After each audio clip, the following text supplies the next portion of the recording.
Afternoon, everybody. How we doing? How we doing? Back again. Back again. Few in already as well, I see. Nice. Well, I was just gonna say nice sunny day today, but the sun is sort of out. But I'm just looking out the window. There's a load of cloud there, but you know, it's been a nice sunny day so far, and it's hot up here. So summer's coming. You never know. It might get here by the winter. So we've got quite a few. We've got David in. Hi, David. Looks like you're first in today. I'm not sure if you were, but afternoon to you, mate. Good luck. I think we'll need it. Afternoon, Aaron.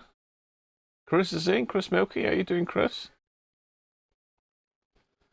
Overcast in Penzance. Yeah, it's sort of in and out of sunshine. I've got a little bit of painting to do when I finish the stream in a bit.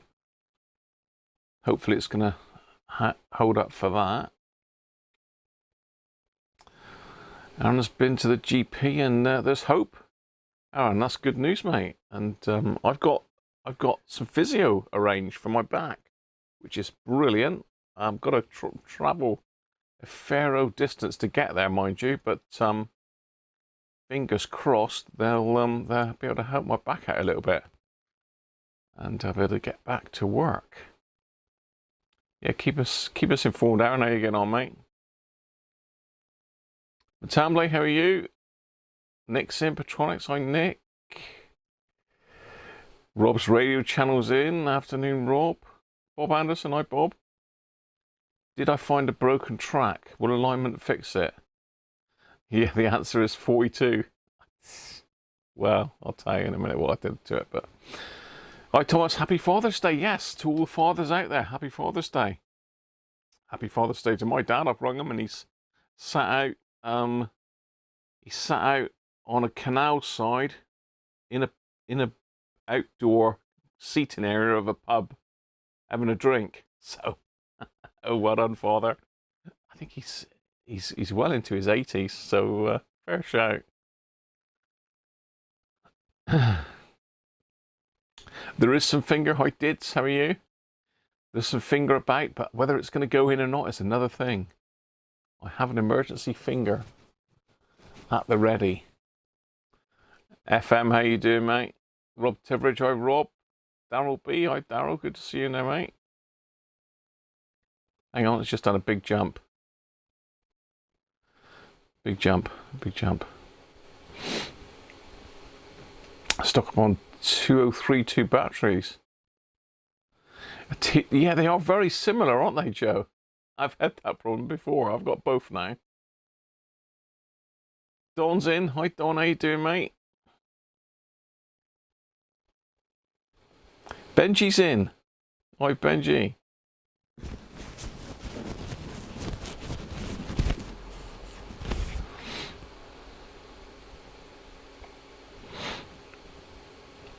It could be a transistor. I mean, I pulled all three, Chris, didn't I, and put them on the component tester. GT Jeff, Timothy, Tim and Jeff, hi, both of you. TV on and ads. Got to get the ads in. Got to pay. You've got to pay. Rob, how you doing, mate? Rob Head, good to see you, mate. Good to have you back. Anthony, how you doing?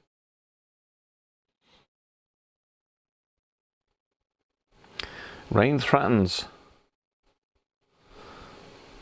As you say, it's been raining, but seems to be a bit fair now. Yeah, it's got quite warm here now. Derek Cooper's in. Hi, Derek. David's back. Hi, David. Danish is in. Hi, Paul.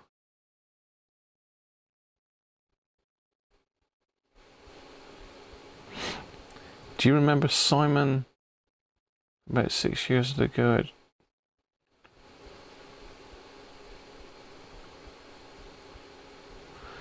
Yes, Anthony. Yeah, I normally do change the transistors, but these have got AF125s in it, unless... Do you mean Simon Spires?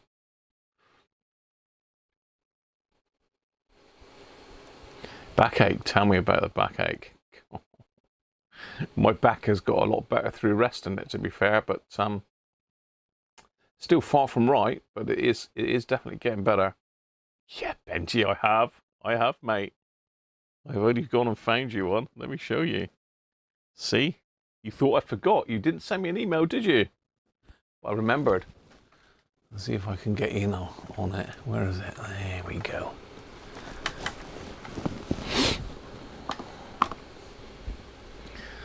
How about that one then, Benji? That is one of the infamous T2 transistors found in some of the Roberts Hacker amplifiers. That one is knackered, mate. So that is the can you were after, wasn't it? Like the AC128, is that right? Is that the right one, Benji? If so, you'll need to pop me your email address, your address over on email, and I'll pop it out to you in the post this week, mate, if that's the right size. So it's obviously smaller than the AF117 can. Bigger than the like Siemens versions.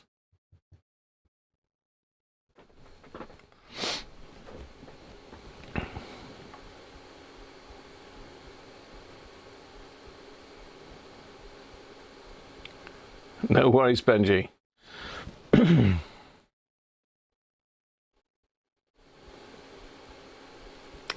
A barista? Do you mean a varistor?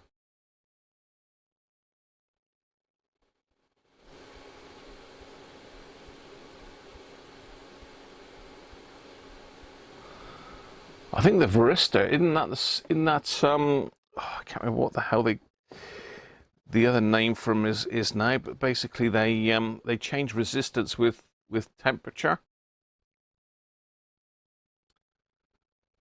I can't remember what the other name for them now is. They make coffee. Mauve. Could be a barista, but a barista is like Bob says.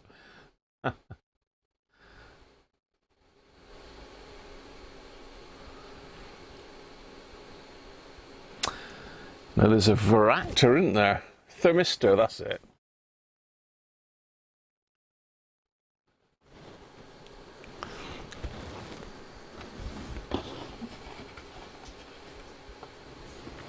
Yeah, they put them in output stages to compensate for the thermal runaway, I believe.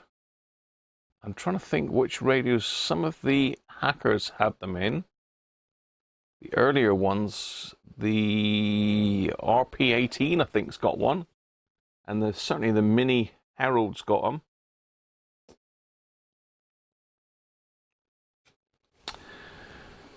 I don't know if some of the Roberts, is it Roberts? No, it's just the hackers that I can think of that have got them. Philips used them as well, did they? So there you are, Benji. Pop me a email across and you can have T2. I think it was basically an AC128, wasn't it, or something, they reckon. There is some information on the T2 if you've read Mark Hennessy's Transistors Guide.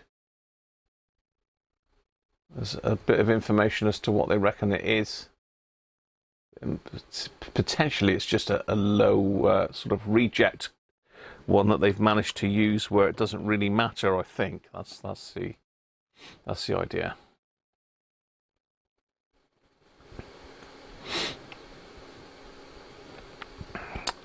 Thermistor to produce a soft start. Not sure, Aaron.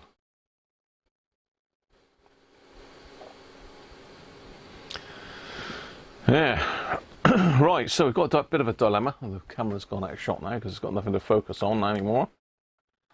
Let's get it back up on Frankie. So, bit of a dilemma then this week. I think I'm going to have to end up fitting the Russian module because I want to get this radio done. This is Frankie because we're going to hook Frankie back up in a minute.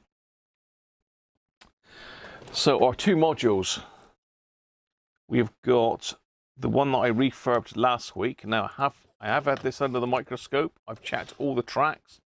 The tracks were fine. I did find what I thought was a short. I did find what I thought was a short, and you'll see I've got an orange cap in there because again, one of the old, whatever you call them, one of these, this one here exactly. Well, these tropical fish ones, this one looks okay, but under the microscope there is a crack all the way down one side. I don't think you'll be able to see it on the camera, but there is a crack in that one. So I've replaced that one. I've not tried it since though, but there was it looked like there was a short between that resistor there that loops over the top of this capacitor and the leg of the capacitor. So I measured it with a multimeter and it wasn't showing as a short, but they definitely were touching. So whether it might have caused something weird, I don't know. But I've been all the way over this board now, and I can't find any bad connections. There were some of these legs here.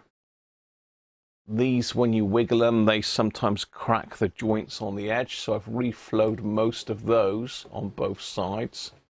So I mean, there's potentially a chance it will work. But David sent me over some info about setting up the discriminator. Now, I think David was on about injecting an AM signal into it and then nulling it out with the discriminator. And I don't know anybody's thoughts on that. But it's actually this way around, because that's the discriminator there, the very last one. But I'm not 100% sure where I would inject the signal to. And yeah, I'm not 100% sure where I'd inject the signal to. And I'll show you why, because it's quite a complex setup in this thing. You wouldn't think so, would you?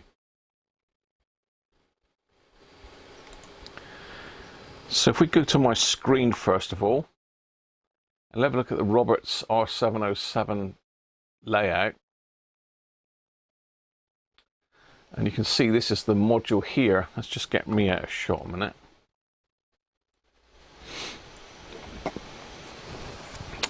So I've been trying to work out what all these connections are to the amplifier to try and find out where the input is. Now I believe the input is on pin 11. Because if you look at this module here, this is the VHF switch in the off position at the moment, so that connection's broken. This is in the shortwave position now. So all these switches you see are in shortwave on position. So you can see we've got shortwave coming off here, and it's coming bang straight into pin 11. And I believe when that switched down this way, then it switches long wave in and medium wave is in this one. So it looks like everything goes in through pin 11. So do we inject in pin 11? And I did get, is it going to, yeah, this one here. So this is, it took me a while to find this actually. This is the VHF front end. So it's got the trimmers in it for AM. It's got the FM oscillator in there. It's also got the first FM IF. Now there's some weird things here. So pin number 5 is the IF output, right?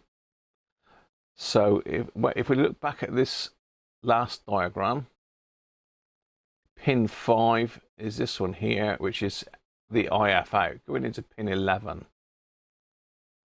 But then we've got IF output earthy. So I'm not sure what IF output earthy means. And then we've got pin 8, which is the AFC input. So if we look at pin 6 and pin 8 are the ones that are going to interest us the most. So this IF earthy seems to come in. I mean, does it just mean it's the IF earth? Because it sort of comes in on pin 7 and comes up through here, sort of linked, but it's blocked. It's blocked DC with C8, so it sort of is isolated from 7, but it would let AC through, I suppose. I don't know. And what was the other one we said? Pin 6, wasn't it? No, pin 8. It's AFC, so if we follow that around, it basically comes back up. We've got AFC here, look, pin 20, comes down back around, so that comes up through. So yeah, pin 8 in the FM position, because that's in the AM off position. So that would give us our AFC. So if we look up to the module, pin 11 is here. So we've got C2, which is external to the SAT. So do we inject at C2 of VT1, or do we come right across here and inject maybe at C12 right on the discriminator, but then it's not being amplified, it's just from the signal generator going straight in? Just get you a bit larger on that. So this is where the signal comes in by the looks of it, C11. I'll check in a minute through the chat to make sure that you agree. So all the signals are coming in through C11, sorry, pin 11 by the looks of it.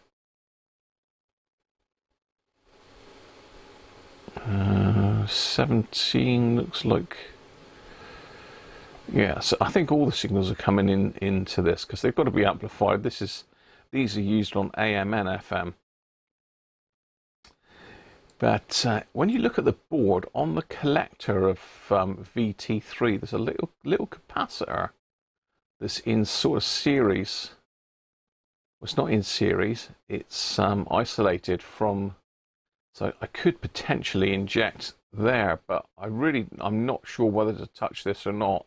I think what my plan is going to be is I'm going to have to do it one of two ways round. Either I'm going to have a go at the module and then fit the other module if I can't get this module working, or fit the other module and then mess around with the other one near the end if we've got time.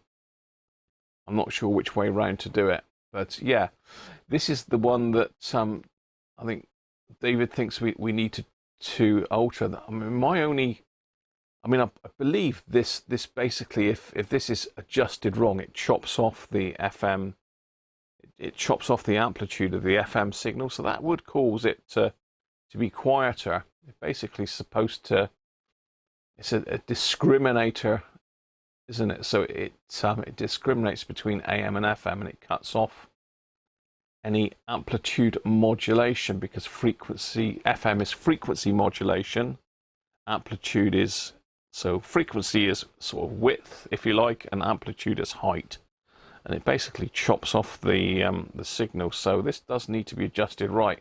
If someone's had a twiddle with that, then it could well affect the SAT. Now I've tweaked it very slightly one way and then the other way and then back to where it was. I haven't adjusted it as such. It doesn't seem to make a lot of difference unless someone's had a real old go at it. Usually these are okay if they're not touched, but as far as sweep generators are concerned, I do have a sweep generator here, but I haven't got it set up, and to be fair, I'd need to do a lot more head scratching before I got to the stage where I was going to pull that out and have a go. So let's see your thoughts on that. Let's get back to the back to that. Thank you, Mike Cass. Thanks very much. So let's see what we're saying here and who else has joined. All right.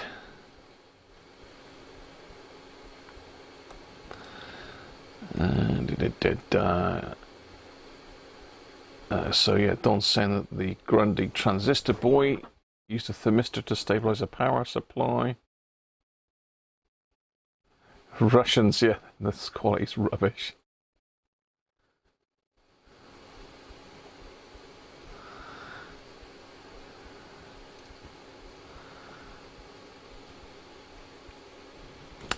Now, I've been through the transformer cans on the FM side and I've compared them with the working module and they're identical. I can't I can't say that any of those cans are wrong. It could be adjustment, but there's really only a couple actual options. It could be that those two discriminator diodes, maybe you could change those and see if that changes it. You know, maybe they're a bit run down, those, and they could do with changing. I don't know. I took them out and they appeared okay on the tester. Or it could be adjustment. It could literally be alignment, but unless someone's been in there fiddling, it could be a dodgy can. You know, it could be a dodgy transformer. But as I say, I have buzzed them all out. Not buzzed them. I've ohmed them all out, and they all seem fine. Earthy, yes, an earthy IF. God knows what they mean by that. Just renewed your subscription. Thank you very much for that, Aaron. Les is in. Afternoon, Les. Inject it the same as you would to do the IF alignment. There's no IF alignment instructions on this at all, David. There's nothing. They say basically if the module's faulty, you send it back to be repaired by Roberts themselves back in the day. Obviously, they don't do it now, but there is no instructions as to where to inject anything into. Mike Cass, how you doing, mate? Thanks for the tip as well. Pin 11, you reckon, Bob? That's what I'm thinking, but that does go through the whole circuit. Then it's not just the discriminator, isn't it? And we're looking to just trim the discriminators. I didn't know if I needed to go a bit closer.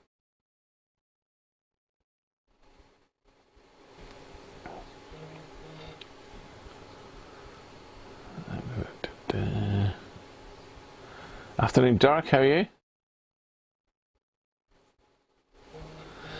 Yeah, that's my thoughts, Tim, to be fair. I know everyone wants to sort of try it. Aaron's saying when adjusting the IF-RF, you have to be careful because you can break the ferrite rod. These are a little bit different, Aaron. I don't know if you've done one of these before, but they've got plastic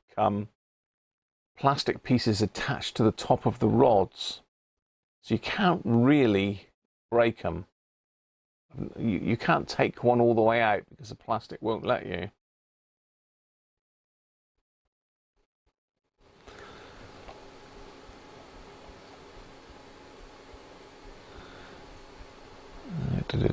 Bob's saying that way it avoids loading the discriminator coil.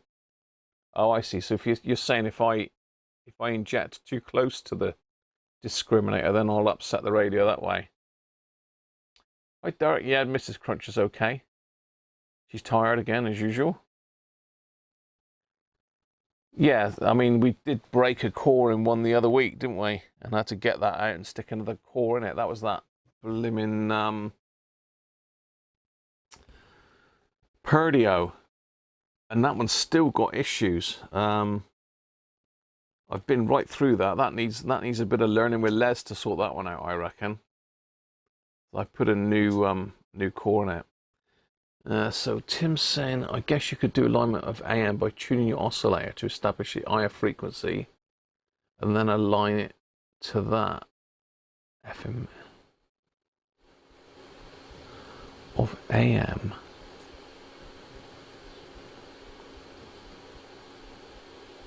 I think it would be 10.7, Tim. Yeah, I'm not really sure what you mean there. Do alignment of AM by tuning your oscillator to establish the IF frequency and then align it to that.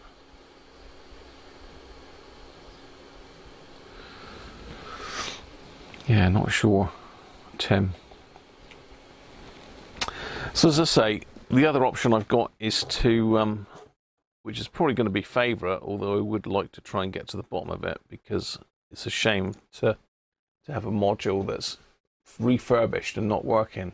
So we have got the one with the Russian GT322Vs in there that is working, but I just need to make sure this is 100% working because it seems strange to me why I've done this one and not put it in the set in a set, so to speak.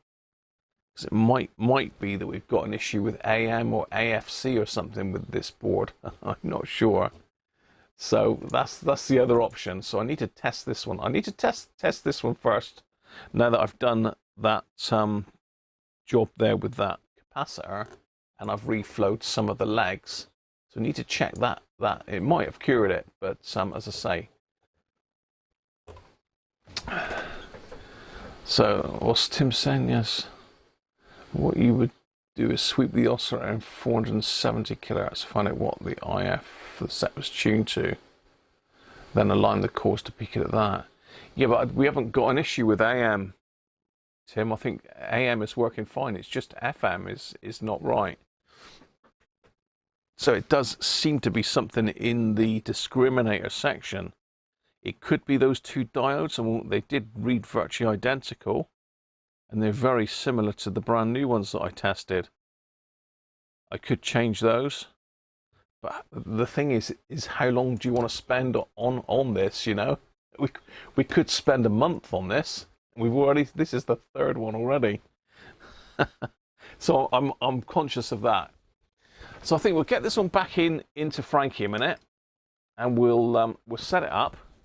I've got to dig my book out again because I pulled the other one out, so as I could do some measurements like for like.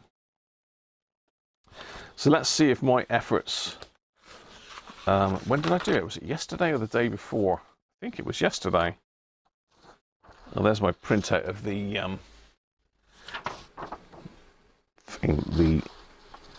VHF module.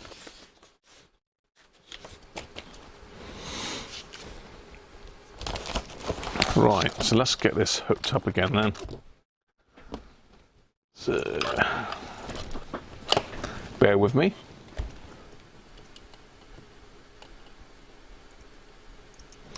You had a discriminator problem with your echo fan. It was a Duff valve. Yeah, they are a nuisance. Now I've got another radio to start a repair on here very soon, which is a Roberts R707. Now I was tempted to do that today and just leave this one, but I know you want to try and sort of see this one done and working. So we're going to leave that one for another day, but that one's, the owner's had a go at doing the module himself and unsuccessfully, so that could be of interest. I mean, we could ditch this video and go straight on to that one, but let's see if this has made any difference. You never know, I might have cracked it unknowingly. Well, as I say, I have done some remedial work on it, but I'm not convinced that I've sorted it, if you know what I mean. You know what I mean. So yeah, that's coming up, the Roberts R707. Now I was going to get that done in the week because it might be a fairly easy fix. It might be an absolute nightmare because I know he said there's some tracks lifted and stuff. So we're going to have some fun and games with that one. The R707 is not a particularly easy module to do because you've got very little clearance and the tracks are very similar to the tracks on one of these. You've got to be very careful with your soldering iron, otherwise you'll lift the tracks, and they are quite difficult. It depends on which tracks are lifted. Some of them take a fair bit of linking in. Right, now let me think. Was this center pin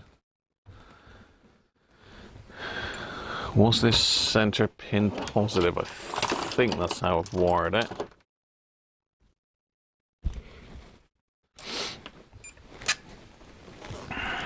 Let's have a look. Yeah, center pin positive. Let's swap that over. God, I was running a Sony on this yesterday.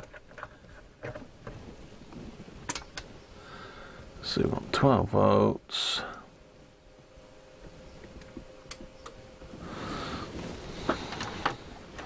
Oh, did you get the plug, Chris? I put that grey plug in in your little packet of the spares that I replaced.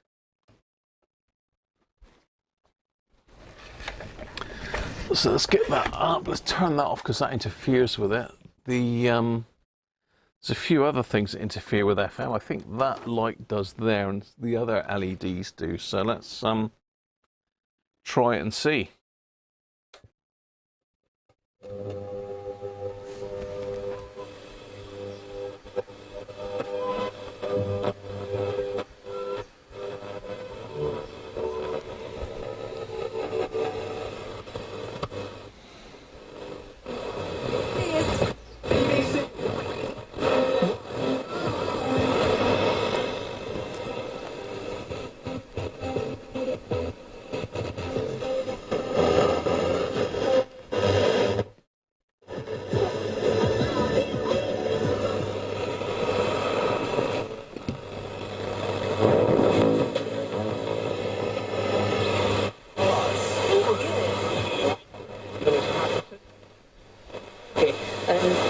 I'm not a foggy wet grower, distant from the dry grower, and I have...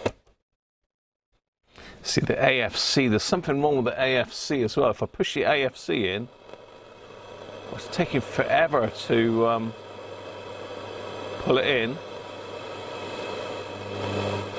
Yes, education.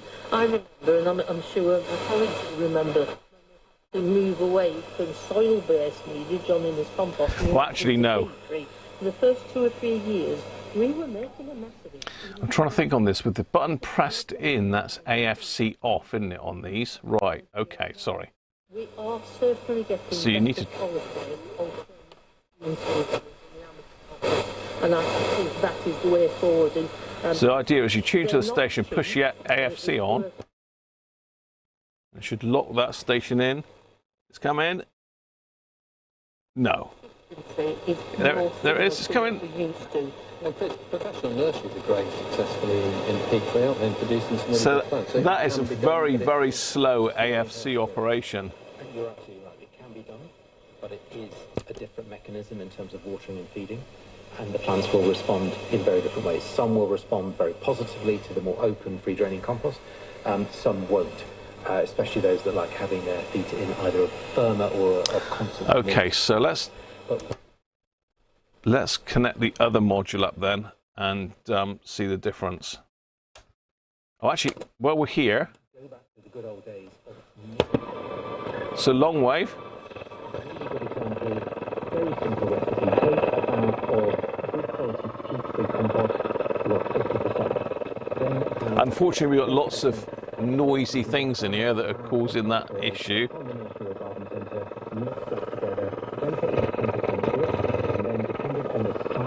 But it is working on.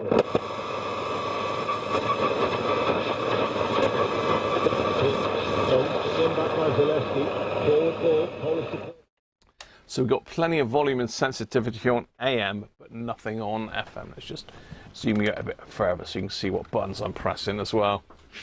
So yeah, AFC, when it's in the up position it's on, and when you push it down it switches it off, which is a bit weird, but it's just how Robert's decided that that was the best way to do it. So let's connect the other module up.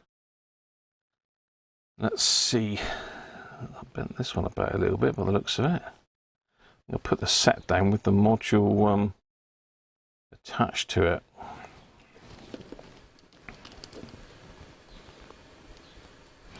So yeah, it looks like all my work yesterday was for nothing. I did spend a good couple hours or more on it yesterday. That's a bit of a wibbly wobbly leg, that one.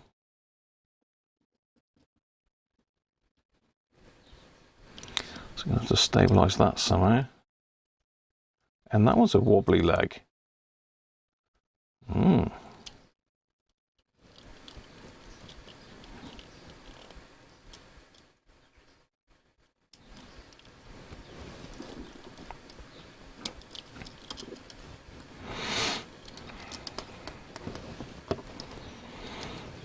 I think this was the working module.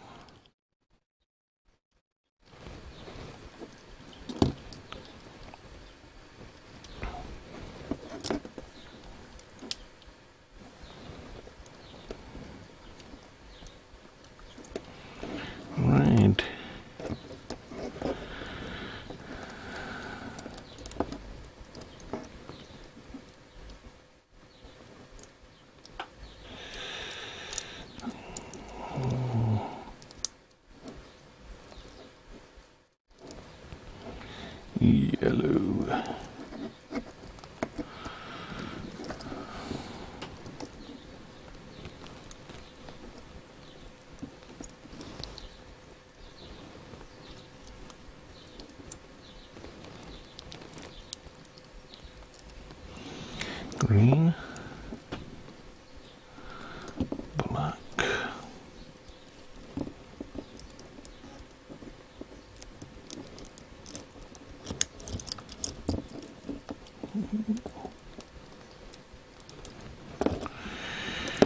And red. Right, let's try that one.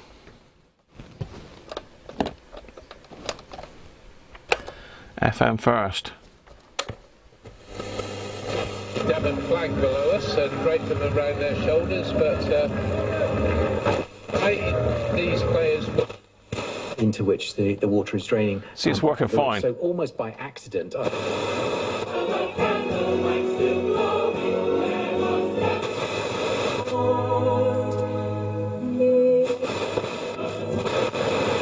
Do our iris insata, which is a water iris, and all AFC off then. iris, which has the flag iris. They AFC might on. quickly take over depending on the size. No problem there, is you might there? have to keep an eye on them. The other thing you could grow in a contained water environment is.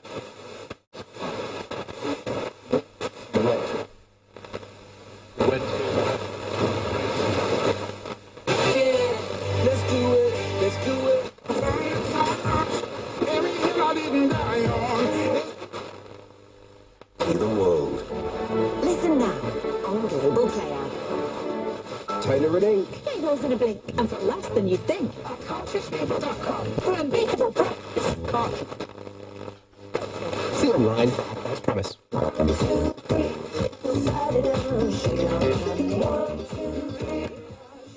Thanks to Fever Tree, making a delicious mojito is as easy as one. Right. Long wave. Ah. Ah ha ha.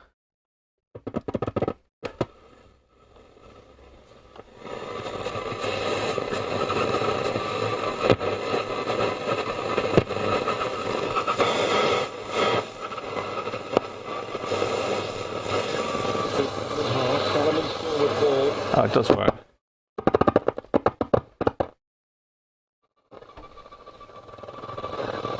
And it will be the most wonderful self-contained environment. It does work, yeah.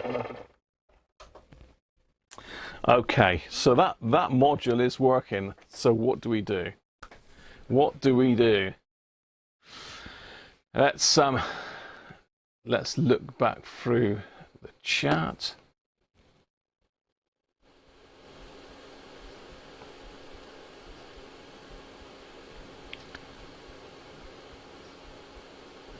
Yeah, it was Tim.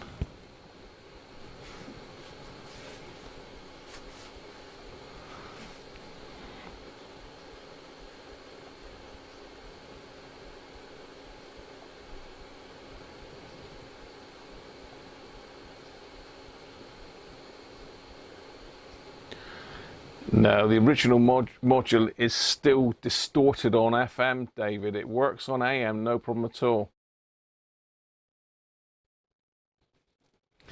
So the Russian module, we'll call it, this one. This is the one that I've previously done.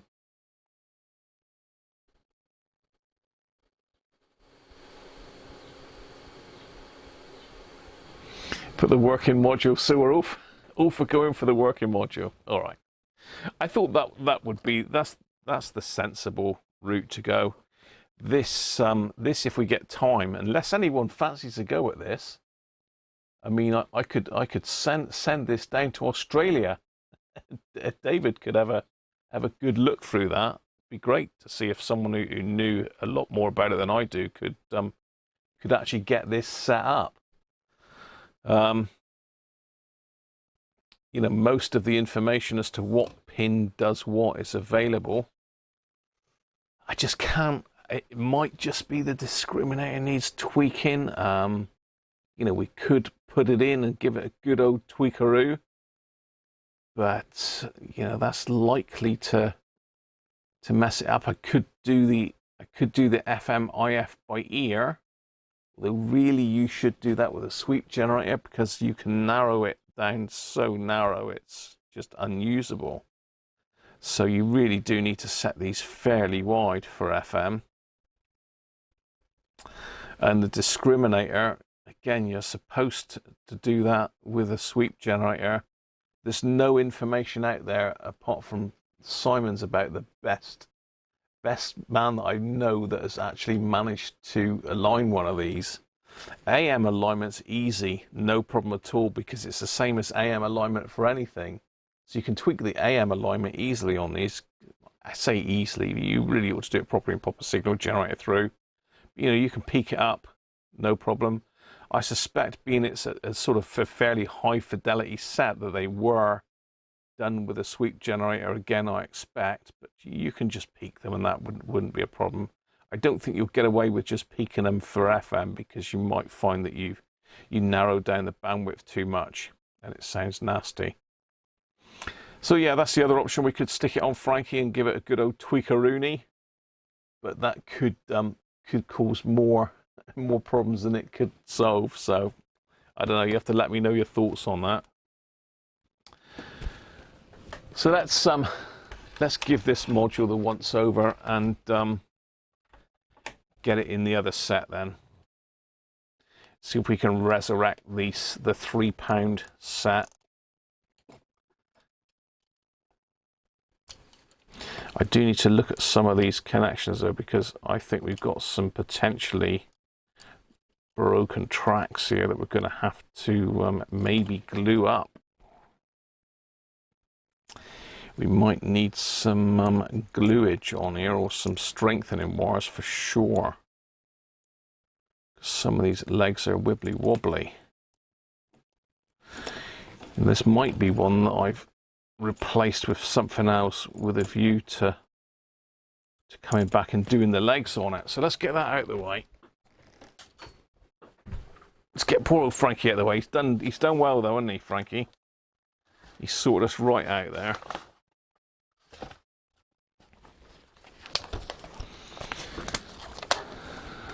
Let's pop that out of the way.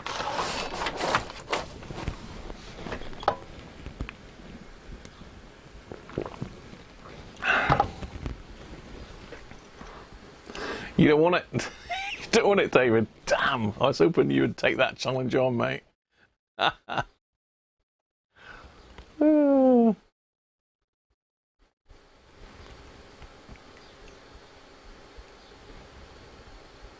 You like the idea of injecting the AM? Yeah, I think that's a good idea from David.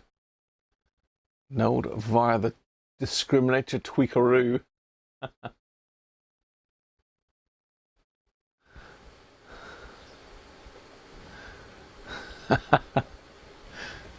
I think we ought to send David an R707 complete to have a play with. I think we'll find one that's not working and send it down.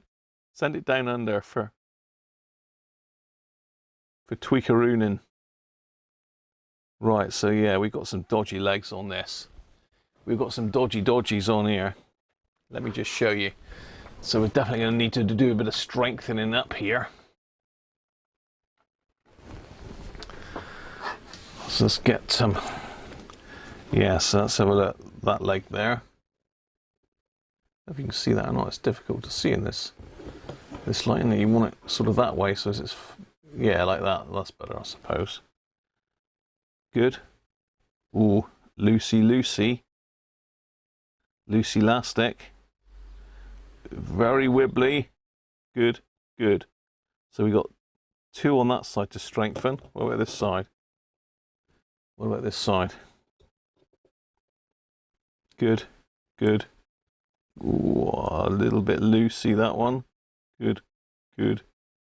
Okay, so we got that one to do on that side, but these two are the worst. So I need to. It looks like that pad has lifted there altogether. In fact, it's broken. Is that broken? Let me get the old scoping of the micro over a minute. Let's have a quick look at this. Let's have a quick look at this a second. Bear with me. Yeah, I wonder what pin that is then, because that's actually broken, that track there. Yeah, that's totally lifted that. That's easy enough to tie in with the wire because we've got a good solid fixing point here. You can't quite see that, can you?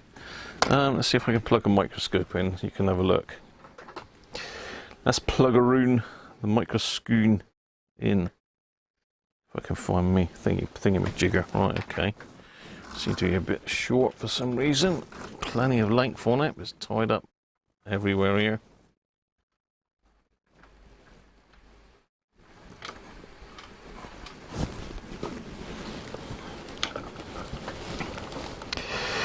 Are you going to go in that way? No, you want to go in the other way around. Well, it's the same, 50-50. Right, now somewhere on here I should have...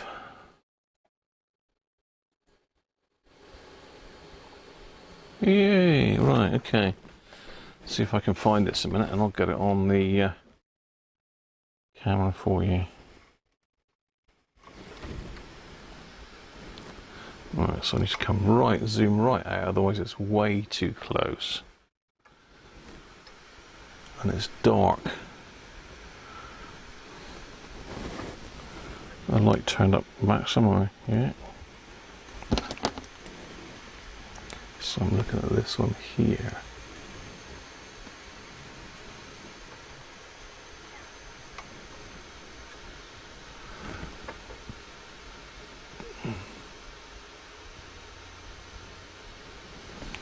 Yeah, for some reason the light isn't very good on this. Is it because I got that light on? No. Maybe it's reflection. Oh, okay. Yeah, hopefully you can see that. So it's this one here I'm looking at. So can you see it's actually broken?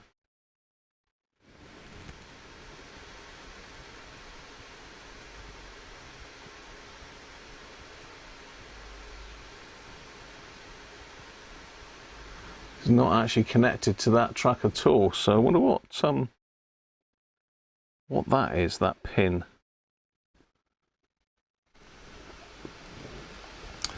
See, I don't know what pin that is, but it's certainly not connected. Let's find out what pin it is.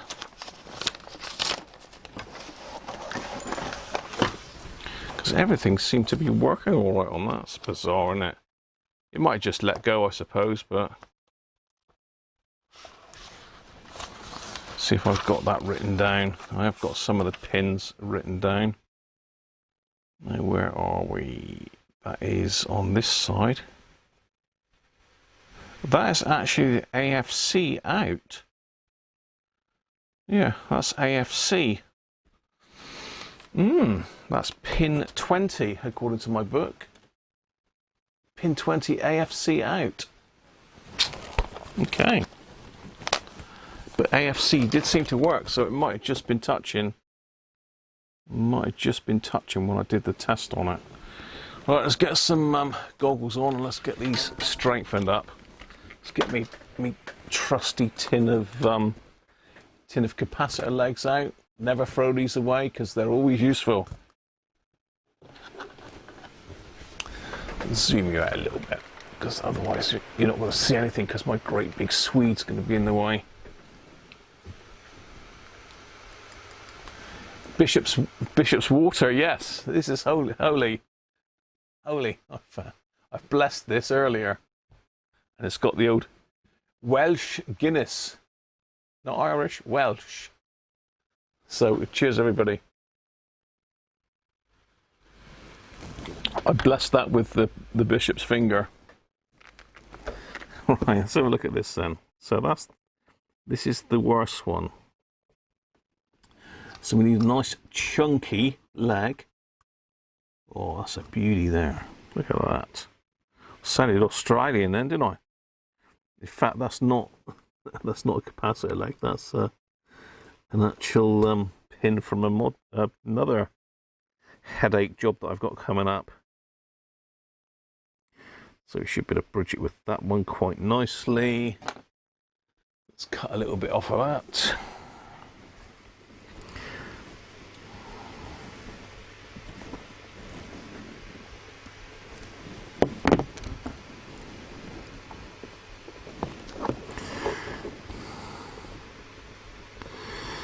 Yeah, make sure it's not going to probably better off that side because it's further away from any other connection. Right, let's do that one. Yeah, so it must have been touching when I pushed the AFC button just now. So that's chucking the stuff on it. Let's see where I am yet. Let's chuck a nice bit of flux all over that because this is a very old board. Not old and bored, but old board. I'm going to use a thin solder on this because I don't want loads of blobby solder everywhere. So if we can sort of get it in position.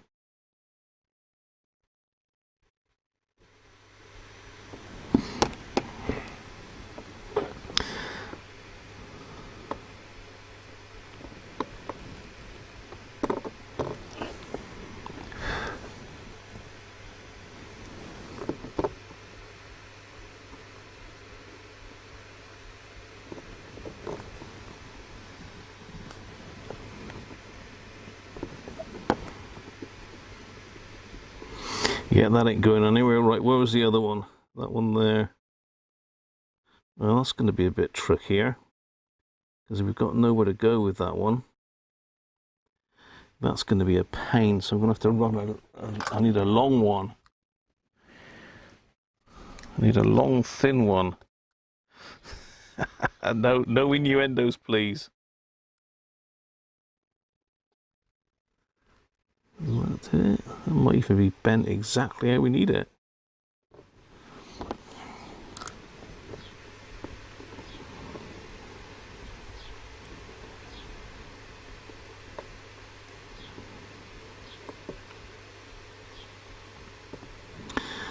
Okay, exactly the right length, but it just needs to be bent a little bit near the end there. Let's just clip that flat off.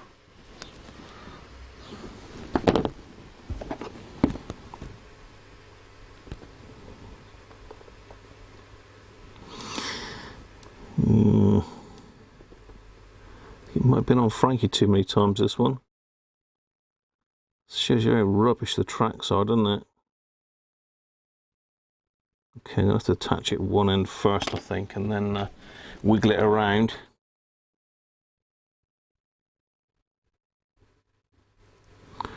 And then run solder all the way down through it.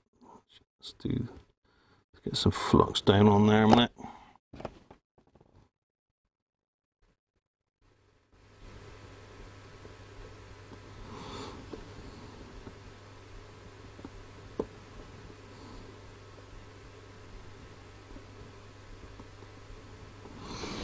Right.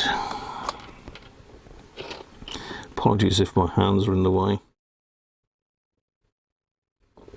Okay, that's nice.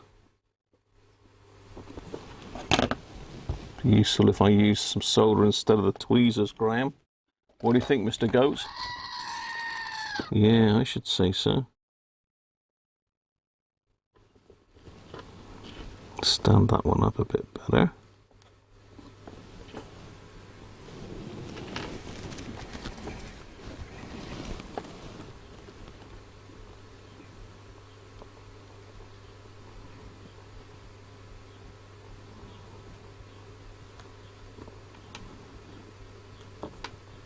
Yeah, bridge. The bridge. Get off with all bridges.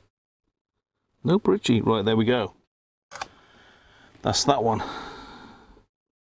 Yes. No wibbly. Now the only other one's this one, but this is just the ground, and it's just dry jointed, that one. So that one's easy enough to do.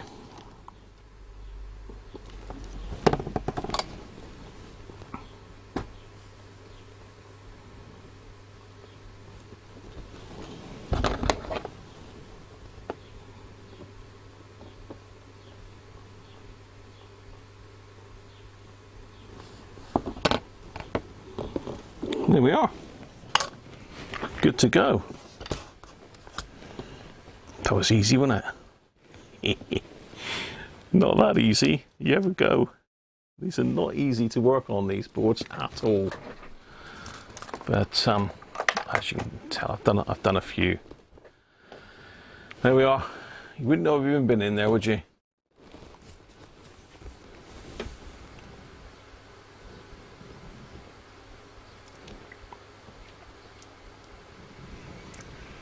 Right, let's have a look. Ban Roberts radios from your eBay searches. Yeah, you just need to avoid the ones with the modules in, really. Some of the... it's one of those things. I mean, the R600, the R700, 707, 600, 404 and 303 have got modules. The R606 has got modules.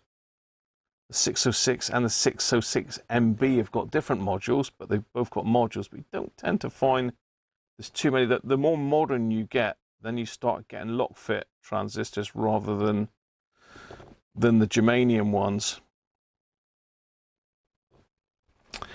Right, so I'm going to need to straighten these legs up, which is also going to be fun. They are very short. Once you get it in the set, you have got to bend them as well, so it's a bit precarious. Let's see if I can somehow grip these and straighten them at the same time. That one needs to go up straight without it lifting. Yeah, that's okay. The other one we did needs to go straight. Yeah. Okay. Rest of them look fine. I just got to dress the legs so as they all sit nicely.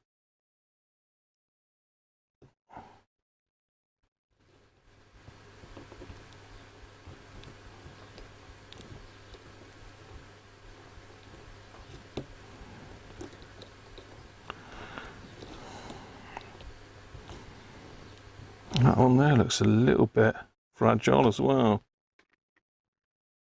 Yeah, that one there's a little bit fragile. Let's do that one as well.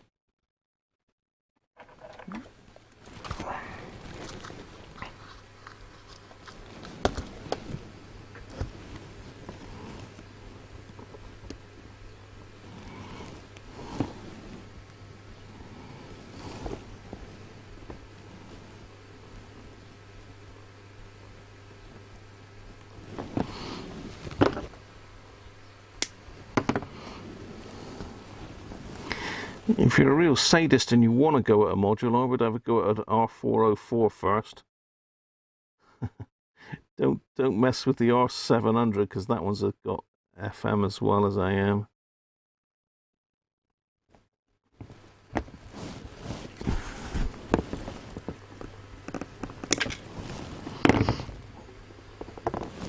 Let's just do this one as well, just to make a good job of it.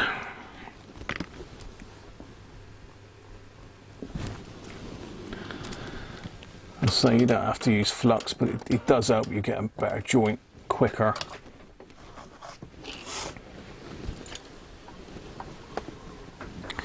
So if I can tack it to this end first.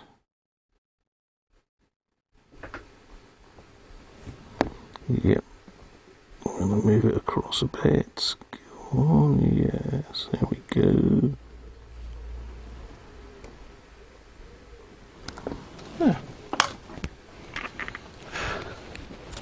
Keep your capacitor legs.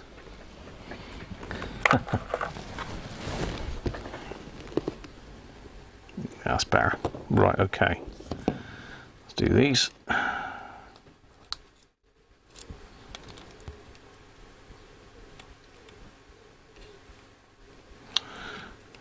think the trouble is this has been sat in a box of all the other ones, and of course they get bashed about and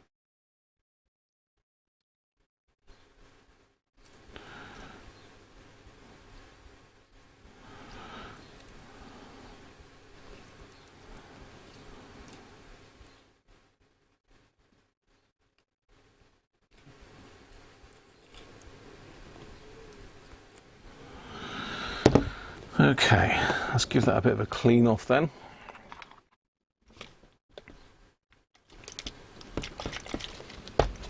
bit of isopropyl.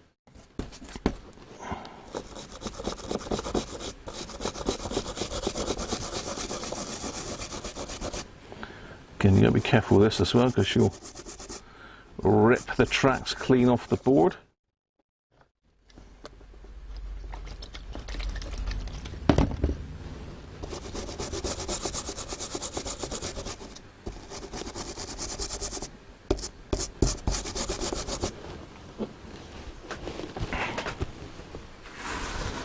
Let's get rid of the dirty flux.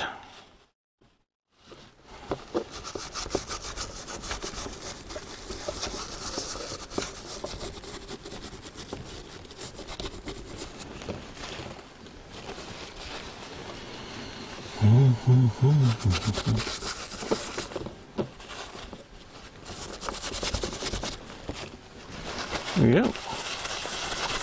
Incidentally, these little flux brushes you can get off of RS Components. I think there's a box of 5 for about a tenner or something like that. They were. They're quite good because they're fairly stiff bristles, so you can get flux off nice and easy.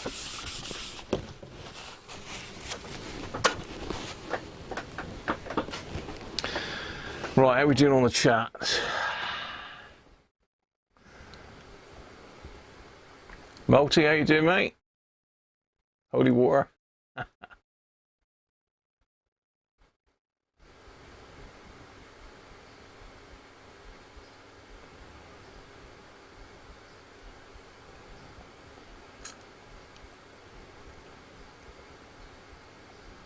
Matt Vision, how you doing, mate?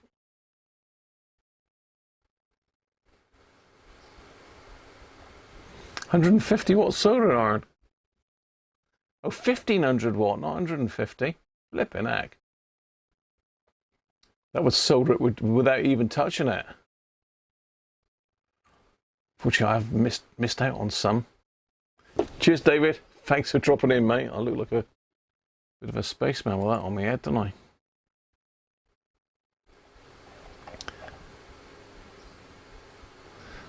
Good name for a band. Stiff bristles. Right. I'm still not convinced they're particularly straight. They look like they need to go up that way a bit.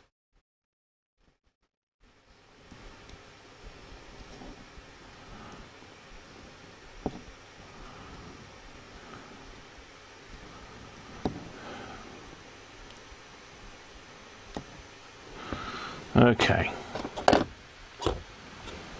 There we go. So once that's back in the can, that should be fine. Let's find the can in amongst me stash of radio bits. Make sure we get these the right way round. That's that way, yes. Goes in under there.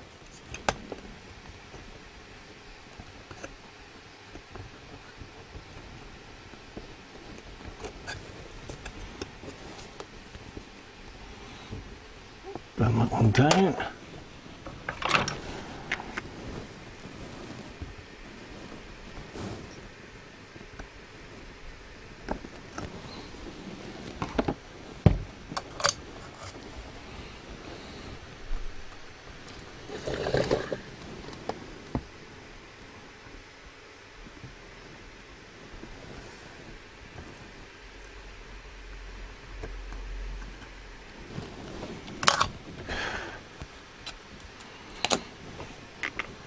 Incidentally, I was going to show you this little capacitor that's actually soldered onto the board. Now, obviously, there's no information out there as to what this is. If I switch back over to my microscope, just see if I can get the glare off of it a bit. Where are we? That way. Yeah, can you see that little capacitor that's built into the board? Let me just get something to point. So it's just here. See? So you've got this point here, which is accessible through the bottom of the module. Now this is on the collector of the third transistor. So I wonder if that's like a point where they can scope it, because there is a hole, as you can see, in the bottom of the module, and that lines up exactly with that little point. And there's also a hole. There's also a hole. Let's turn that light there off. There's also a hole in the board there, look, which lines up with it. So it's almost like it's somehow you can probe that, go straight into that hole, and somehow do an alignment. Maybe because that. Let me just show you where that is on the diagram. Just for reference, it's only my curiosity really, but you know, I'm sure you might be interested. So that little capacitor is here, just sort of not beside R15. It's sort of between R15 and the collector, if you know what I mean. So there's like a capacitor here, but it's actually printed onto the board. Now I've tried to measure the capacitance on, and it's like negligible. But I'm sure with a signal put into this, you could measure off of that. So we might try that later, get the scope through that hole and see if we can actually get some sort of measurement, because it might be that that's how you align the discriminator or something, or perhaps it's for injecting a signal into it. I don't know. It could be for scoping it. It could be for injecting a signal. Because if you were to inject a signal here, it would allow you, I suppose, to alter the discriminator cam. I don't know. I mean, I don't know. You have to let me know your thoughts on that. But it's strange, isn't it? They've printed a capacitor on the actual track.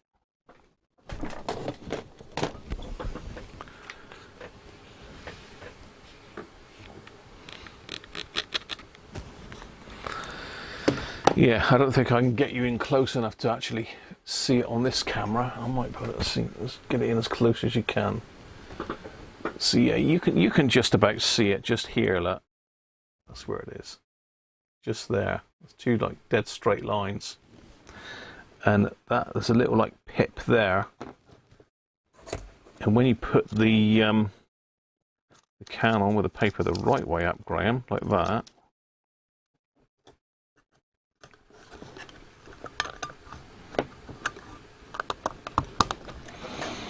you can see through the hole.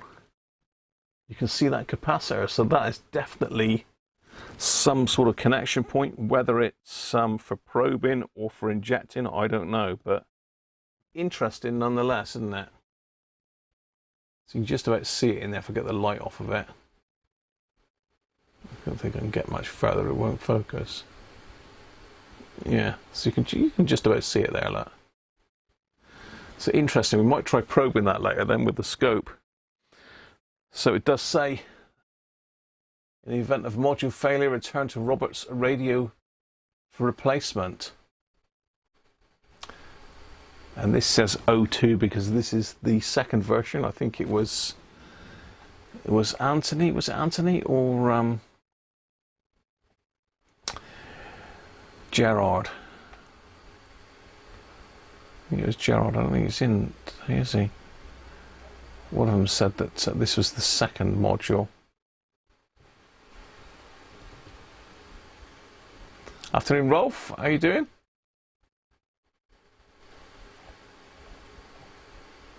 Number two, you carry on. Take a newspaper in. Right. Anyway, that's the module sort of back together. Strange because the holes don't really line up.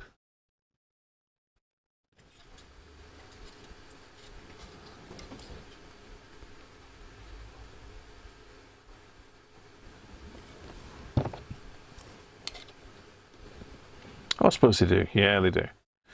That's a bit of an optical illusion there, but yeah, you can see all the adjustment points through it. Normally there's a label over over here as well, so maybe someone has been in there and had a bit of a twiddle of that. To say that's the do not touchy one there. You see there's just a sort of faint outline of a label that went across that. There's normally a couple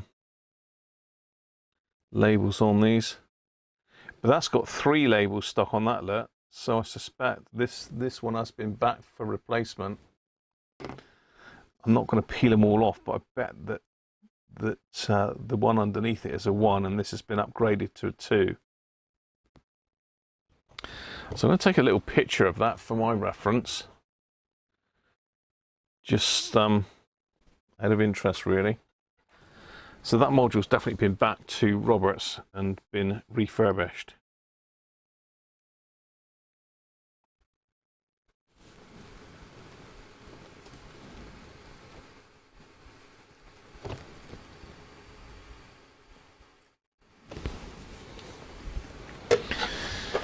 Okay,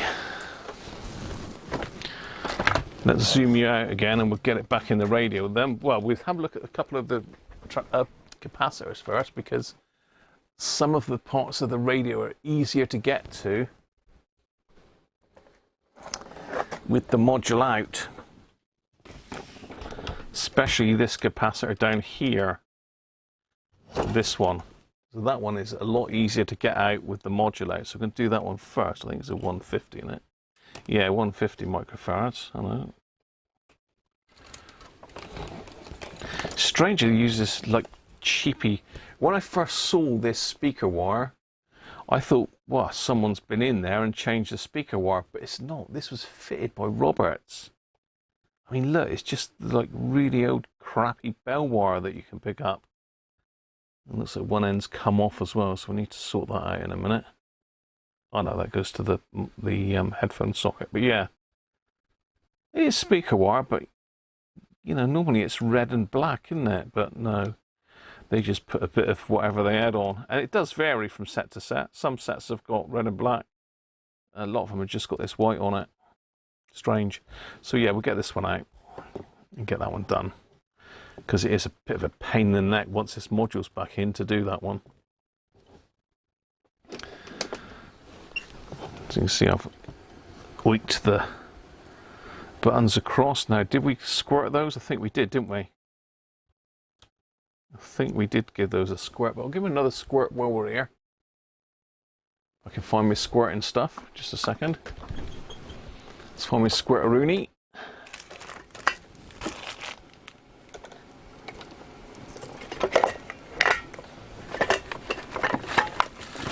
Lots of squirting gear. Oh, hello. Where's that gone to? Come here. Service will try to run away then.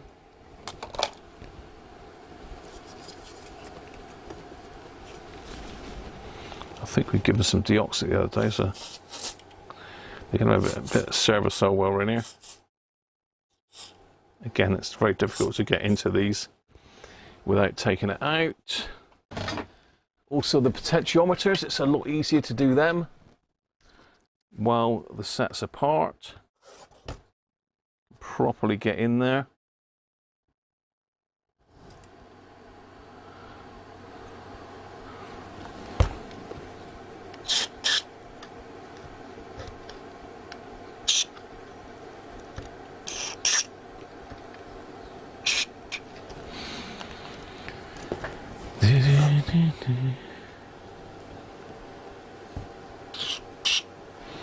Just squirting it in through the rivets and through the gaps in the top here. It'll work its way down, hopefully.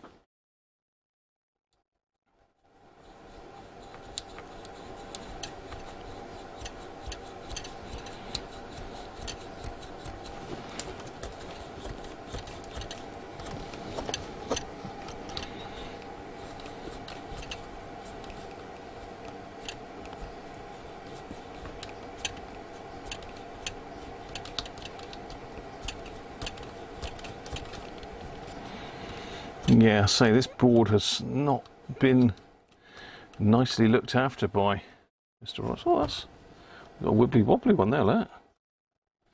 Just as well I did that, wasn't it?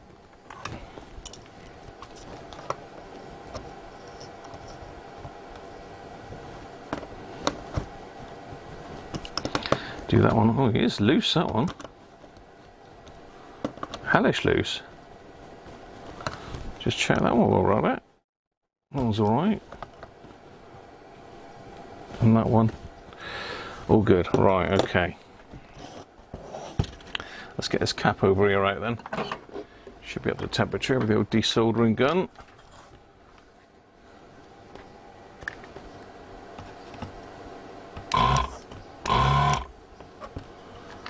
That's one. And the other one looks like it's there.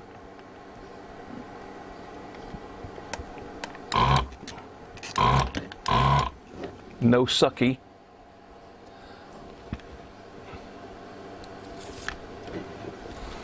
Come on.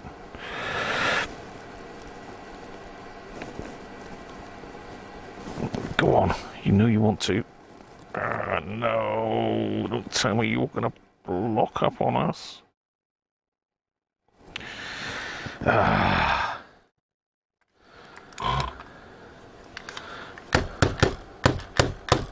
Block solid. That's because I did that Ferrari the other day. Ferrari fuse box. Oops. I bet me prober now. Let's try the bigger one in there. These are a pain in the neck, these desoldering guns. They really are. They are very helpful, but they do block up for a pastime. Oh, that was blocked solid. That's a stripped down job. So it looks like we're back to the old sucky sucky. If I can find it, what do I do with sucky sucky? This is the problem tidying up, see? Tidy up, things disappear. Oh, he's on the floor. No surprise there. I have got a very clean floor now. So you have to get sucky sucky out.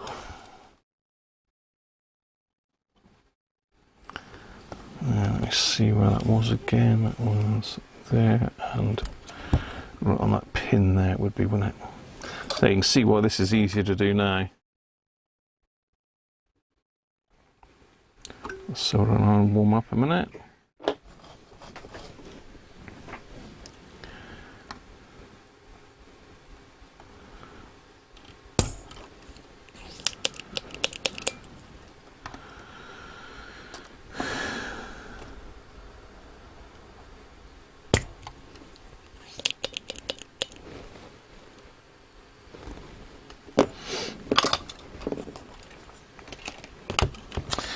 Right, let's just mark the negative. Easier. I'm just going to cut the legs on that because it'll be easier to get out the board. We can have a bit of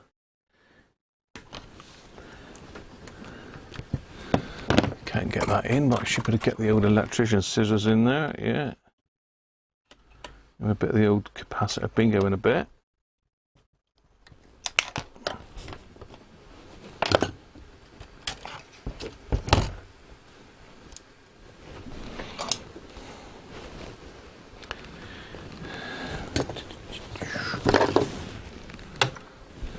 I'm sure I had tweezers here a second ago, but they've gone now. I've literally got a nice clear bench, and I had a pair of, well, some tweezers here. Ah, there they are. And they disappeared. Right.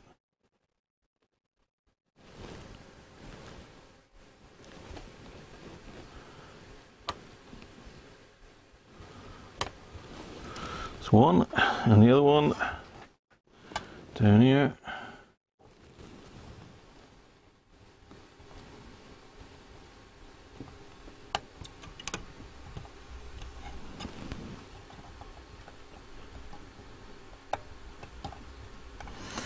Right underneath this pin here.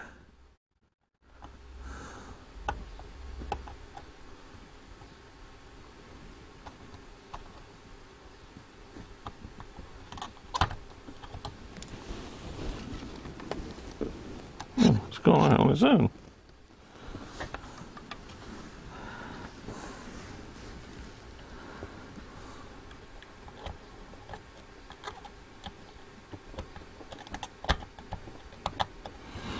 What's going on here?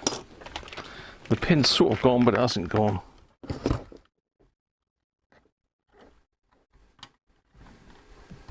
Oh, we've got something. No, we've got something else coming through there as well. Okay.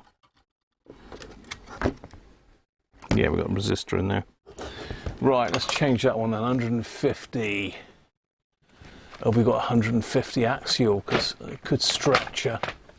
I could stretch a non-axial across there, but it wouldn't look particularly pretty. Not that we're going to see it, but it's easier to fit an axial in there. The fisheye as well. Oh, expensive.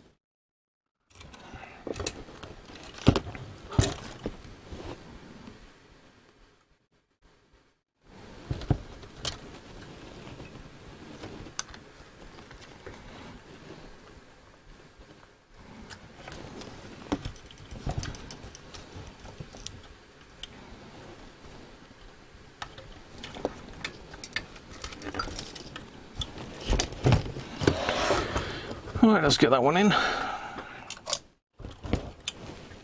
Hopefully you can see what I'm up to. Let's get you in a little bit closer. So we're down here. Gerard, how you doing, mate?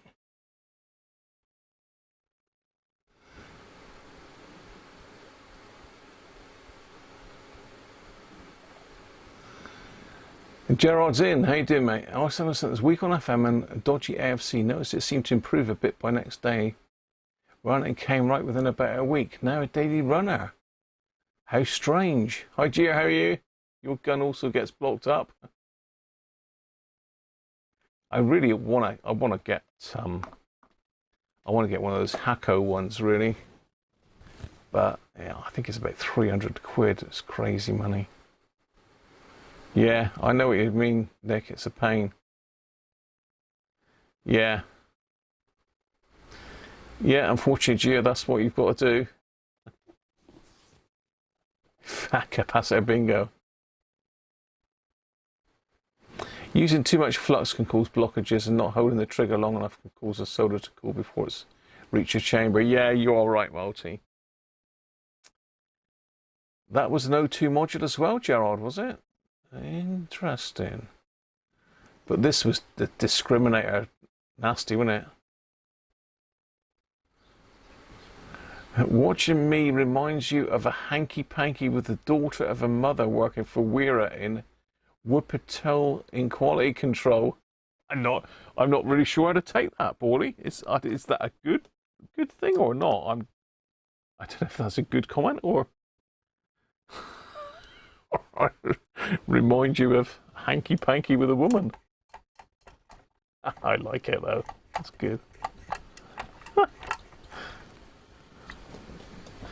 Right, let's get the old capacitor soldered in here then. Oh, a bit shaky, shaky. Might be time for a finger.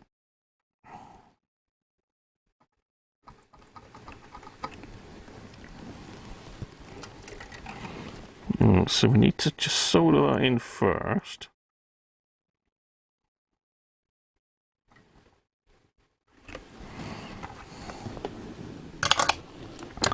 Cut the leg off. See there, it's not soldered great, Graham.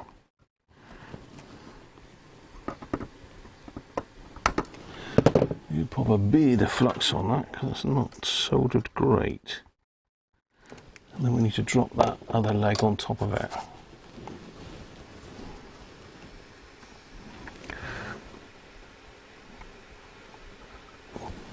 Better. Drop that one on it.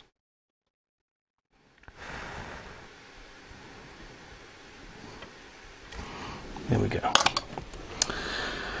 Now, one of the problems of doing it like this and not taking all these wires off for speed is that it's a pain in the neck to get these wires back through those holes. It really does take a lot longer, so I don't know sometimes whether it's better to just take all those wires off, but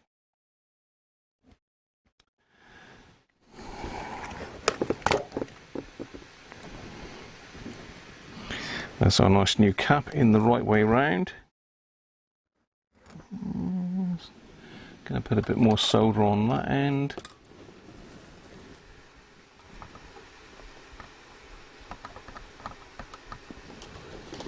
Better.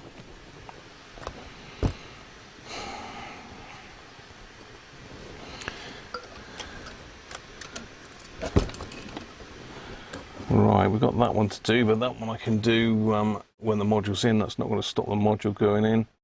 Let's clean up this board where the module was. It doesn't look like they did that when they did it last time.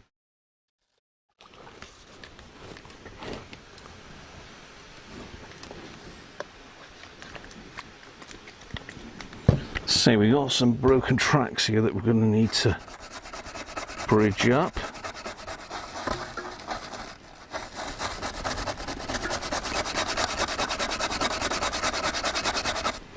Naughty Mr. Roberts didn't clean up.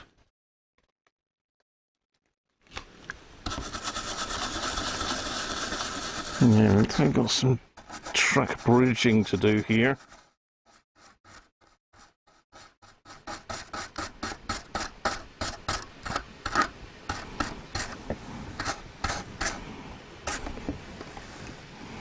Yeah, there's bits of track broken off everywhere here.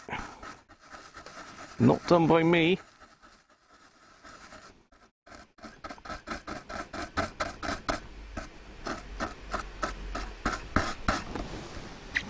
Just not great boards, these. There is still a hole left on that one, so I might be able to salvage that. A little bit of an edge there. That one's missing, that one's missing, that one's missing. There's a big hole in there, so I need to bridge that one with the thing. These will look alright now. Right. Right, the next hardest thing on the planet to do is to align these up.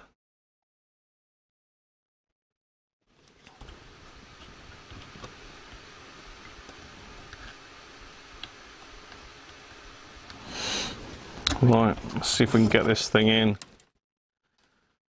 It's a bit of a nightmare, this is.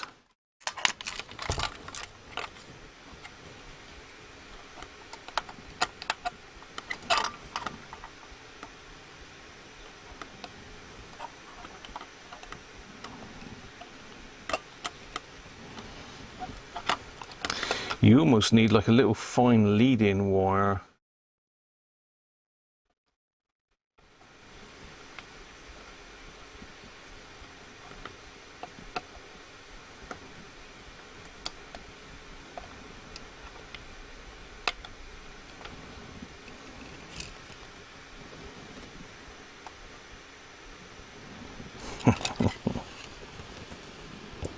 Yeah, horrible things to line up. Really, again, I should probably make up a little jig for fitting these back in because they are nasty. You can't get in here really to bend any of the legs. Let's see where we're sort of almost in there, but we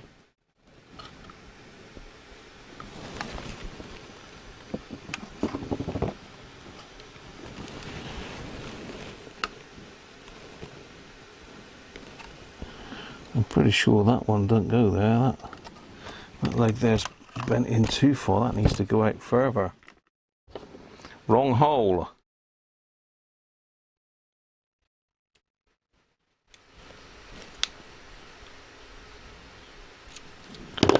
Needs to go in that end one, I think.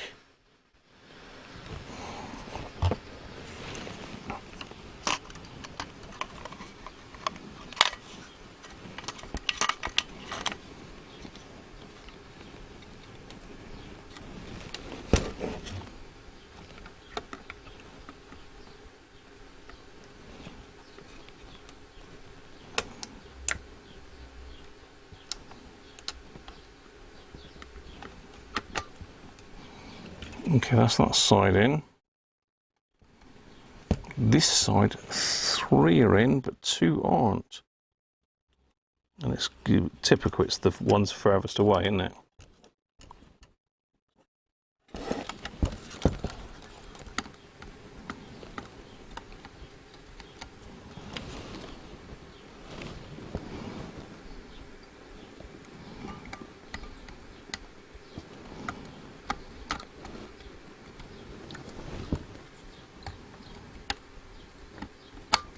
Yes!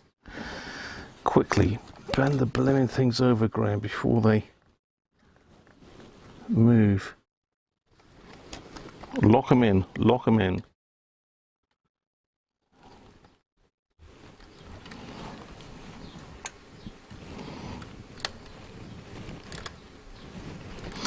So yeah, we're going to need some bridges in here because the legs on this one are shorter than the ones on the other module. And there's big gaps in the tracky track.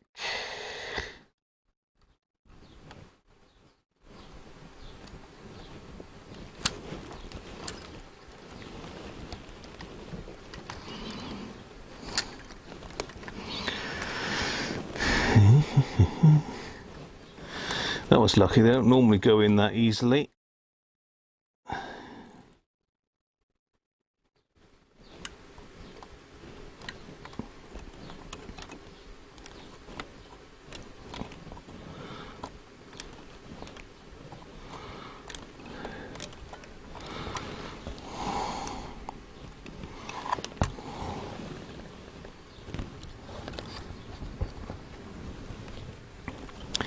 Right, let's get some solder on this quick before it jumps out.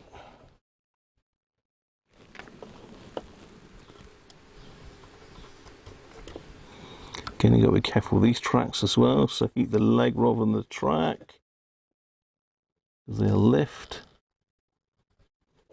It's like soldering to butter.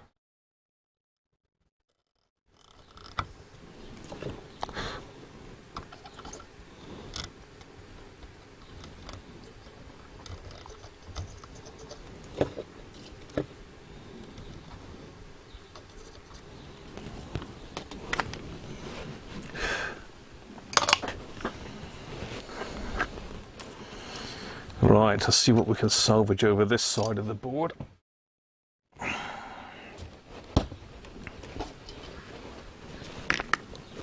Should have my in fact, I will bring it in.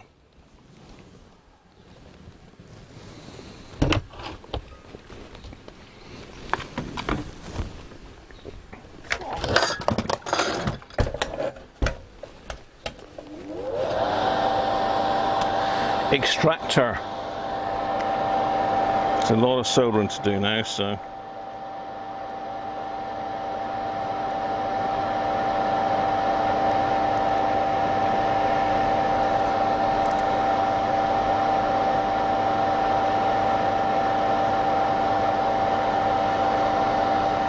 right, as I say, we've got nothing to solder to up here because literally they've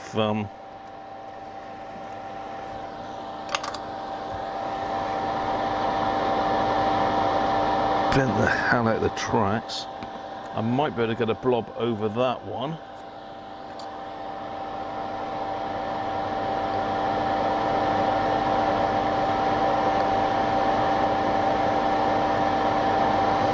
Okay, yeah, that's enough. So we need a couple links. So back to our capacitor stash, capacitor leg stash. Shut that up for a second. Get some suitable linkage.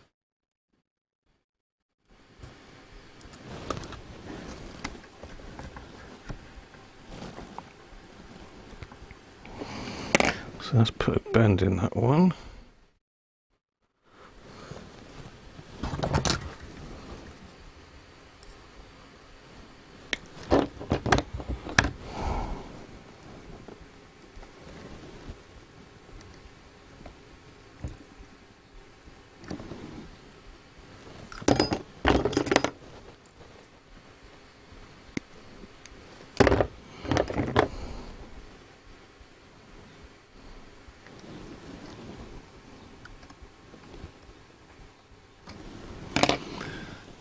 Blob of flux. Where the flux is the flux. If you can see where I'm, yeah, you can see where I'm. So I'm up the top here, trying to sort this first one out.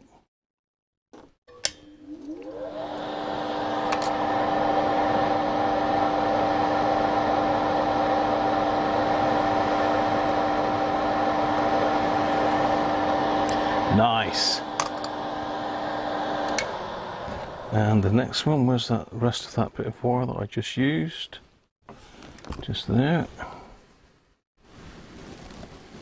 Dead straight, that bit there.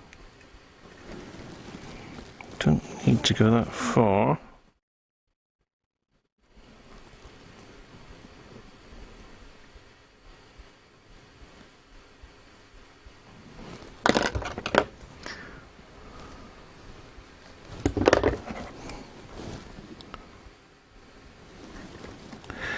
So let's drop that in the top there.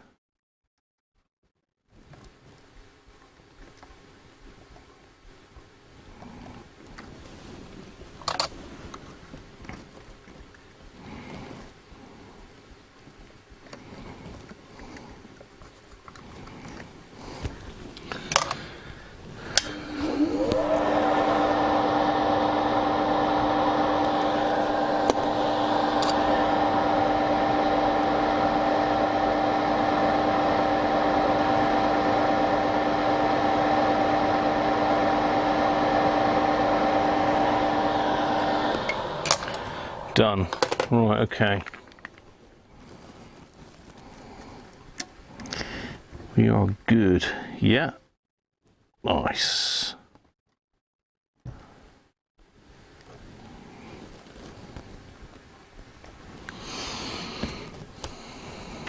Right. Let's give that a bit of a clean up while it's still warm, be easier.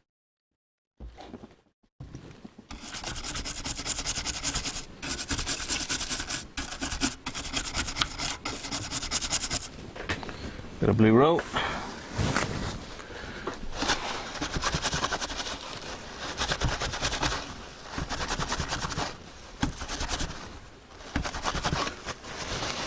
Nice. Okay, that's that done. So we've got to put some more legs on there. So I think what I might do, I have got the original ones, but I think they're a little bit short. See if I've got any longer ones here. I could just put flexible wires on there. The problem is with flexible wires, in fact, it might be worth. Just trying to think what I've got up there.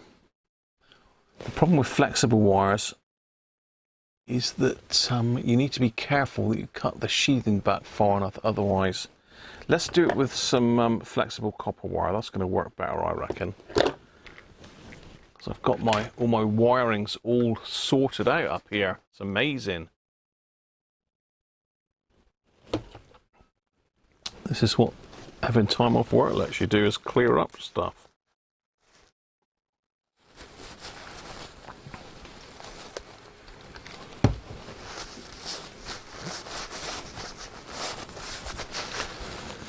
How are we doing, everyone, are we? Let's have a look.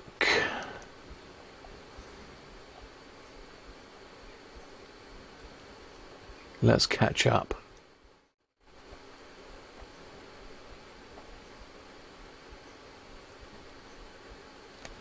We're one of the best screwdrivers. Yeah, they are good screwdrivers. It's good kit, mate. I've got a lot of Weir stuff.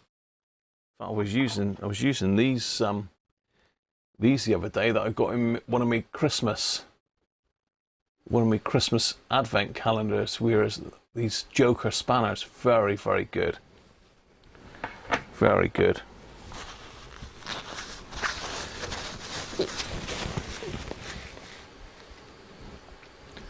Hanky panky, rumpy pumpy. Christoph, how you doing, mate? Smells of innuendo. Running the sucker for too long would maybe also draw so much cold air into it that it cools down, so when you suck. Yeah, they're just not... They are a godsend, to be fair to you. They just need a lot of TLC, you've got to really clean them out regular. Amazon are selling the Hako FR 465 quid. I know, it's a lovely bit of kit though.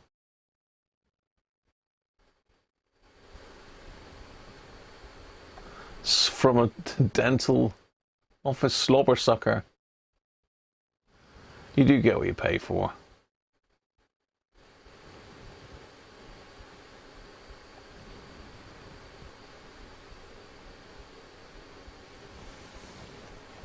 You purchased a soda sucker after the promo vid. I bet he doesn't like it much either.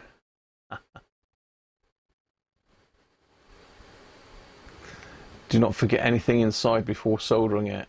No, yeah, definitely.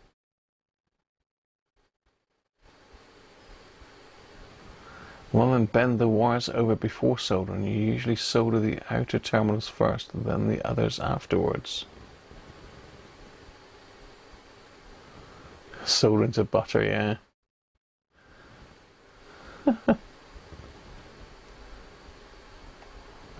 I think it's pretty much the same thing, Gia, isn't it? It's virtually the same thing, just different branding on it.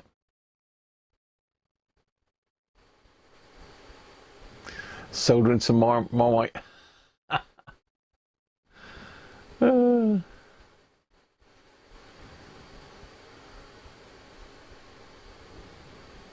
need to look up some English words, Thomas.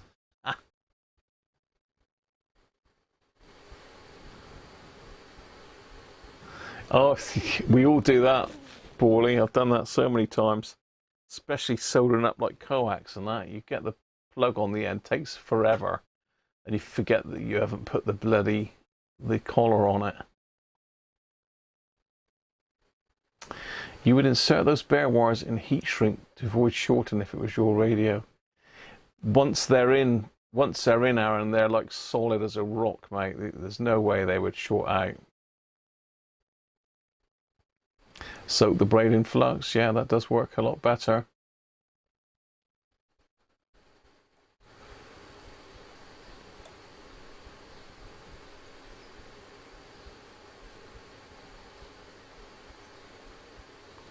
Rosin is better, but you've just got to clean the stuff off, haven't you?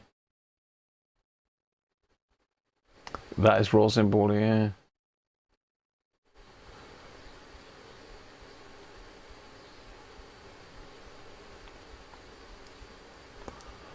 Still use lead solder. Yeah, I'm using 60-40 lead at the moment. I think it's 60-40. Right, let's get my wire. I think we'll do it. Which one have we got the most of? Let's have a look.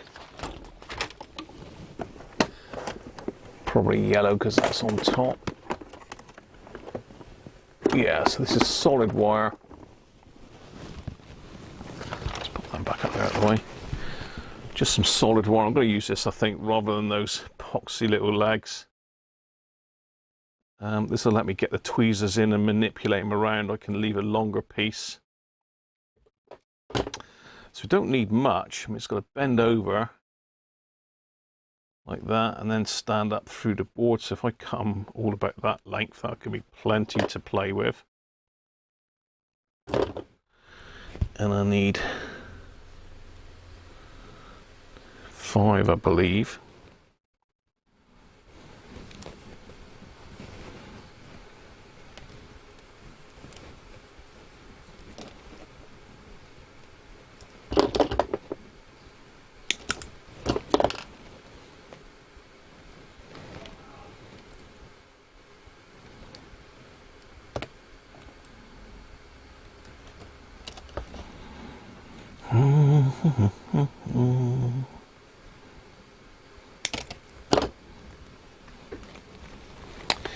Right, let's do some stripping back. Yeah, we can use that one. Let's zoom you out a little bit. I'm in too close. I'm in too close.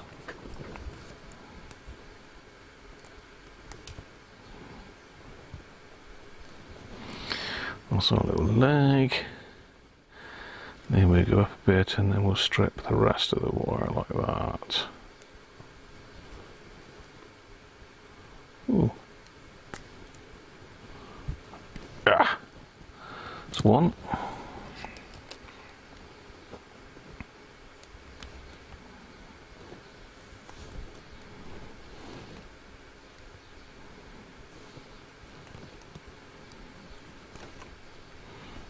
Two.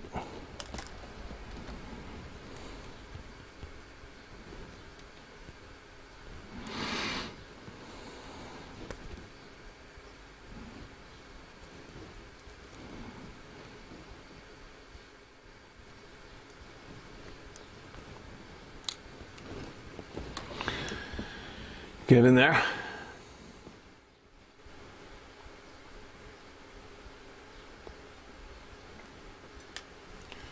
£4 spool of soda on a boot so many years ago for £1.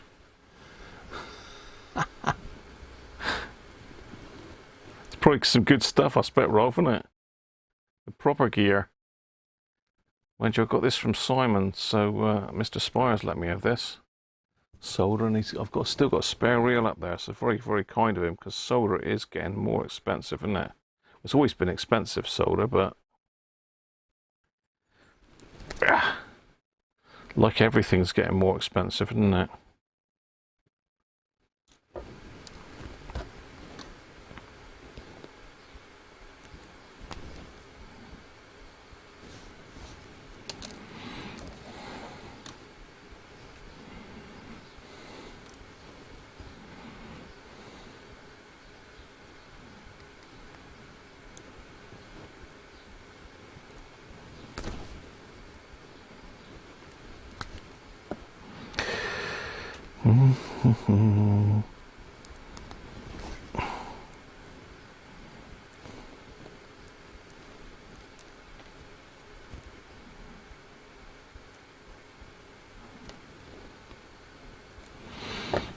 Right, okay.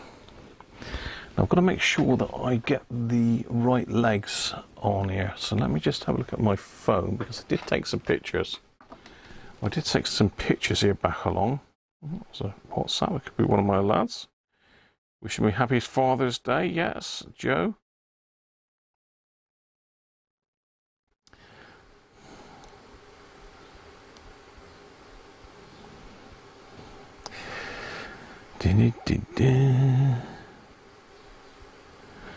So let's have a look at my pictures. I think somewhere on here. I did. I've done a couple jobs in the week. Done some strange stuff. I did a blimmin' PL660 Texan. I don't know if anyone's ever took one of them apart, but I wouldn't recommend that. That was a horrible job. PL660, nasty.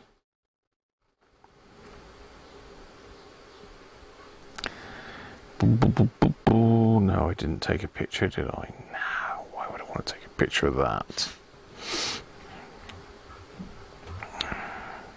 I'm pretty sure the last one hasn't got one on. I think the last one is just a ground. But let's just have a look back through my many pictures of R707s. I thought I did take a load of pictures, didn't I? When I took all the wires off the module, I did take a load of pictures. Where the hell they've gone then? Oh, that might have been the week before, actually. Ah, okay. Sunday the 9th. It was the Sunday before that, wasn't it? We'd done it. Here we go.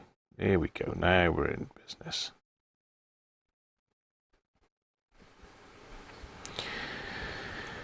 I didn't take a picture of the blimmin' things, did I? No.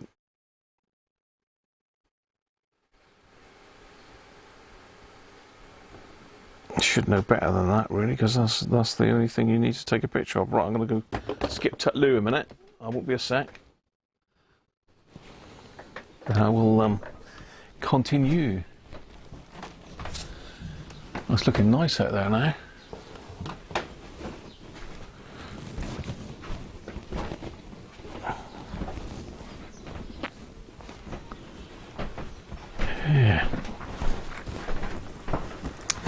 Gotta get this module back in and see if it works. Alright, won't be a sec.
Right, that's better.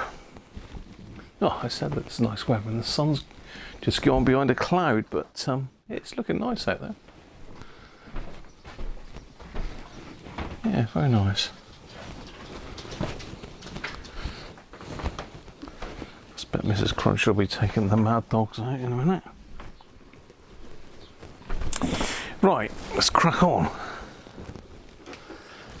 Let's crack on.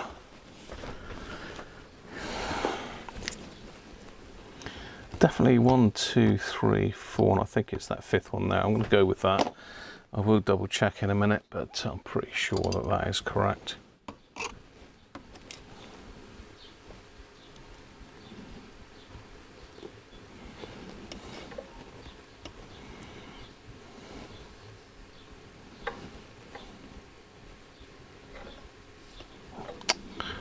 No, I need the forceps.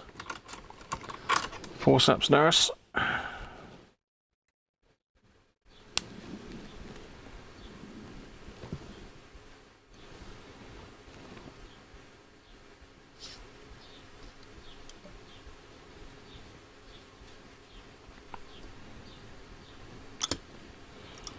One.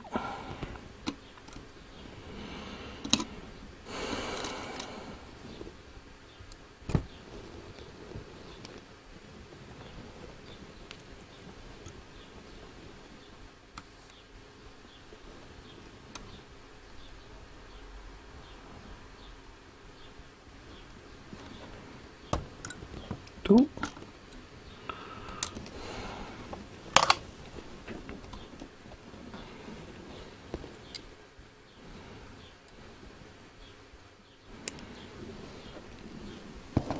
Did put some on all these, didn't I? A bit of flux. Yeah. Again, I should be using the extractor. Another thing I really ought to get is a decent extractor for soldering. I mean, I do so much of it. If you're just doing a little bit for hobby use, it's not too bad, but if you're doing a lot of soldering, sort of for a living, really you need a proper extractor.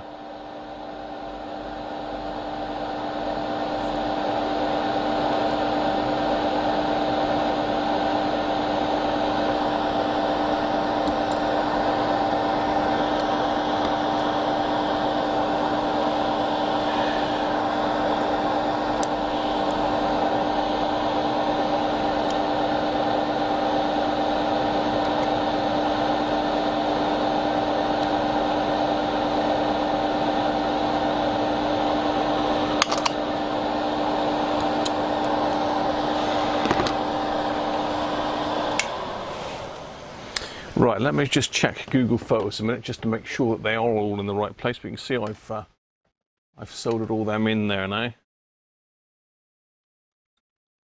I've used solid wire. It's thicker than the original wires. They're also oh, they're not more flexible, but because I've got a bit more length, I can bend them into here before I heave this over, if you know what I mean. Right, how are we doing? How are we doing on the chat?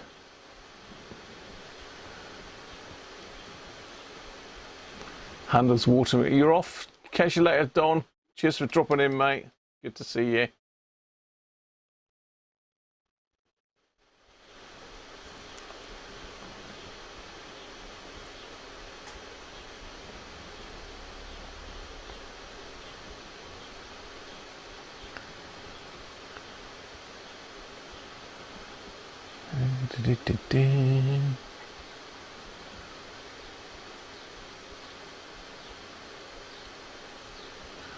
You're on the Thames. You're boating, Mike, are you? Very nice.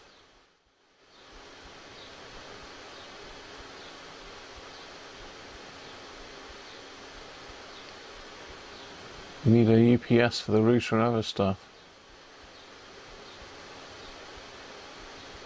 Trim phone, I remember that. They're radioactive. What? I think that's those the little ones with the like angly handset, isn't it? The trim phone, or am I getting the wrong one? I still haven't looked up this module pins. I'm pretty sure that's right, but I have got a lot of R700 there. Look. Whoa. I haven't done an R700 for a long time. Say I have got an R404 to do. That might be next week's stream. Because I'll get this one fixed up in the week, I expect.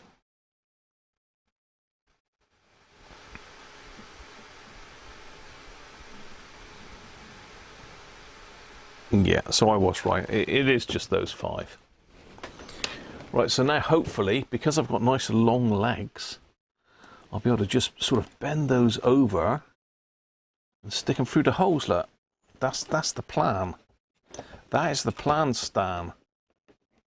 It's probably easier to do the one on the inside first. So that's that one done. And then that one. So normally you can't do that with the capacitor legs because they're not long enough.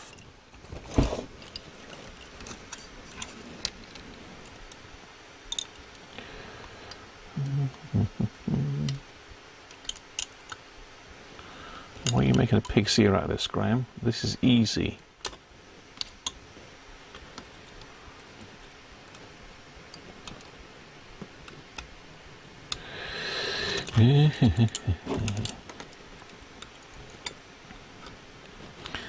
Oh, hello. That was a bit of an overbend.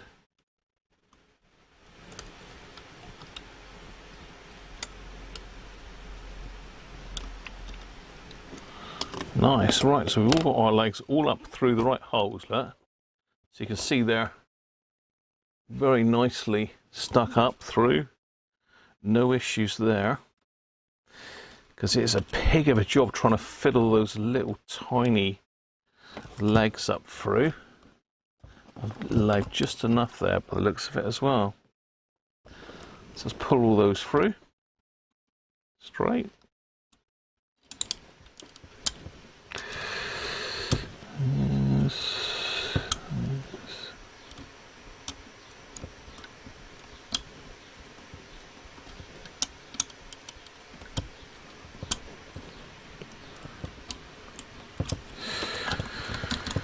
There we go. Right.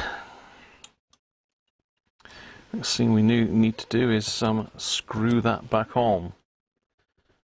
Never solder anything up until this is exactly in and lined up. Otherwise, you will have lots of trouble. Again, known from experience. Do not take it apart. Oh, this is the one with the funny nuts and bolts, isn't it? I bet that's a thing because of the fact it was changed as well. I bet they did that as an afterthought because they got nuts and bolts on these, and I reckon they've drilled them out, you know. I'm not looking forward to putting these back in, actually. We've got nuts and bolts on the blimmin' things. These here. And our little spacer. Don't forget the spacer. I don't even think the nuts and bolts had lock washers on them. They ought to though. No, it was the nut out the top of the bottom.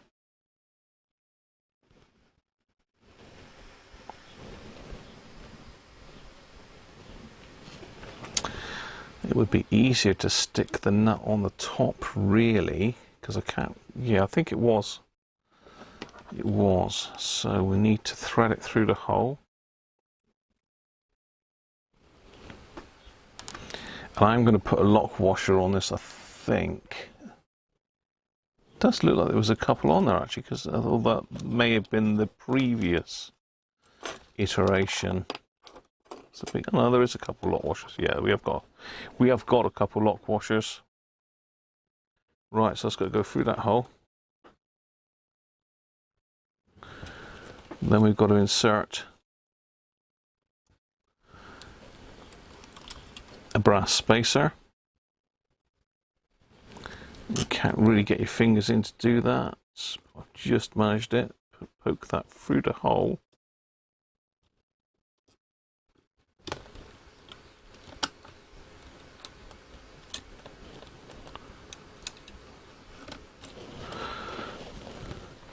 Then put a washer on. Then a nut. What a faff about that is. What are they trying to do there? Better off putting one of those little nut things on underneath, really. Can't even get a screwdriver in there. Well, I can, but not straight.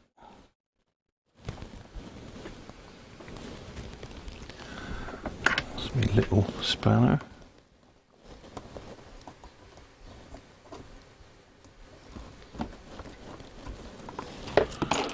That's one.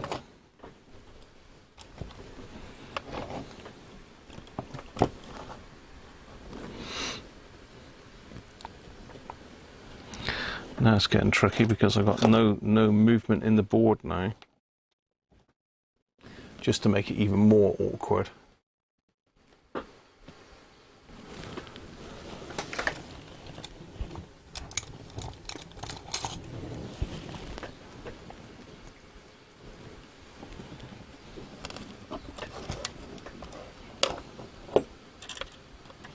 This is crazy, really. Why on earth did they do this? I'm sure they're screwed in different on other models. They've done this when they've changed that bloody module. That's what they've done. Someone's had the tremendous idea of doing this.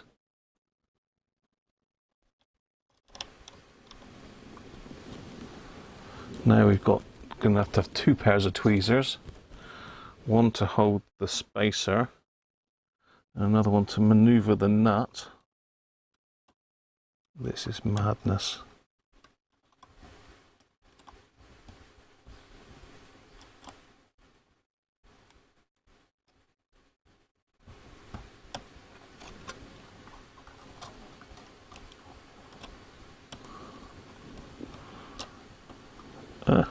Talk for it.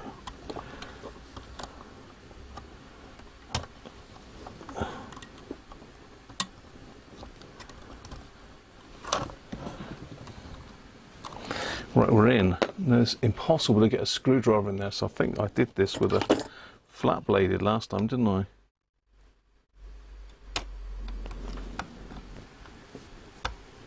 Yeah, there we are, we're in. What a fiddle. So he must have fitted a new switch bank on this as well, you know. Obviously give it the works when it went back, didn't they? But yeah, this has definitely gone in for repair by the dealer, I'm pretty sure of it.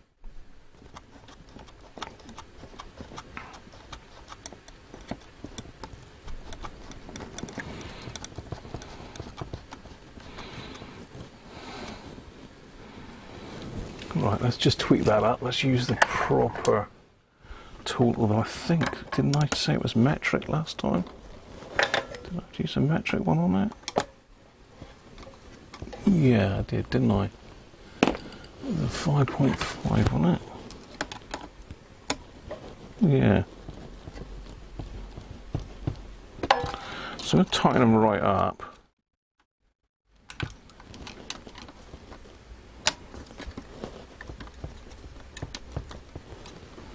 See, that one's moving.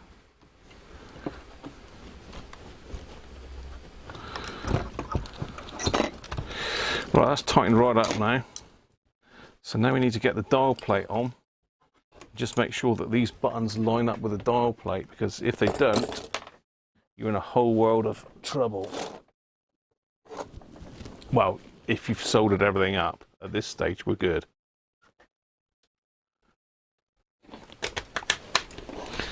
So you need to make sure they're lined up in the holes and they're not binding on the dial plate, which these aren't. So you need to make sure you keep it that way. Could leave that on, I suppose. We'll try and solder it up. Just need to make sure that you don't bend this board down in any way or lift it up. It's got to stay exactly in that position. So how are my wires looking? Are they all nice and straight? That one's not very straight. Don't want it shorting on anything. That's very nice. That's definitely the way to do it. I should remember that for next time, really, because that made that job a lot easier. So let's get this soldered up. Can you all see? Buy a radio for £3, I have to pay a lot more. Yeah, you imagine what this would cost for me to do it for somebody. It's not a cheap job putting a module in refurbishing a module. So if you want to be sending me your modules, it ain't going to be cheap, people.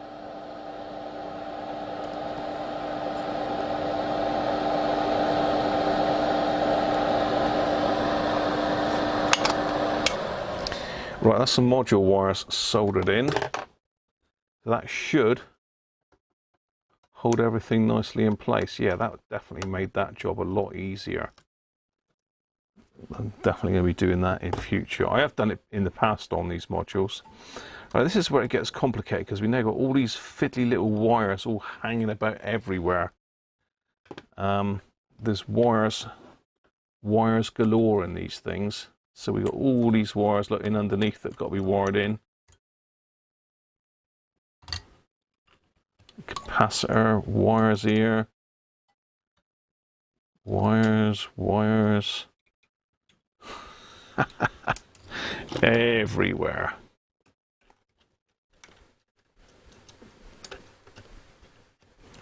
Resistors.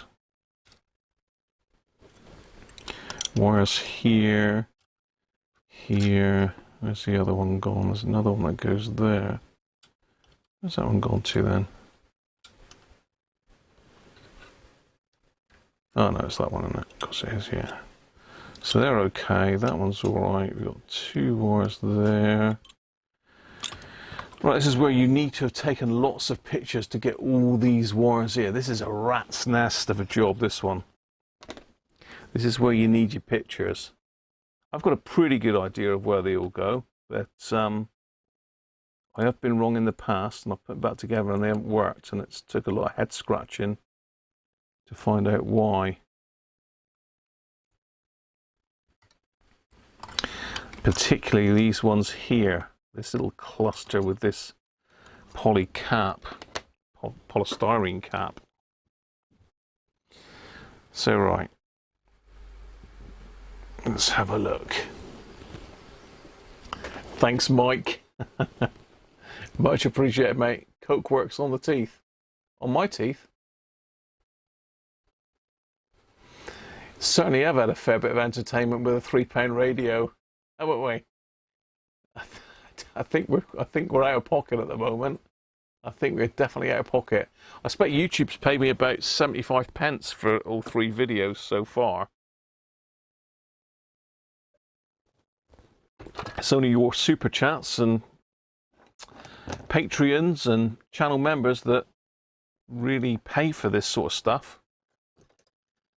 And then obviously if we sell it, because I know Chris is interested in this set, if we sell it and it's working great, then we'll be able to get our money back. But yeah, not a great earner, this. That's unusual, they've got that wire jammed in there. Okay, right. So stuff that I do know where it goes is obviously these. I believe the blue one goes in there.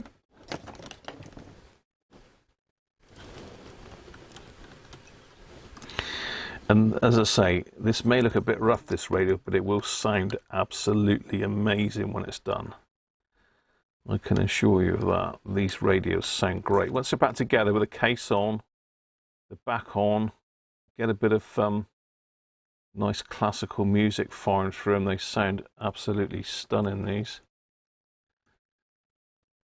I don't think I've got my own. I gave my I sold my R707 to Sean from Man Cave Workshop. It was one of the first times I heard from Sean was when he said he wanted that radio.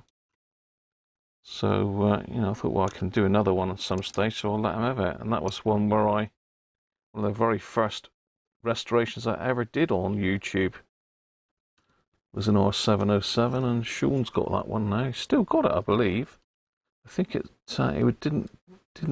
wasn't in his man cave when it caught fire. That's being awkward, that blimmin' resistor there. What are you doing, resistor? What are you doing to this to me? You don't normally play me up like that.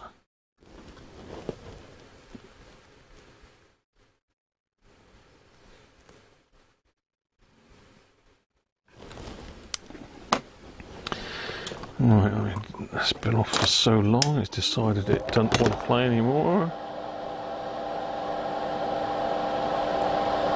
I better just check those on the pictures as well to make sure they're in the right position before I solder those on, because they could go either way.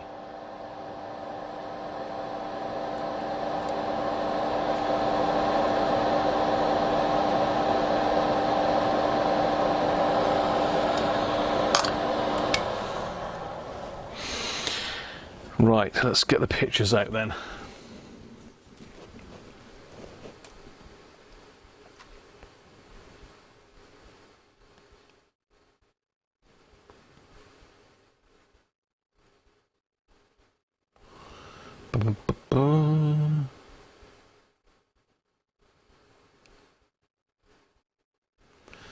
Coca-Cola.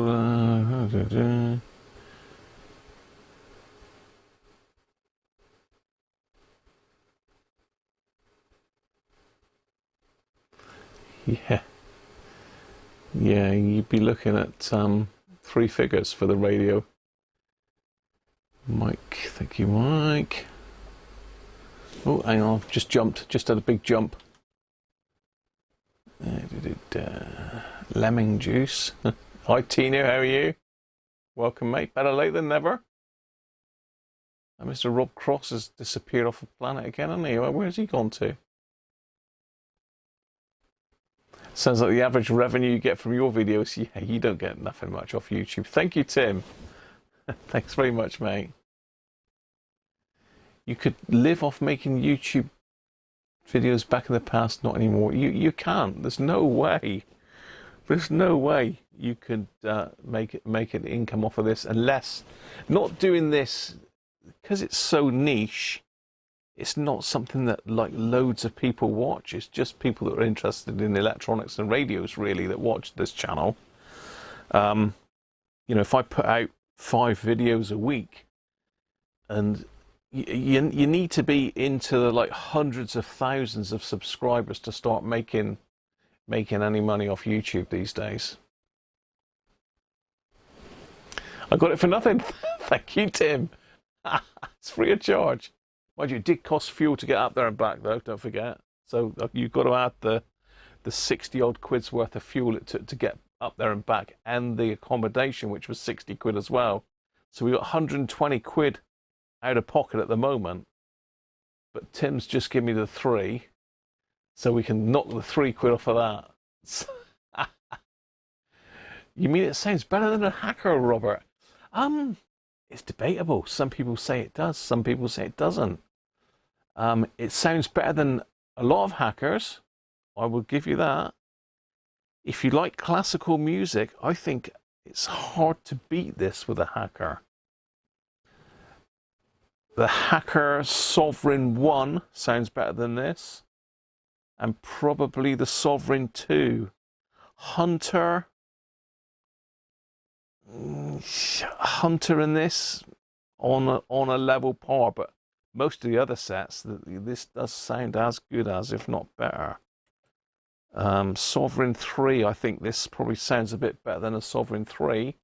The thing is, you've got more tonal range on this, so you can go like well over the top on treble or bass. You can have this thing rasping like hell if you wanted to, but it's not really a radio to be played loudly. I've heard them played loudly, and it's just not what it's meant for. But yeah, they definitely are as good as some of the hackers, for sure. I got waylaid then because I was looking at the chat, but you've got to keep up with the chat, haven't you? Enya, an instrumental. So yeah, it would suit you, Aaron, to be fair, one of these. Happy Father's Day, yes, Chris, to every father out there.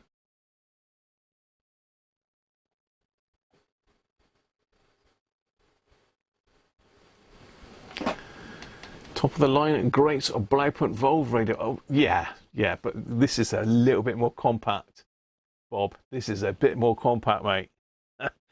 And you can take this one out in the garden with you. You know, you can take this one in the car. You can't do that with those big Volve radios. So it does have its advantages. And they do sound stunning, as you said. Right, I'm looking for me pictures on the old module wires, on the old wires. Right, let's start this end then. So there you see, I did get the blue and the so just as well I didn't solder them up, because they go in the other holes. They're swapped around.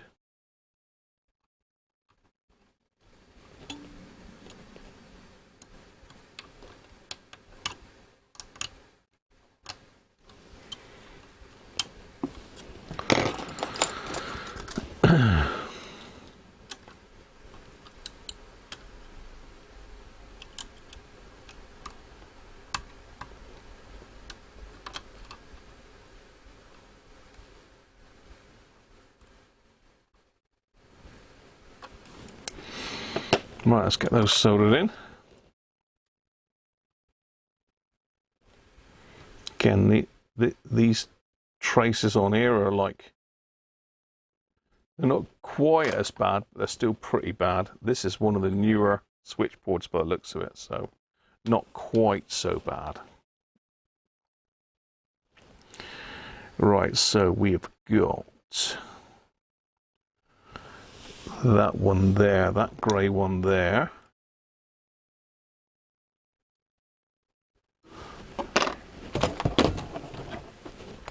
These wires just don't seem to be going where I want them to go today. That one and the purpley, both in the same hole. Not a great idea, Mr. Roberts. You should really have put them in separate holes and just add a track. But there you go. And we've got a bit of a broken pad on that next wire by the looks of it. Yeah, bit of a lifter, that one. It's okay. We can do that. So look, we've got the wire from that terminal goes in that hole.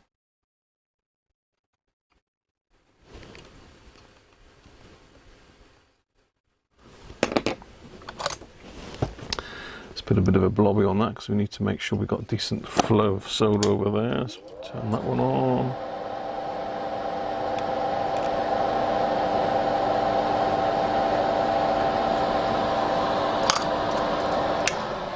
Let's have a look at that. Yep, fine. In the next toe we have got another plain wire. So we've only got one left, so it must be that one.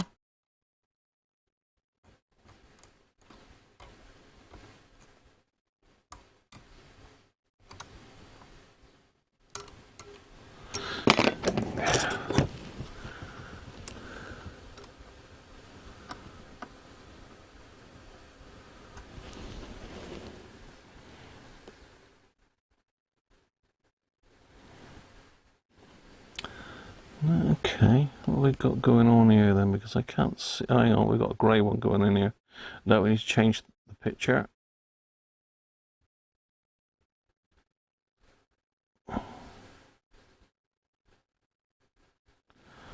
Okay, so we've got that wrong.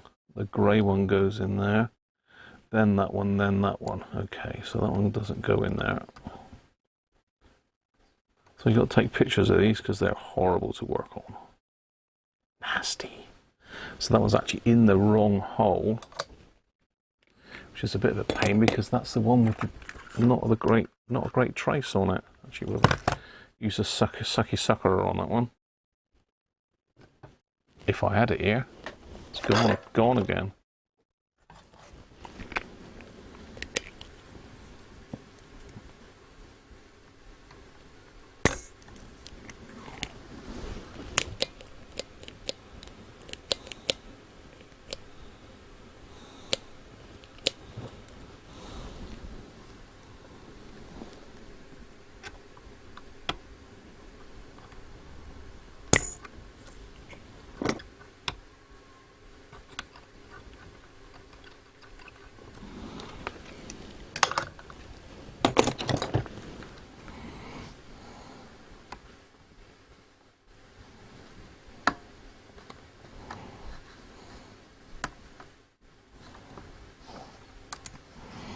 Definitely these wires are not going where I want them to today.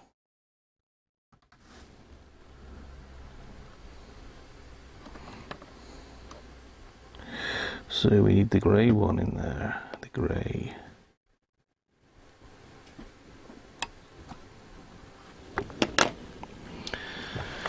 Right, so grey. Grey.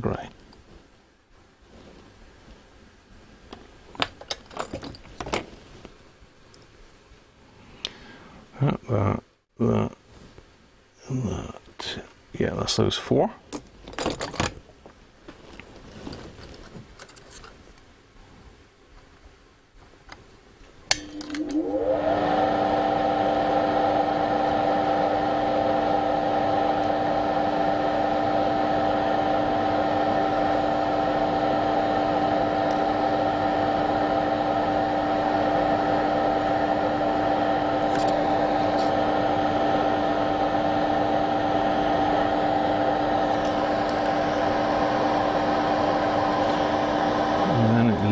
Like we've got orange,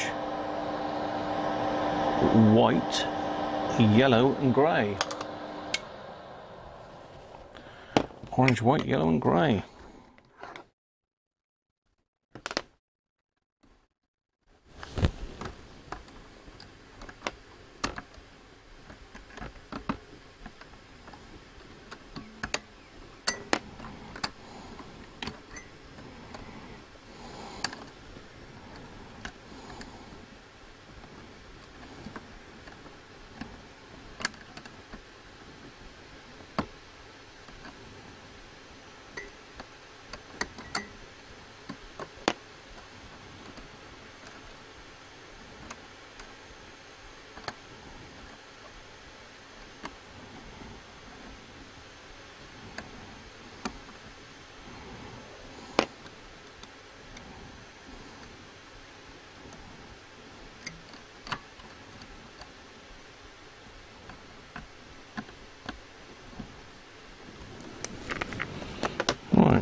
getting there. We're getting there. Let's catch up on the chat.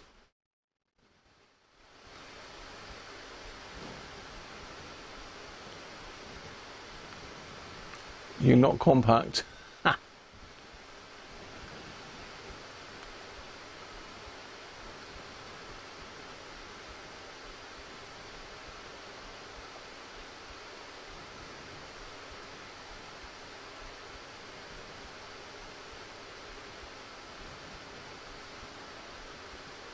You don't want to sell and none of your friends want them. I've got a couple of people that are interested in an old radio. I've got a mate of mine, John, wants one.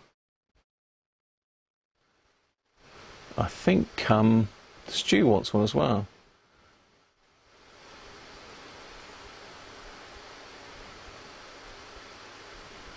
Nice. I do like the Echo radios.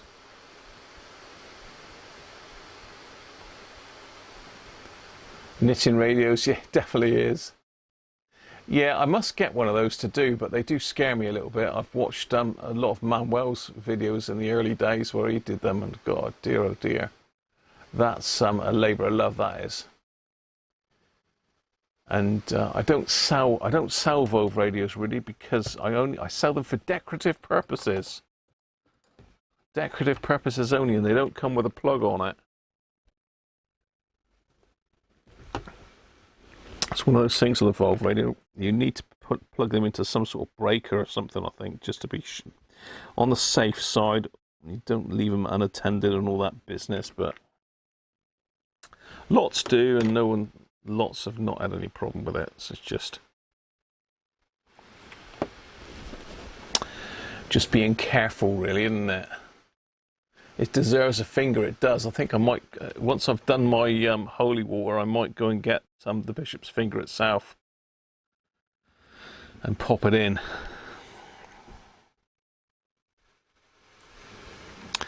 Right, so this is where it gets really complicated, is around this capacitor area. You really got to concentrate on this. So, the first one is a wire that comes from the back. This is, I'll get you in close on this. I wouldn't recommend doing this, but if anybody does ever want to do one of these, this is the trickiest bit of these, is all these wires here, because none of them are color coded. You've got this whopping great capacitor which is in the way of everything. So I'm going to pull that one out of the way a minute first, because that one goes over here. So we need to make sure we get the right wire. So we've got this one here goes in first.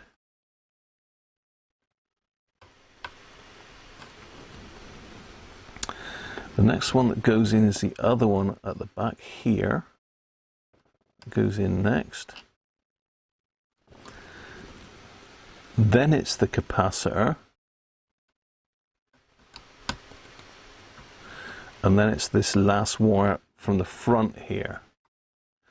I mean, why? Why did you do that to us, Roberts? Why you do this on us? Right, let's get these soldered up.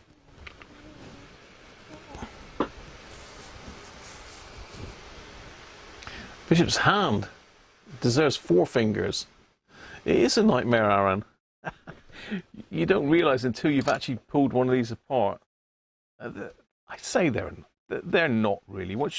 You need to get a few under your belt first before you can say that they're not too bad.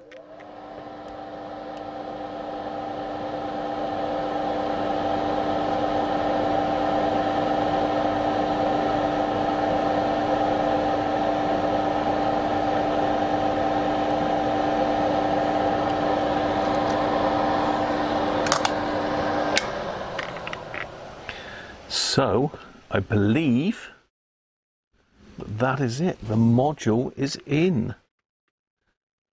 We have a module.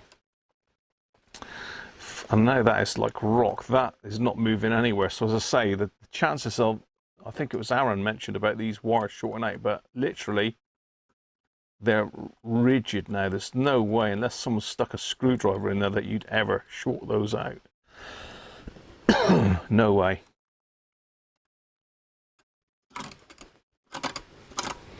Right, okay, next job then. Another horrible job that's got to be done, because if you don't do it, it's going to come and bite you in the bottom. I certainly would not ever recommend plugging any headphones or earplugs or anything into these things, because you will end up with a radio that's not working, because the headphone socket contacts over here, the headphone socket contacts are made out of chocolate.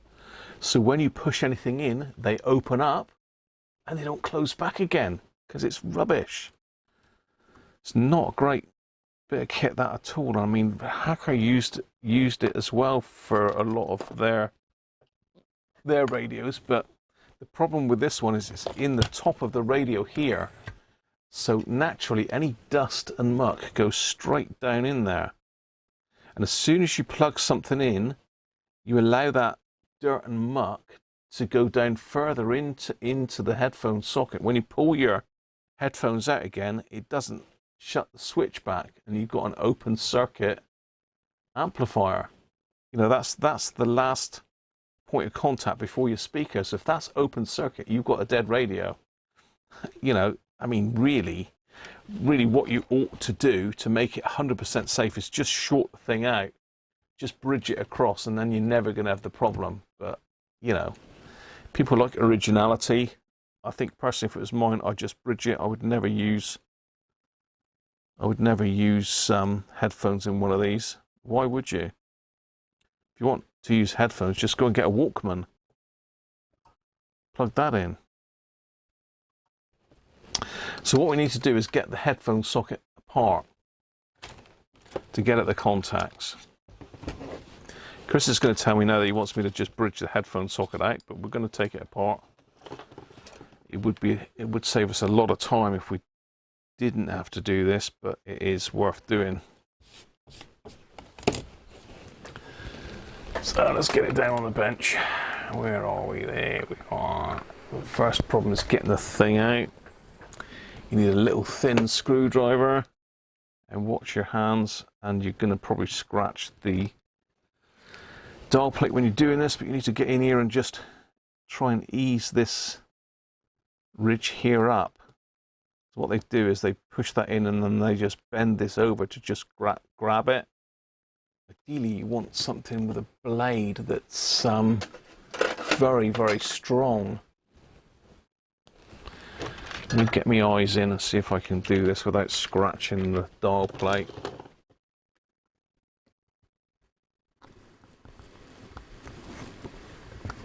No, you literally can't get in there with anything apart from a little tiny screwdriver like this.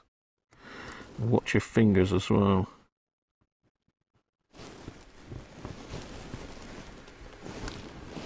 Come on. Come out.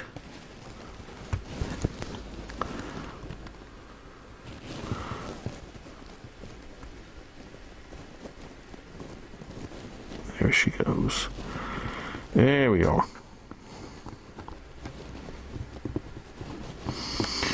Right, so that's bent that little lip up where it's joined, so it should go through now.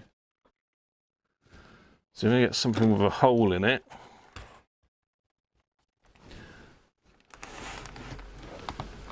And just poke it down. Poking down.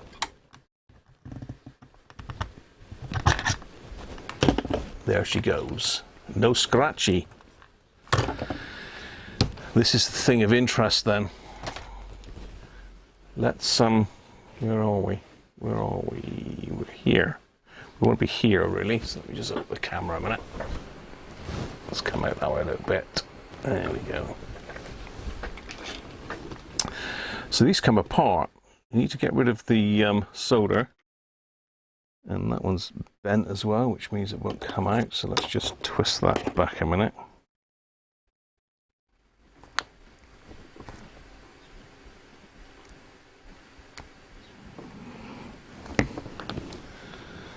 Let's get some braid. Let's get rid of the solder.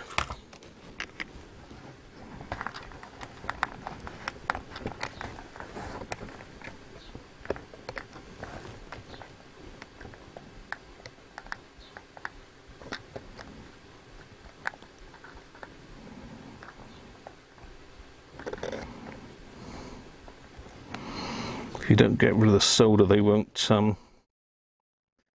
push through.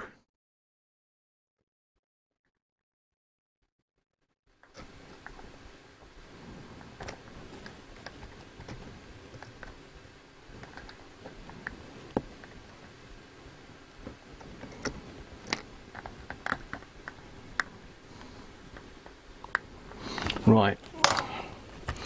I don't know if you can see on it, there is a little picture which shows you where the switch is. I don't know if that shows up on the camera very well. Yeah, you can just about see it, look. So that's the switch between these two. So when you push your headphone socket in, it breaks that connection.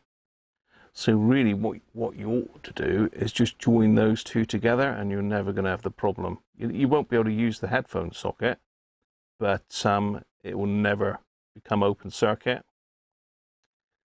This is just the ground wire here. This is the switch that switches the speaker out of circuit. Those two pins there, you can just see that. Just about see that with the light shining on it, look. So yeah, if you just bridge those, job done.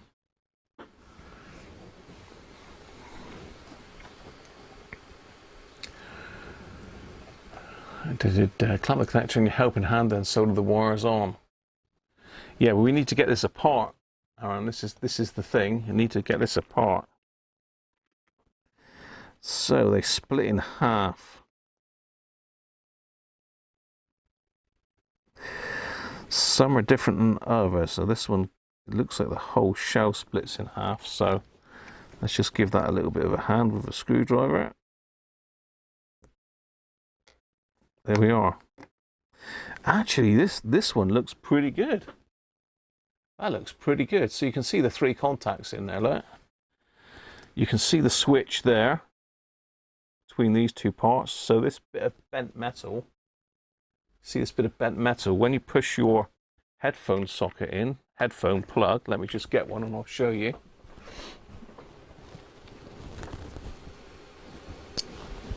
Let's go grab my headphones a minute.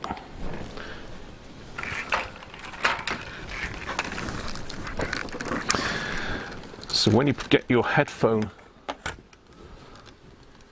socket, let's get that light down a bit.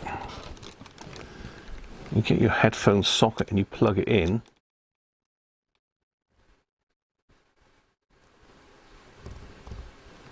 Well, it's not even broken, that connection, look. But the idea is that it breaks that connection. It might be just because I haven't got the other shell on. Yeah, it's supposed to break that connection there, look, just.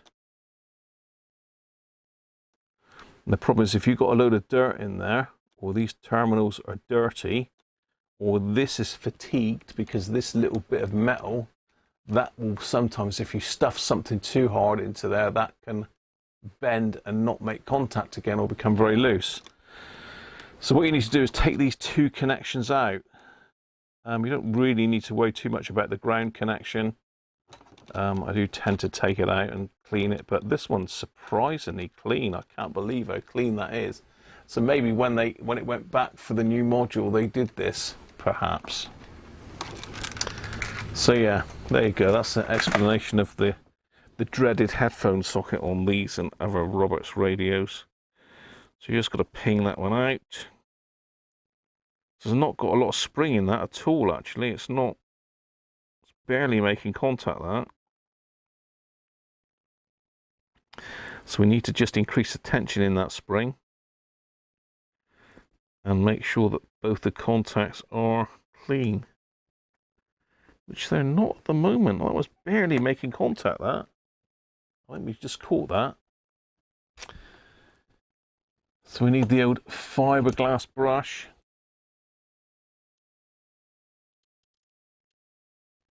This is where it gets nasty.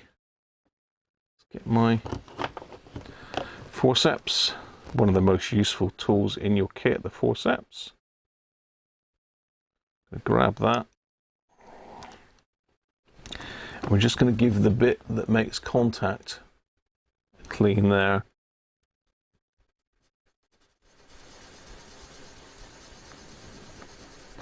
So So can you see how shiny that's just come up? Difficult because the light's shining on it, but that is now clean. As I say, we just need to bend that out a little bit just to give it a bit more grip. So I've not bent that a massive amount, but I've bent it enough. Let's just give it another clean just in case it's got a bit of flux on it. That's that bit. Next one is this bit. So again, really, really dull at the moment.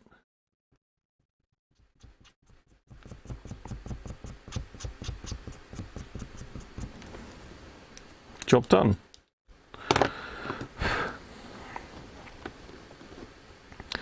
So just a case of putting it back together.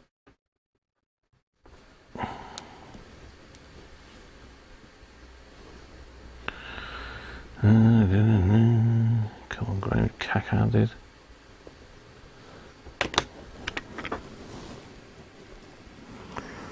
Get that back in there. Put the other way, the right way up. Ground would help.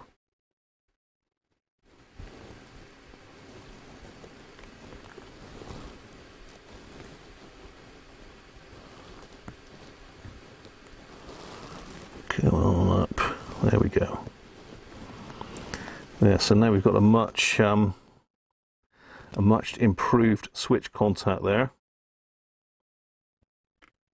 Let's do the ground as well while we're in here. Let's just do that one. Again, don't wind these fiberglass pencils out very far. So see, I've got it just clear of the end. If you wind it out too much, you get lots of long fibers floating about everywhere. So this is a mono socket as well. It's designed for an earphone, you know, one of those old earplugs. Just a single, like, ceramic one on a curly cord. It's meant for that. It's not meant for headphones. I've had a few headphones plugged into it over the years by the looks of it. I think Mike, Mr. Racing Demon, had quite a nice plug that he used to replace these with. I haven't seen Mike for ages in the channel. It's just a shame, but you know, each to their own. And there we are. That's renewed. And what we ought to do as well is, just for good measure and for future proofing, we'll pop a little bit of deoxit D100 in there, a little tiny spot on the contact there and on the ground. So if anybody did decide that they wanted to pop a headphone in it, it wouldn't damage it. So there you are.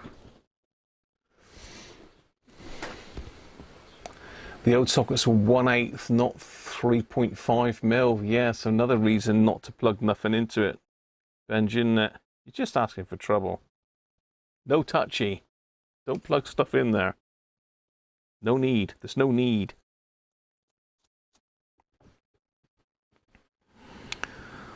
So let's plug that back together.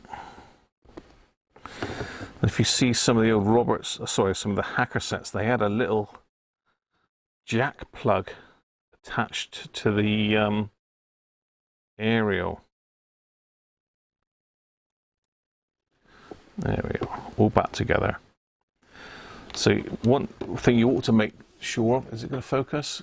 Come on, focus. Focus. Focus. Don't like it. I've been too close. Come on. Thank you. Yeah, so what we ought to just double check is that we have got continuity across that switch. So we'll just put it on buzzer mode. And we'll just make sure that that switch is closed, which is that terminal. Whee, stay there. That terminal there, and that one. There we are. So that's how you refurb switch in one of those. Also helps to put a cotton bud in there and clean that out when the switch is out. So let's do that.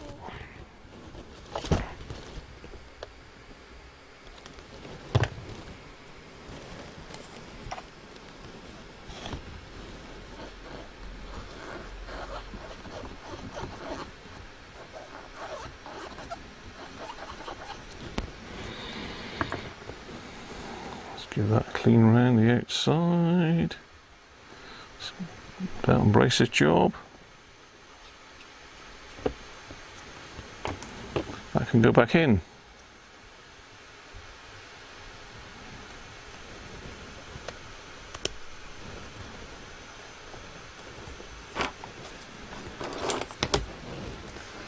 So we just need to bend that back in. Let's get an appropriate size screwdriver. Just bend that back.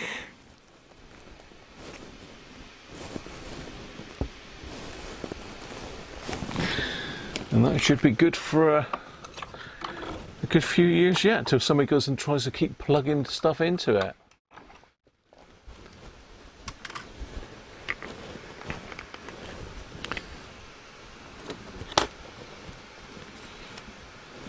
There we are. Done. Serviced. Got to be done that though. It's only relationships between the Roberts worked on and the Roberts branded tape decks that were Akai brand. I think the Roberts didn't make any of their own tape decks, I don't think. They rebranded stuff from other people. They did that with a lot of their more recent shortwave sets. They're all Sangean rebadged Roberts.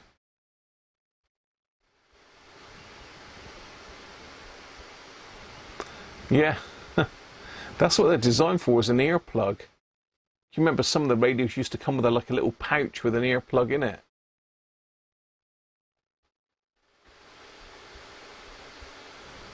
You've done one, Tim, have you? And it is a nightmare.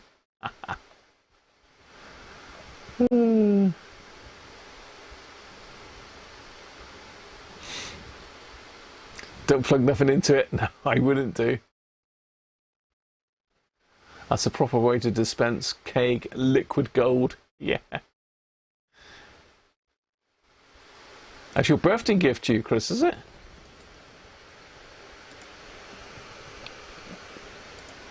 Hackers are a lot easier to work on. They're just better build quality, really, aren't they, the hackers? Right, are we in a position to put this back in? We need to clean this off, really. It needs a bit of a polish up. It's got all these insect droppings on it from life in the garage. So we need to get that cleaned off. If I can find my wet wipes. How are we doing for time? Have we got time to give this a polish? Yeah, I think we have. I'm sort of want to get the capacitors done and get this radio up and running, because this is the last outing for the R707. I might investigate that module further, unless anyone else wants to take it on and have a play with it. But I might see if I can hook it up to Frankie and work some magic on it, because it could well just be that discriminator out of whack, you know. Call that insect poo is stuck well, isn't it?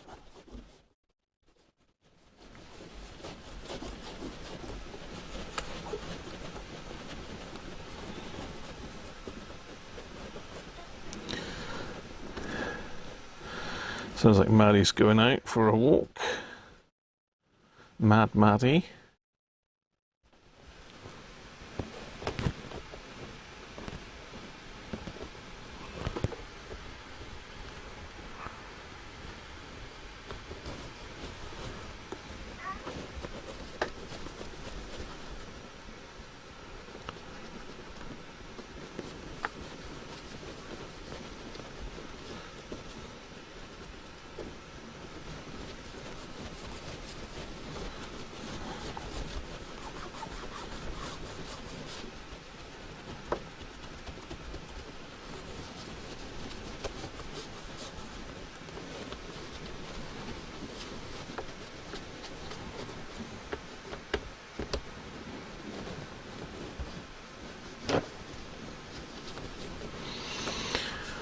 Okay, that's looking a bit nicer.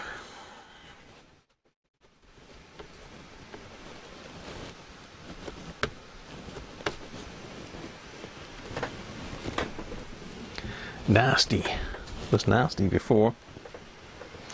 This is hopefully gonna sort of emerge. This is the original ugly duckling radio, this one. It's hopefully going to emerge as a lovely swan, Chris. Look at that. Lovely big old swan. Still a bit manky, but yeah, let's just clean that off a bit better than that.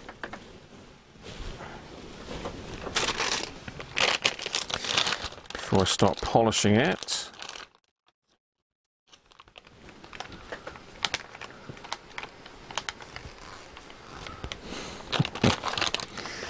I'll just catch up with the chat a minute. It's not scrolling. Jess, how you doing, mate? Where's my England t-shirt? It's in the wash. You don't hit 55 till the 7th of March next year. Have you ever serviced a PA amplifier? No, I haven't, Aaron. Does Coco go as well? Yes, yeah, they both go. Just Maddie's the only one that makes a noise. Coco is good as gold. He don't make any noise. It's just Maddie. She's absolutely, as her name suggests, absolutely mad.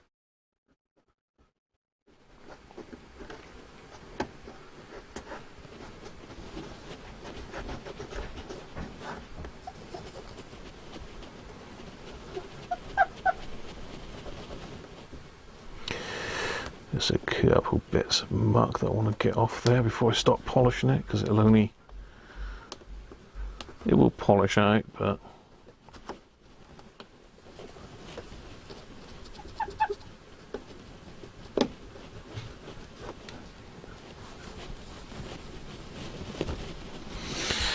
right, that is now ready for polish. It's not looking too bad now, though, is it? I mean, that's bit of an improvement on the insect poop. I've still got this bit there. What's going on with that? Oh, sorry. Okay. Yes, let's get some blue roll out and some polishing compound. This does my hands and my shoulders in, all this polishing stuff. I've got to find an automated way of doing this. I was thinking maybe a Dremel with a polishing wheel. That would be better. I don't know if anybody's ever had a go with that. So I tend to put a few bits of this on.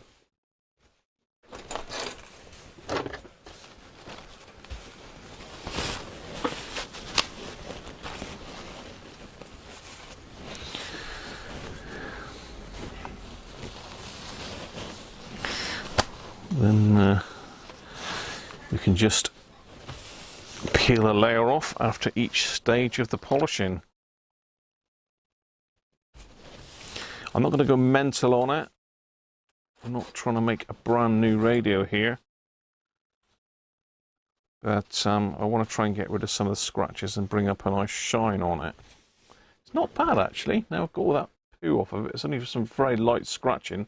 The deep scratches like this around the knob, we're not going to try getting rid of that. Literally, you'd have to sand back the whole of the top to get rid of that. And once the knob's on, you can't see that. So let's not make work for ourselves. So let me find the polishing kit. We've got number 1.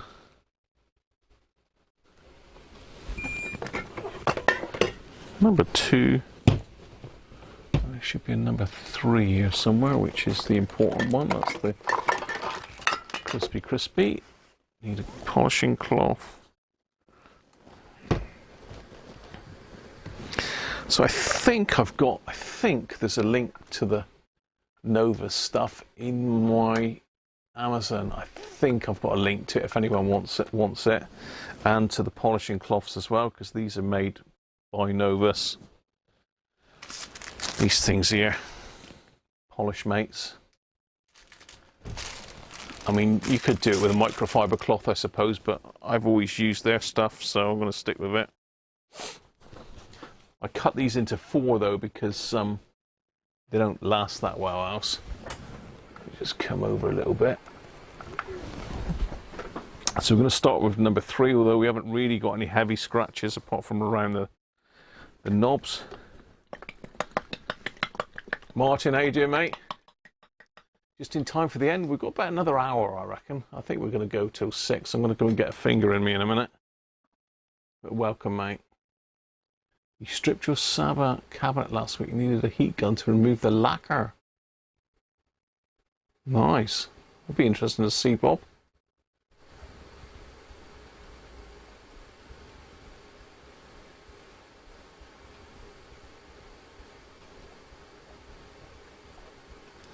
Hey, Rich, how you doing, mate? Good to see you.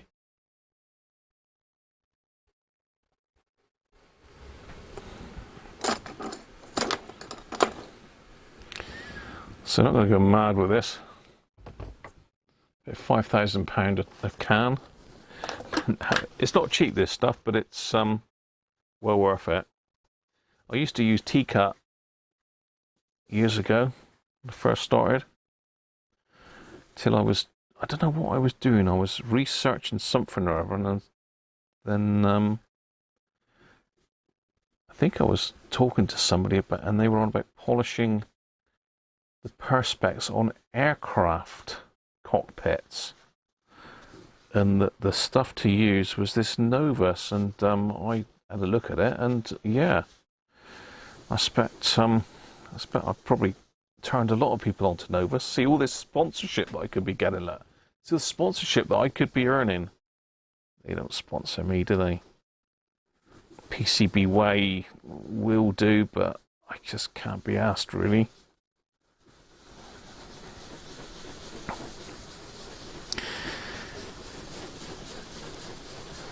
PCB Way do sponsor a lot of electronic sort of channels, don't they?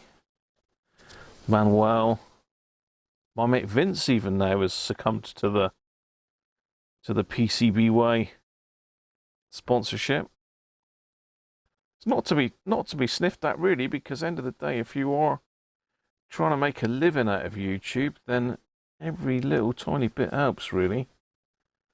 I'm not really trying to make a living out of YouTube. I'm just really trying to sort of, what am I trying to do with YouTube? Trying to keep us all together, really, I suppose. Keep our little community going, and hopefully sort of pay for a bit of my time and some of my materials. The consumables, things like deoxit, which is like liquid gold, and all the other bits and pieces that seem to cost an absolute fortune these days. You can't really charge back when you sell something, really. You've got to sort of factor in a little bit of consumables when you're looking at your hourly rate. I'm doing some sort of fixed price stuff now. I've got sort of fixed prices for some bits and pieces, but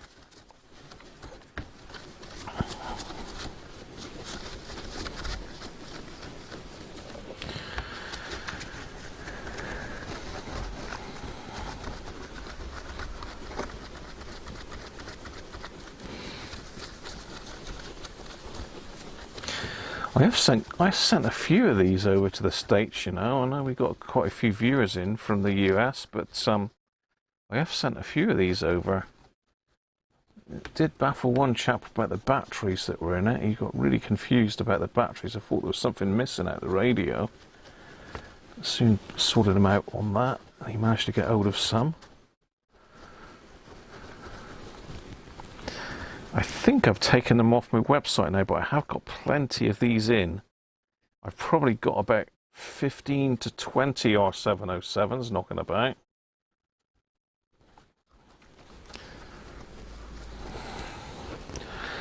Oh, right, that's the number 3 done. Just give that a bit of a wipe over. Get rid of any excess. You can see it's already starting to come up quite nice. It's got rid of there's still going to be scratches that you can see in the light, but it's just going to, it does make the radio bling quite nice once you've done this. So we're going with a fine scratch remover, and as usual that's blocked up. No real surprise there.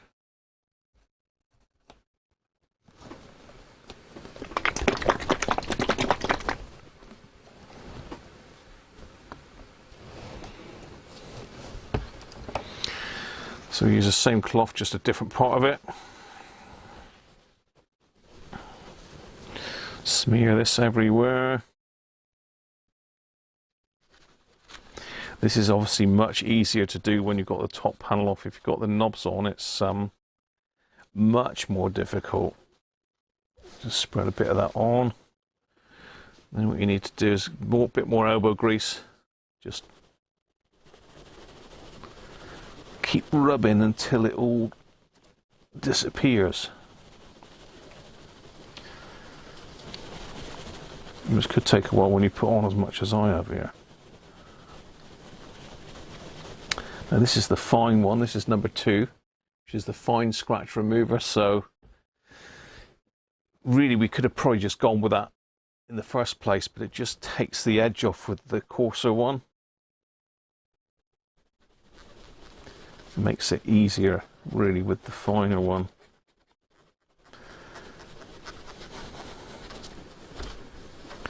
The main areas are scratching around the volume and the tuning. So that's where you need to concentrate mainly.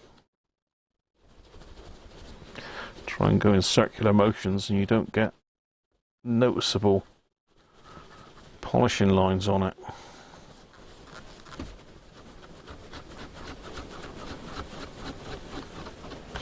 I have flattened these back with various wet and dry papers in the past.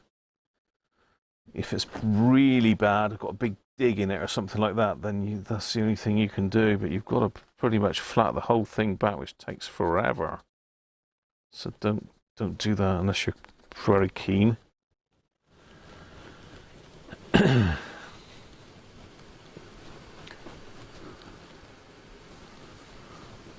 Emergency MRI scan on Saturday, Rich. Did you? Hopefully you're all right, mate. Whoa. Aaron's off for some GTA. Catch you soon, mate.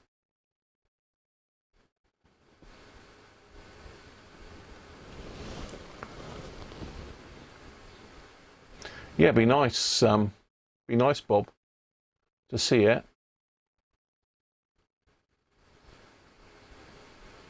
Carnauba. Yeah, I'd like some Carnauba. David gets a fantastic finish with his radios with that Carnauba wax, doesn't he? You have Novus for your polishing, Martin, do you?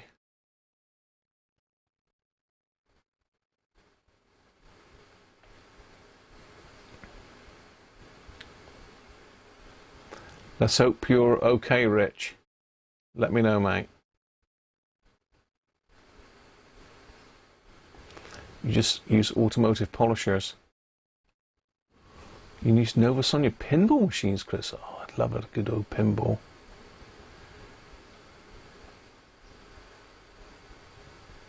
We used to do hi-fi warranty work that was always at a flat contracted rate.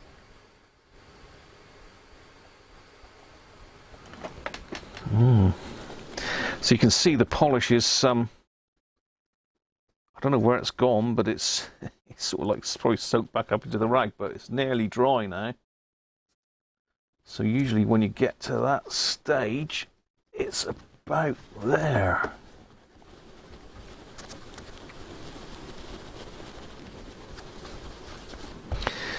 Yeah, it does my shoulder blades in this. I must have a go at one of these dial plates with a Dremel, just to see how well. The problem is it's quite a big surface area. I've got one of those big industrial car polisher, not industrial, but you know, a car polisher thing that would probably do it, but it's not really concentrated enough for the smaller areas.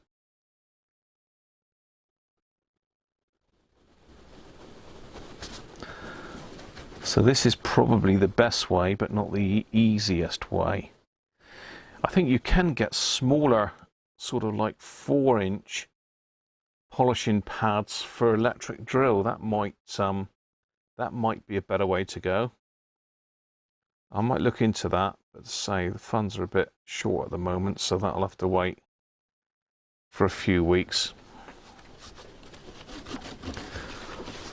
So there we are. Let's I'm going to go and get that under the tap because we've got lots of polishing compound come through the back. And then so we peel back our dirty layer. We've got a nice clean layer ready for the next bit, which is just a final polish with that. Then we can put it back on. Then we need to change these capacitors. I want to try and get that done today. So we're under a bit of pressure now, a bit of time pressure. So let's crack on. We just go in and clean this muck out. So we don't want to leave that in there really. I need to go and grab a finger and pop in as well. I've only technically got 45 minutes left, but Mrs. Crunch has just gone out with the doggies. I've got to paint my patio furniture tonight as well.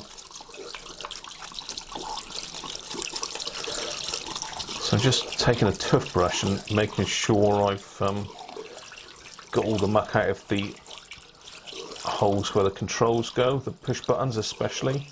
You don't want that abrading away at your switch contacts, really. Your sockets.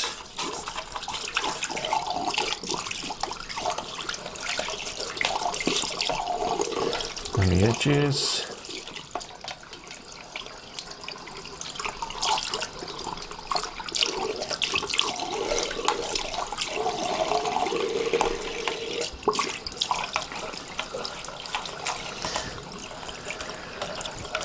Yeah, I've got some aluminium sort of patio furniture out on the decking, and it's quite a few years old now. In fact, it's probably knocking on for about 10 years old, but it was looking a bit like we were going to have to replace it. But when you think of the cost of stuff these days, we decided to just, I decided to just refurbish it. So I've spent a bit on tools and that to do that.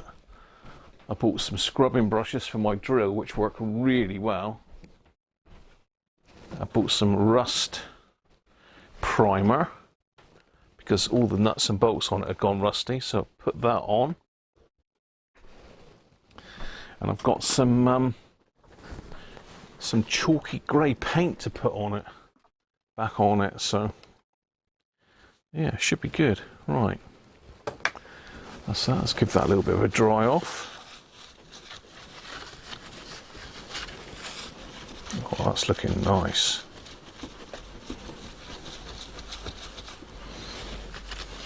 That is looking very nice. I don't know how well you can see this. If I can get the light shining on it, you can still see there's a bit of a ring around the... But look at that. That is... Which light that is? It's not this one, is it? I should get this light down on it, really. Yeah. So that does give it a pretty good finish, doesn't it?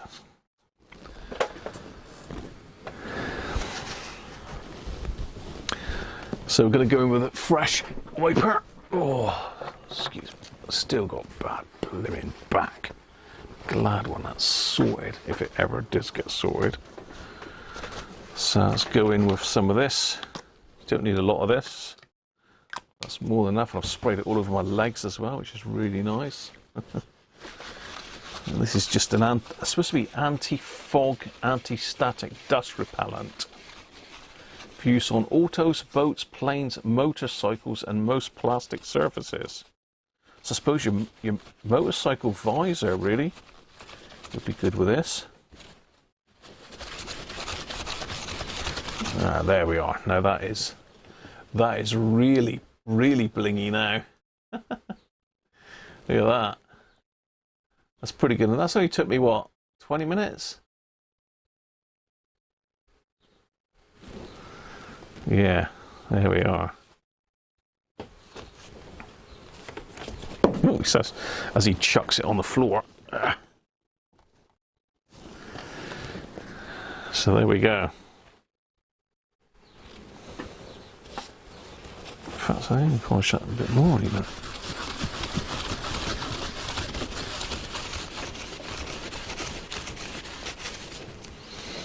Nice, very nice. Right.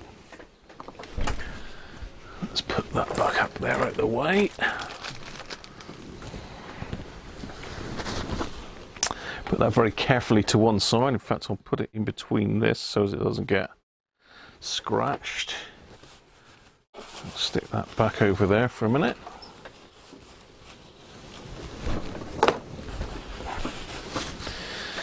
Let's put this away.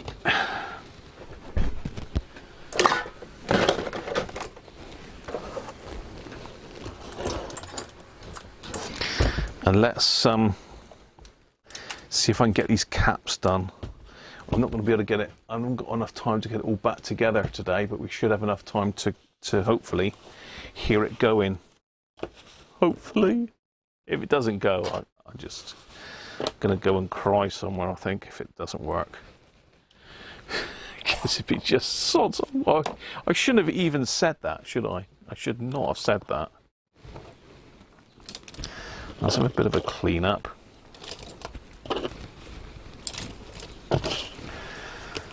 Get rid of all the cleaning bits and pieces. My soldering legs, deoxit's done.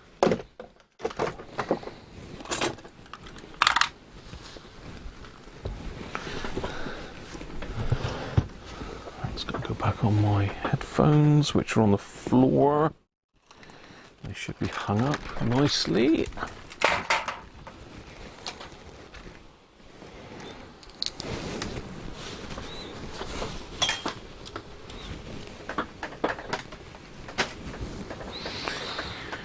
Right, looking better. I'm pleased with the progress so far anyway. I've got quite a lot done. I've got more done than I thought I would, to be fair. I think if we'd messed about with that other module too much, we wouldn't have got anywhere today, really. We'd have just gone round in circles and probably still not had a working module, despite trying our best to align it. Sounds negative, really, doesn't it? But incidentally, has anybody got one of these knocking about?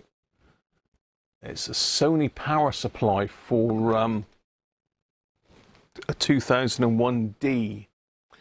Now, I picked up off of eBay last week a 2001D non-working.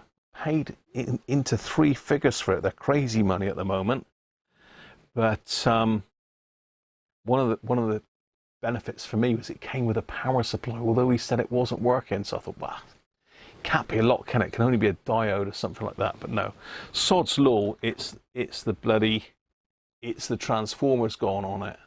So unfortunately, I've got one of these with a Duff transformer. It can't be rewound. I mean, I've pulled it apart because I thought it was a thermal fuse in it. But on the board, there's a couple burn marks. It's got open circuit primary on it.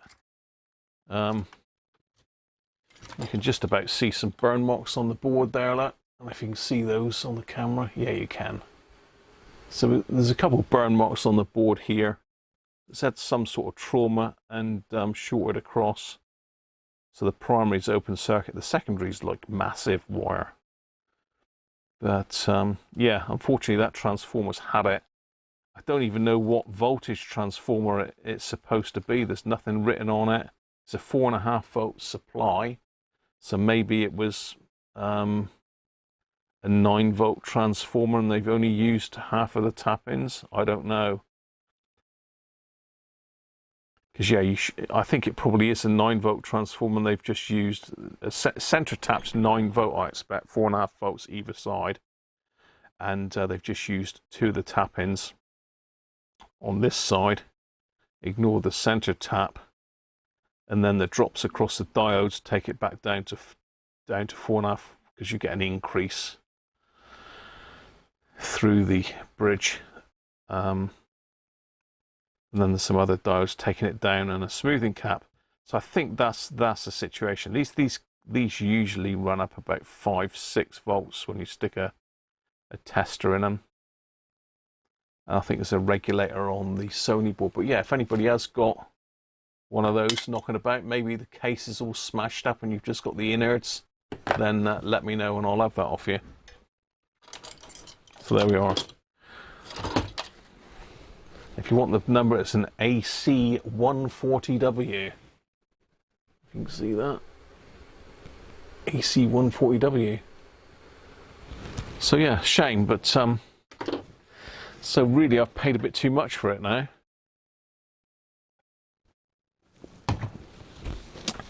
But there you are. I've got a very nice gentleman that would like one, so I'm not overly overly fussed. We'll get that done for him. It's got a nice original strap on it, which is great stuff, and it does work. It does work. It was just a power supply that was knackered, so I've got to do a few upgrades with it, and then it'll be headed on out.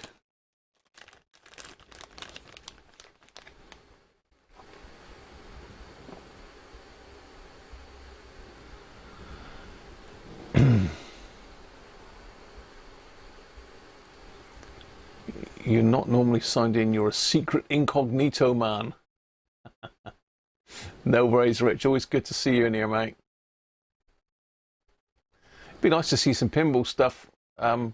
Christoph, I do watch some of your videos, but I just don't get a chance to watch everyone's videos, unfortunately. I'm too busy trying to catch up with the backlog of stuff I've got at the moment. I'm sort of lucky in a way that I am off work because I can do little bits, but I can't sit here for very long because it does hurt me back. So I've got to sort of try not to spend too long sat in my seat here. I have altered my backrest and that to make it a lot more comfy now.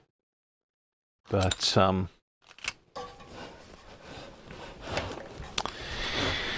yes, I've caught up with my backlog at last. Still got Clint's radio, which I'm messing with. I've got quite a few repairs arriving in, if they're not here already. I've got an R404, I've got 2001D. And what else have I got? I've got one for John Turner. I've got a radio cassette to do. That's going to be good fun. Looking forward to that.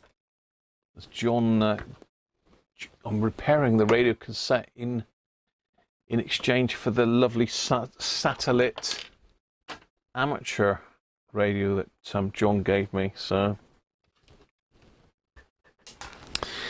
right, let's crack on.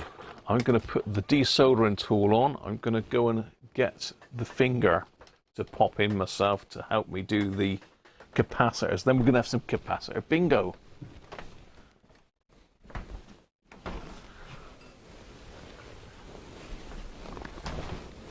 But like I said, I don't want to go on too long because I've got to get that patio furniture second coat. Hello, Maddie, you're back. Maddie's back. There's Mrs. Cruncher with Coco. Wait. I'm going to pop a finger in.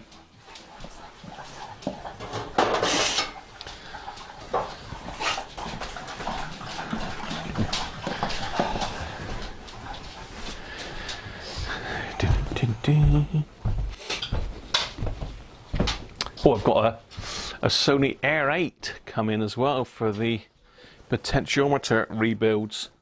So I've got quite a few repairs in. I did have the PL660. So if anybody's interested in buying one of those, I had to put a complete set of push buttons in that one and a new ribbon cable. So it owes me a bit, that one, but Paul let me have it. It was beyond economical repair, really. For what it's worth, it would have cost roughly the same amount to repair it, so I need to recoup my costs on that one, really. But it's a lovely radio, though. Very nice radio.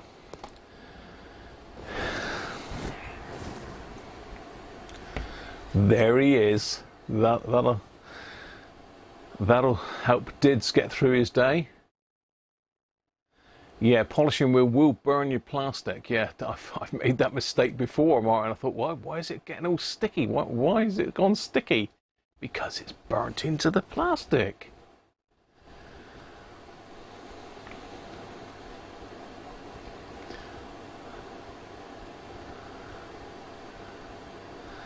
Your bruv is a computer programmer for Radiocruncher's competitor. A computer programmer for my competitor. He's thinking of getting VPN, that's how bad it is. For my competitor, Rich, that's interesting. Have I got a competitor?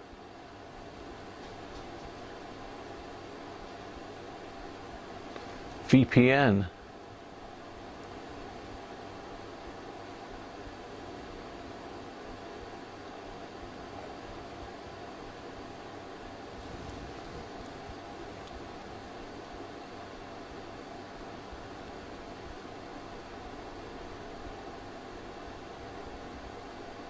This is a 120, Thomas, not the... Okay, yeah. Yeah, that's Robert, yeah.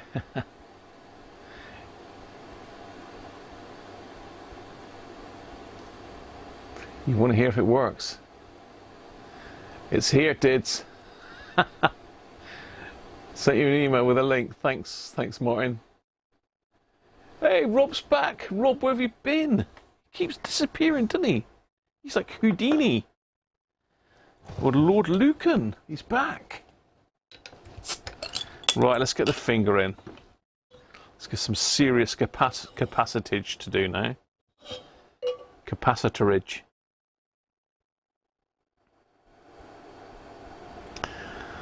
I'm running short on axial capacitors as well.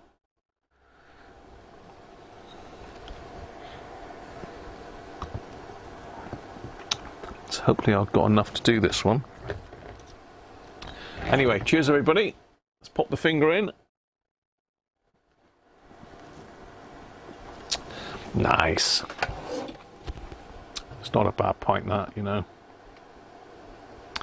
It's a lot better, but none of it's called the bishop's finger, though. That's the thing, isn't it? That's the key element. We need the finger. Right, desoldering gun. Oh, damn, the thing doesn't work, does it? Forgot about that. Damn. You didn't tell me, did you? You just let me go.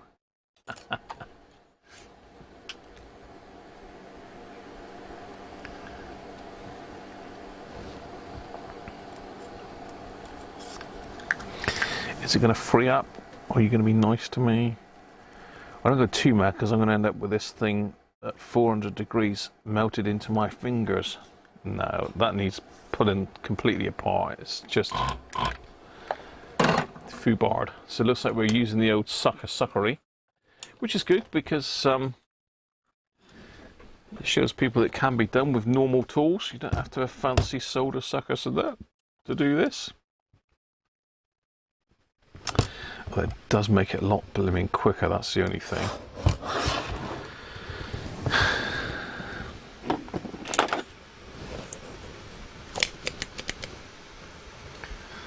Where have you been to then, Rob? You sound like you've only just, like you've been here all the time, but you've definitely been gone somewhere. What have you been up to? You've been out working? Strawberry picking? It's that time of year.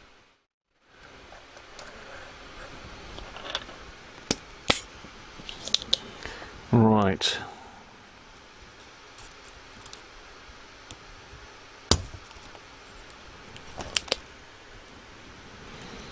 These have all got wires attached to them. This one's got the ground wire attached. I must just pop that on over there somewhere so I remember it's got to go back on there. This one's got the speaker ground attached as well. Just move that one over.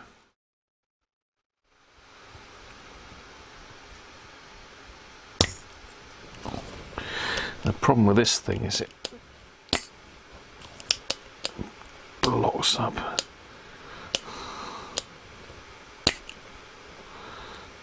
Yeah, I'm not convinced. This is a nice solder sucker, but I've had better.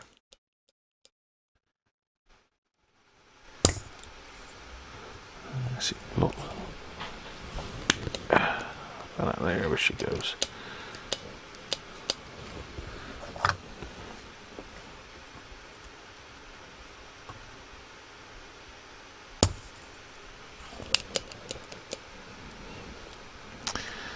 I'm going to be here for ages messing about with this. I'm going to have to get that solder sucker done, I think, in a minute. What a pain.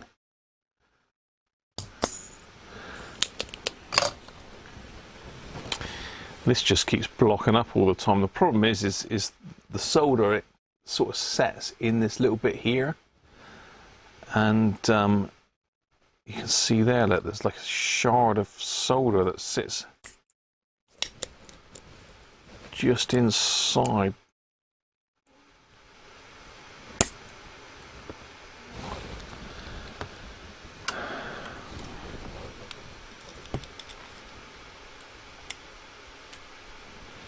There's a very thin film of solder forms on the inside of this thing.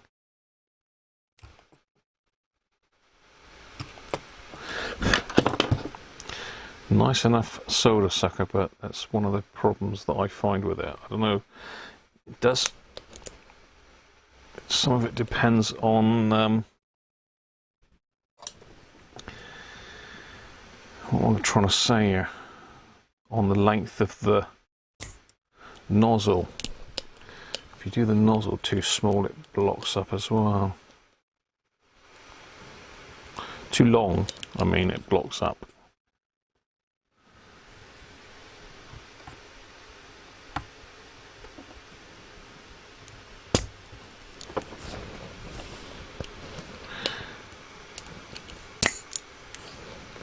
It's blocked again, look.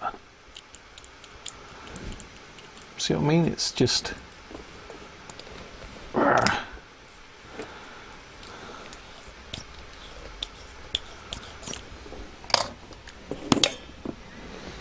going to have to take this apart, aren't I?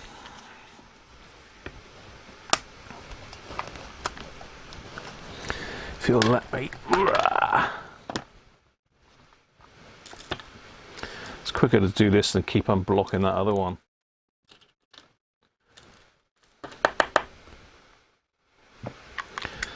So this is the problem, the solder sets in the back here. Sometimes you can pick it off. Other times you've got to heat it up with a soldering iron like we have here and poke the plunger thing through.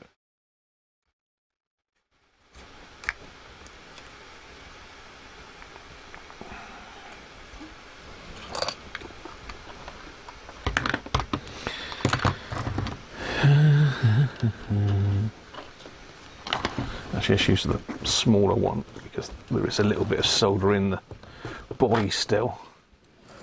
Let's use the thinner one. There we go.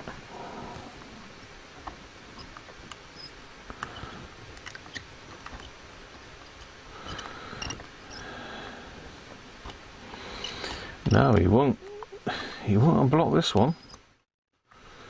He's saying no unblocky.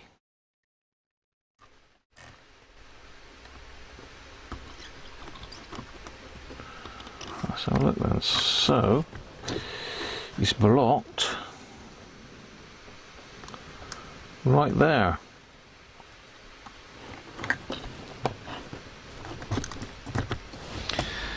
Maybe we need a bigger tip and give it some grief. Give it some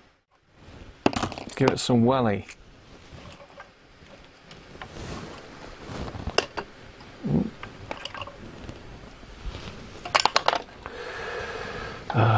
Come on.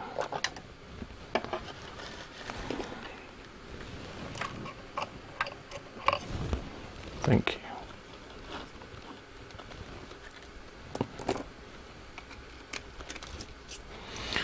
So let's give it a bit more heat. Let's chuck 390 degrees up its backside.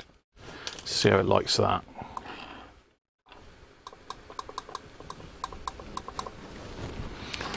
pop that washer off there.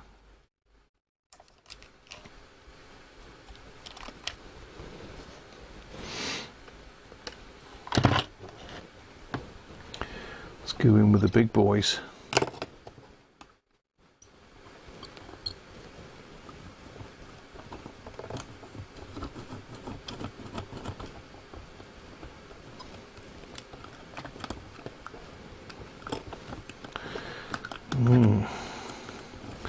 Might have to turn it on as well. Double whammy. Not even the big boys getting this one unblocked.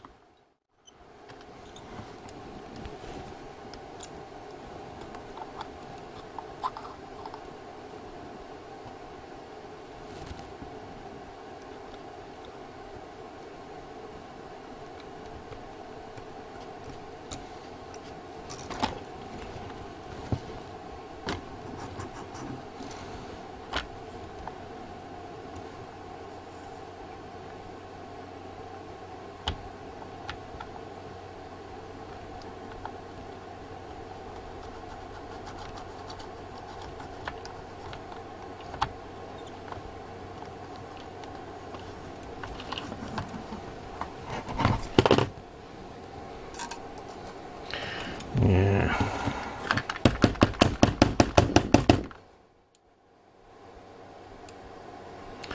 The metal bit seems to stick out further in this one it has on previous guns that I've used.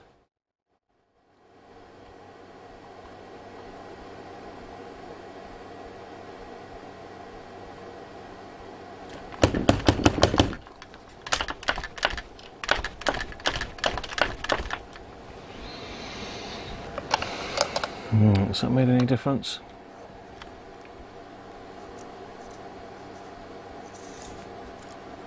Aha!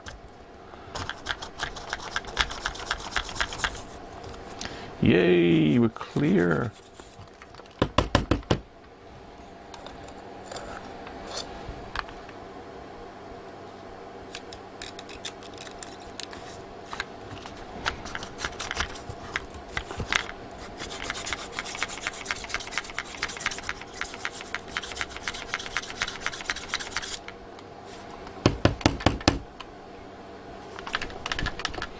Right. That's all very well, but we've still got to clear all this muck out as well.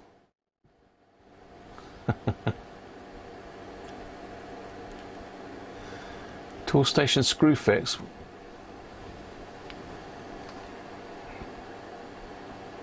Oh, right.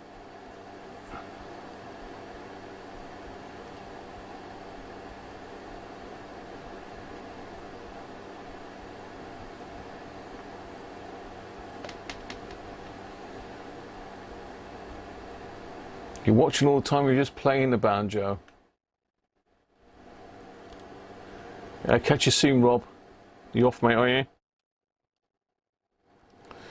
I think we'll be... Well, I might do the R707 in the week. I'm not sure the order of repairs at the moment. I've got to get John's cassette player sorted at some stage. I need to get the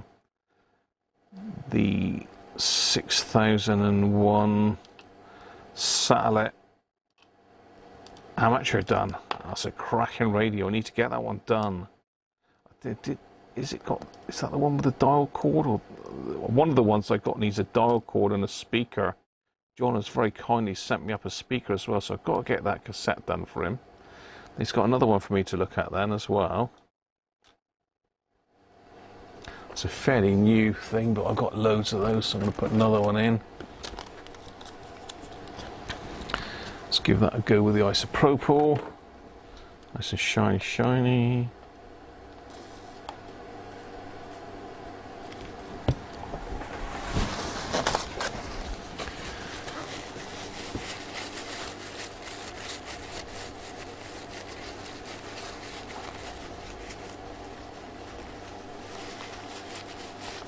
Cheers, Danish. They're all disappearing now. They're not going to wait to see if it works. Oh no.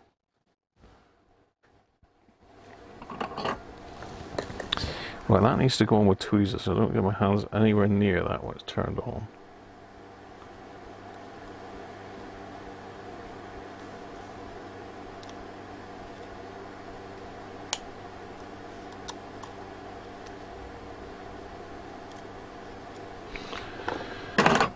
That's done.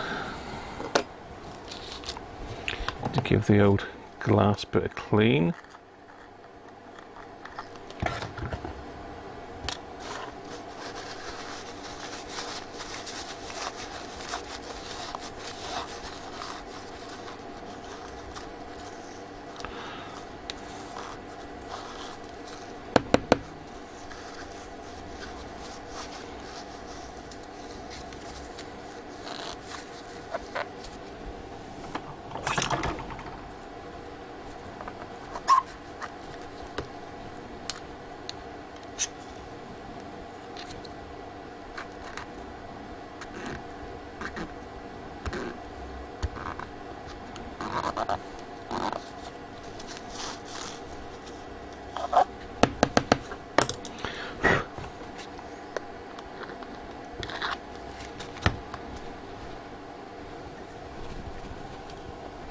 Right, spring back in.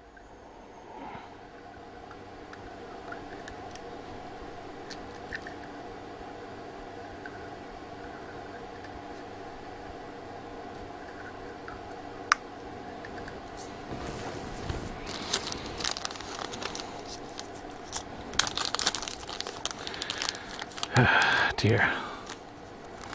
Trust me, this is quicker than keep unblocking that other thing, I can tell you. Maybe a bit of a pain in the backside, and like watching paint dry, but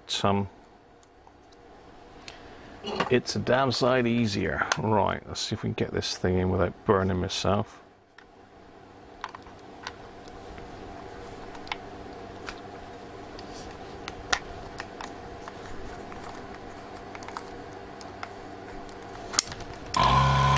Yes! We're back in action. What a pain, but let's clean up all the nasty leadness that's everywhere here. Remember not to lose Benji's precious doodah-day thingy-jigger, thingy-jiggery thing.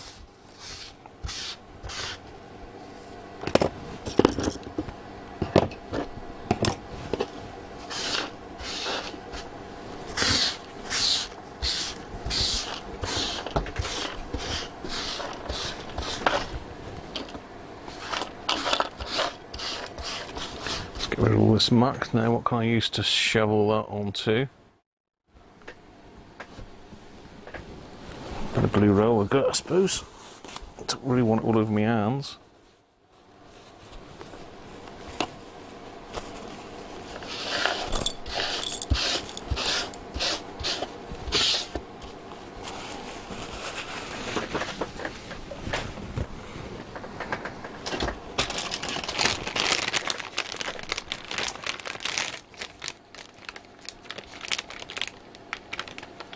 Danish. Thank you very much, Paul. Cheers, mate. Have a good evening.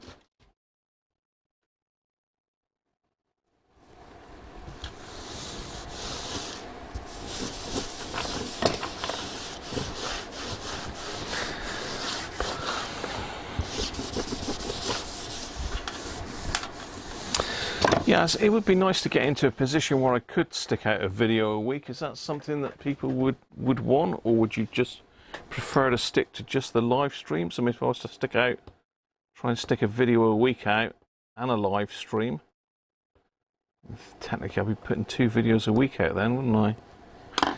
But one pre-recorded and one live. What do you think? I do need to try and grow my channel at some stage. I haven't really done a lot, unfortunately, because I decided to go back to working. I was promoting it well and doing all the right things that you're supposed to do.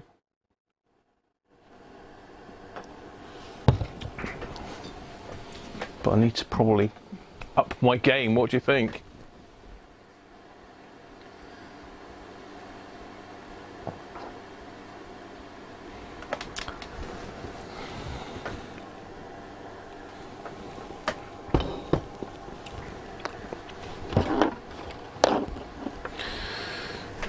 Right, now we're in business. Now we can seriously sort some capacitor issues. Let's get to grips with this. Let's get the headband on. Let's get these ripped right out of here. So that one wasn't desoldered properly before. Nice. Good to have you back, desolderer. Yes.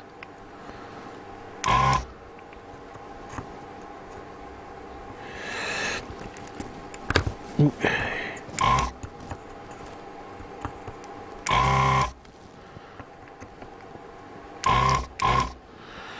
1, 2, the other one's up here.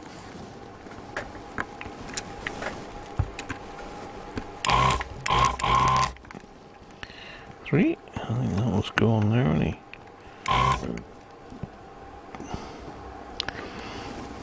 It might not quite be there as this one. Yeah, I think it's there. Right, that's better.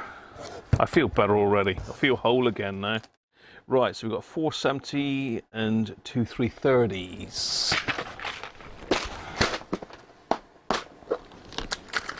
$470 and 2 330s. All Vichy going in so far. That's about a tenner's worth of caps there. Crazy money they are. Ridiculous why they've gone up. They were never cheap anyway, but you know, you always paid like a quid or so each, but now they're like 2-3 quid, some of them. Crazy. So 470, 2 330s.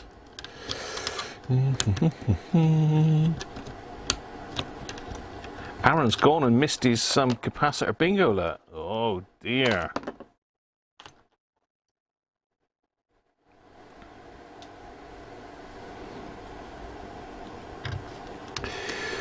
The 470.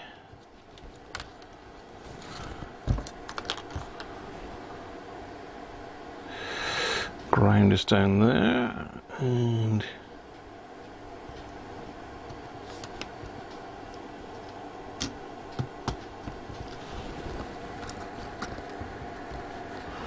try and get them lined up if I can.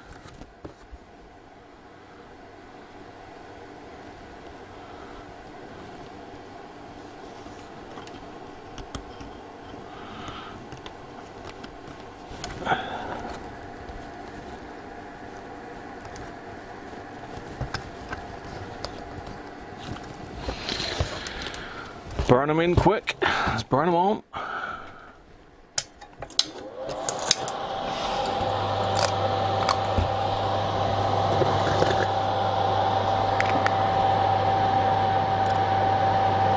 I've still got the massive soldering iron. Still at 390. Hang on. Let's go back to 350. Change soldering iron bits, put the massive one off, put our normal one back on.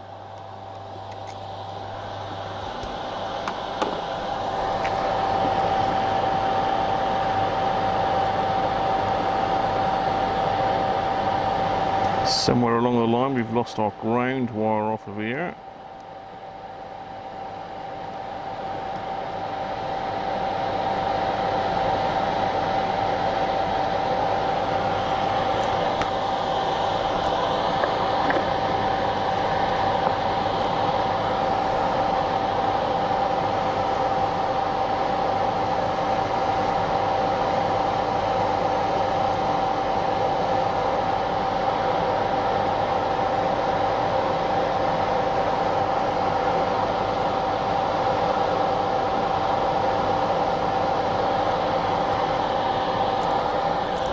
So where's our black wire gone?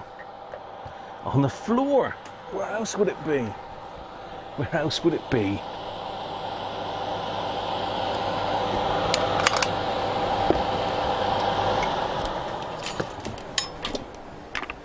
Hello, got lots of things happening on my phone. What's going on here?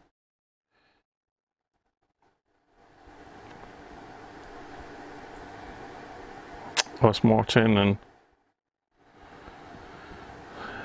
Benji. Right, snippy snips. Nice big solid capacitor legs, those. Well worth keeping. Nice.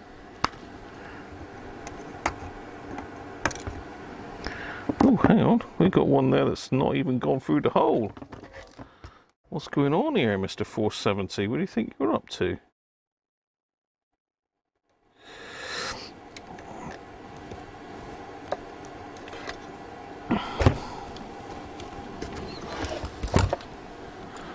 Missed one altogether.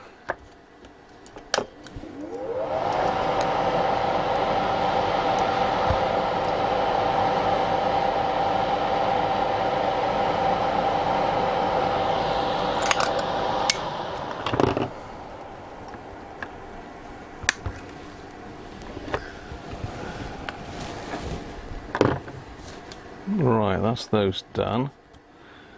So let's just get a bit of flux on the situation and stick these two wires back on. So that one went there and that one went there.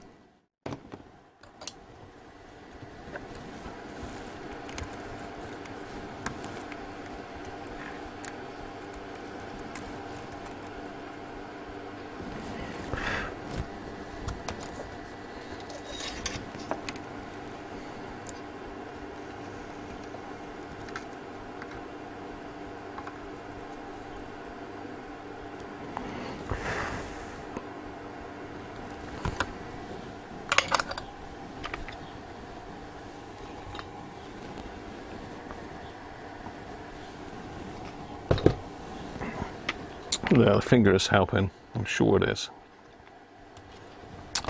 Right, see the one in behind there, which is 100, I believe. With the positive lined up with the positive of that one. So where's that one to then? So one is just here. The other one is here, okay. Can't be, because that's a funny angle. It's got to be that one. Yeah, there.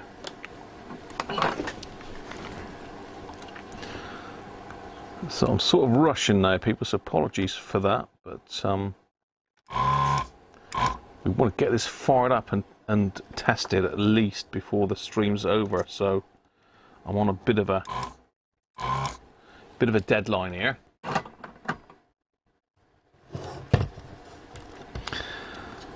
So it's 150, okay, just to make things awkward. 150 you are.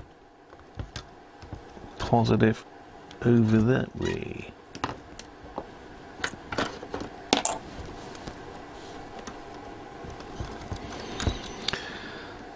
Yeah, I thought that was 100, that one was 150.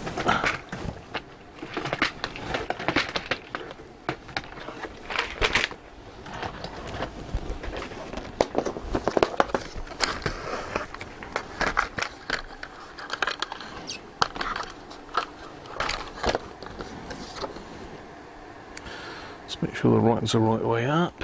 Pop it in there.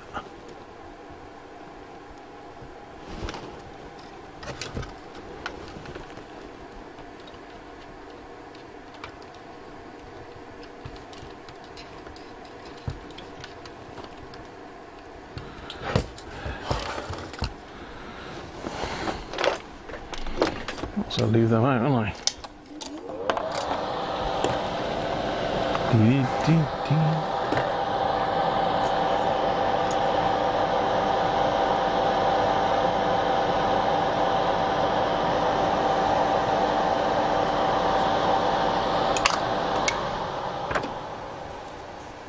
think I need to clean my computer out as well, my laptop, get the dust out of it again, because it seems to be going into turbo mode on the fan quite a lot.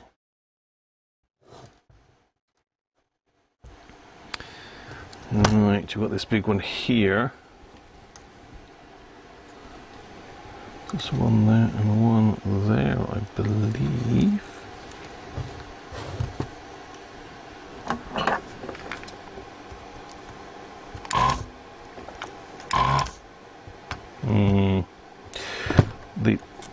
chocolate board syndrome's coming along again here.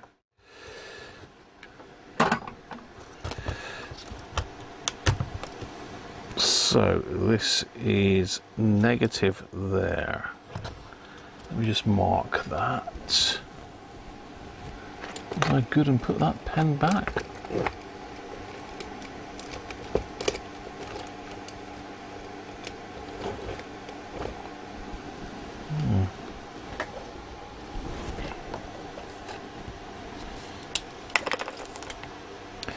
So that's a negative, and this is a 680.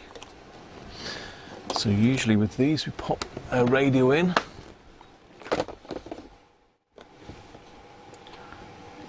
Where's my 680's gone then?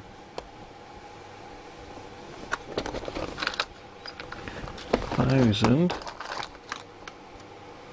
220. Maybe 680's gone.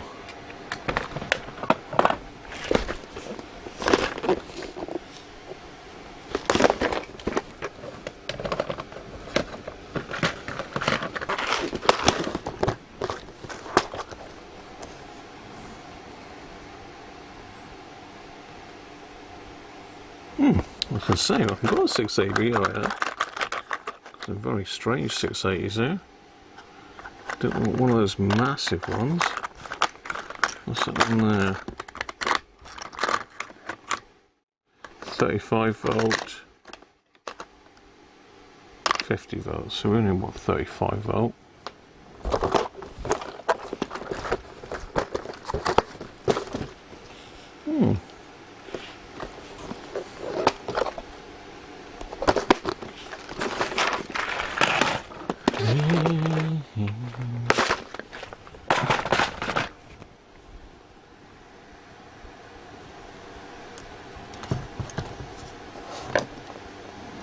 So negative that way, we need to do a little bit of a dog leggy thing going on that way with the positive. There she blows.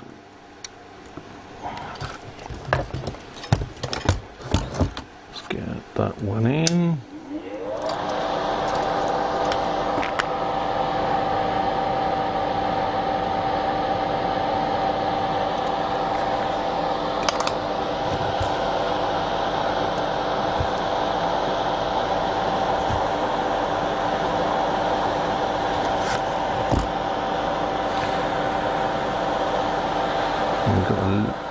One of the eyes is just melted into mush there, so I'm going to have to bridge that one using the capacitor leg as a bridgey bridge.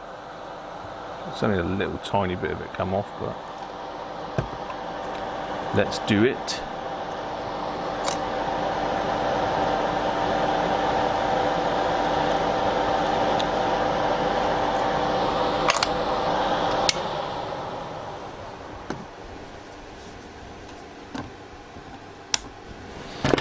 Right, what else have we got? We have got these two nasties in the back. Now they're horrible to get to. Let's do them. Let's do the worst ones first. It can only get easier then, can it? Someone's caught my leg.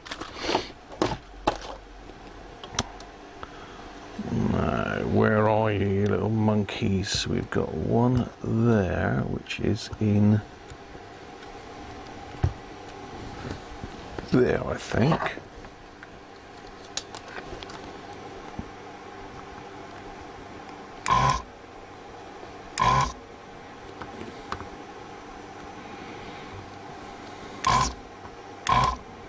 Let's take this cap here out of the way a minute. Let's just got to do this one anyway. Let's get that one out of the way.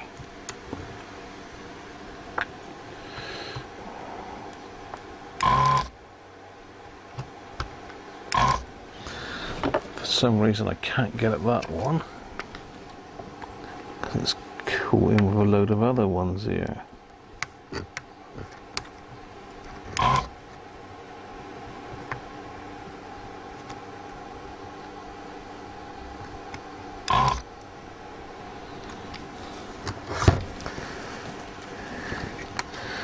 got it. The other one. It's over here. I think, is it? These are really difficult to get these out, these two. I think it's there.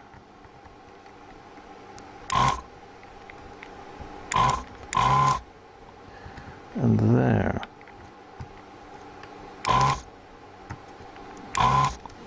Again, they've left the legs really long just to make it that little bit more difficult to do.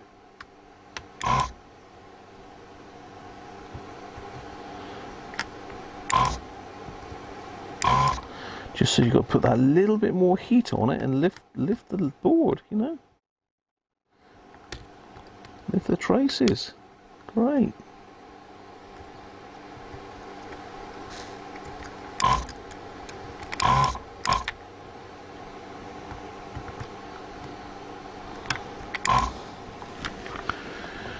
Right, I think that's got those two. Whew. How are we doing? All radio knitting. Gavin, how are you, mate?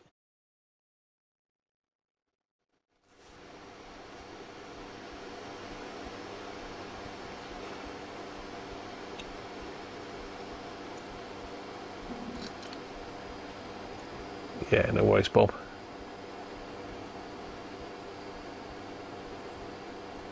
Thanks, Martin. David Taylor, how you doing, mate? 400's in the middle, the two 250s are either side, hey? No. No, surely not.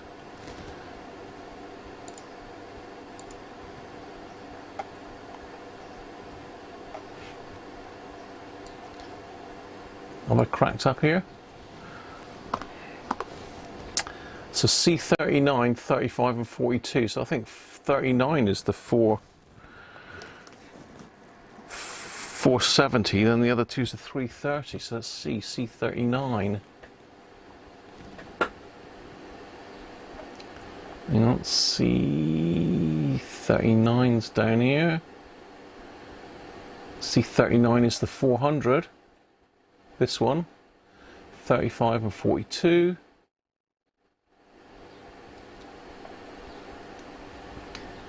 .35 is down here, that's a 250. And 42, 250, so no, I am right.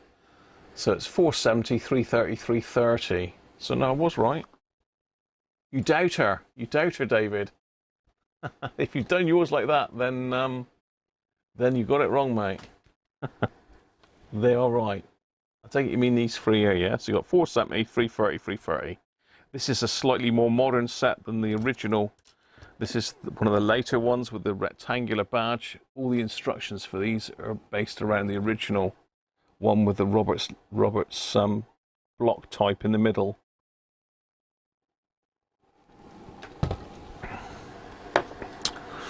Right, where was I? That one's loose and that one's loose, okay. So we need to make sure we know which way round these go. So both of them have got the negative to the right. So both of these are negative to the right. They're both the same size, which is 33, I believe. Oh no, one's a 2.2 and one's a 33. Ah, now did I get that the right way around? So let me just have a look back at that plan. So I've just pulled those two out, but I thought they were both the same value, but one's a 2.2 and one is a 33. So let's have another quick look at the plan. So it's going to be C30. Let's see what C30 is. C30 2.5, so it's 2.2 is that one.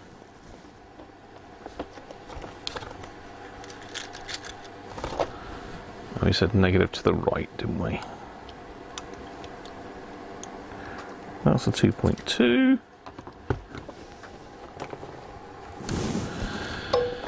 And the other one's at 33.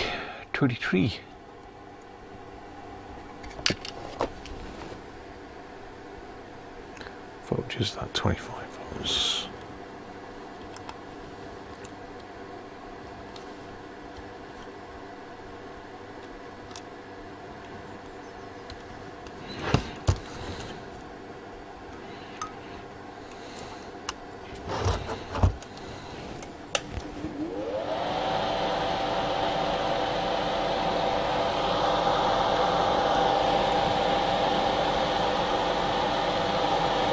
You're back in time for bingo washing up. What, washing up bingo, or you've been washing up?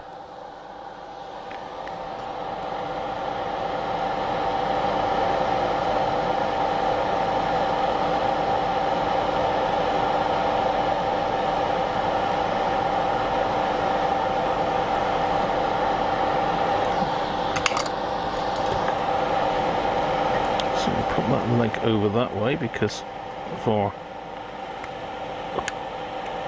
special buttery board.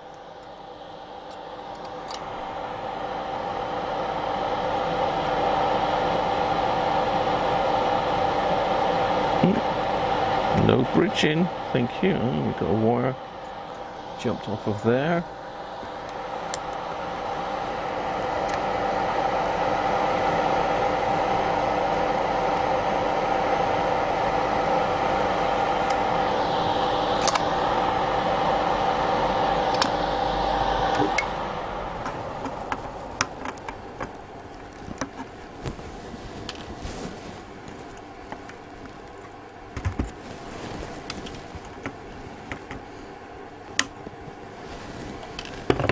Change this one, another 2.2.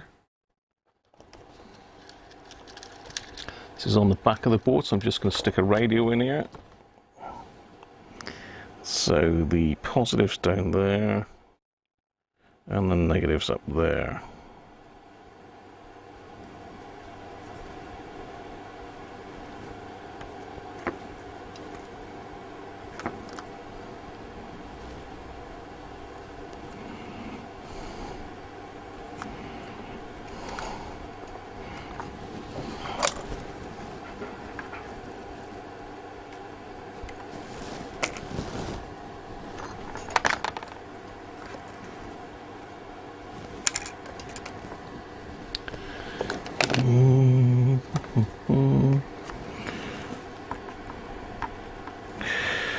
Let's just say less haste, more speed, isn't it? The more I'm rushing, the more things are not really going that fast, you know?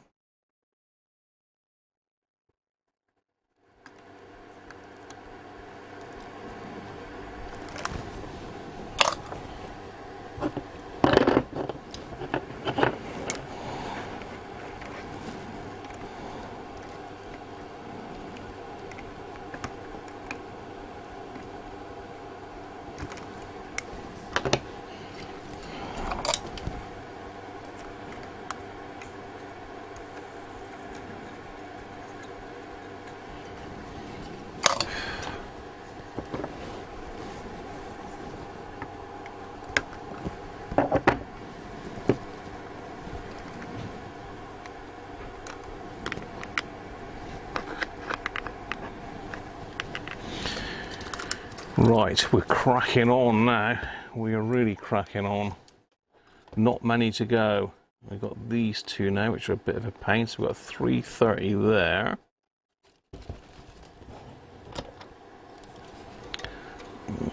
It's 330.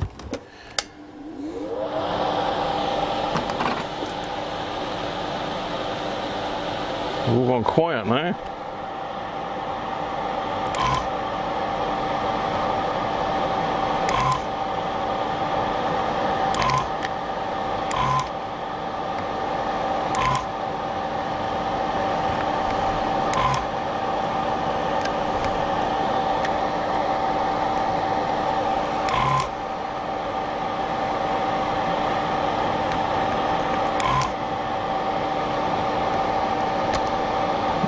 Steady.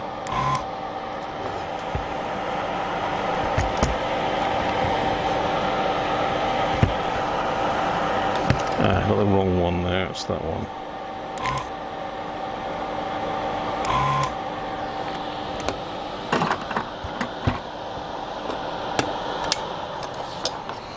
Right, let's get that one out. I must remember to put the heatsink back on as well, so we've got negative at the front on both of these. So 330 does help having that out of the way actually. Let's turn it around this way so you can see it more.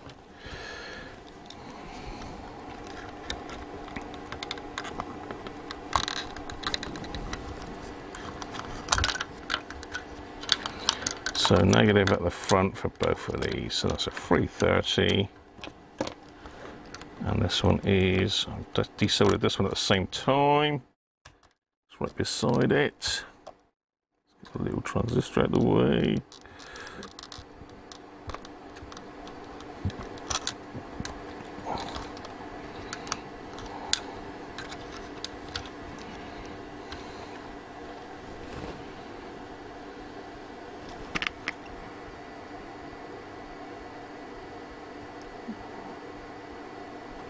Can't see what that one actually is. Oh, 10 microfarads. 10.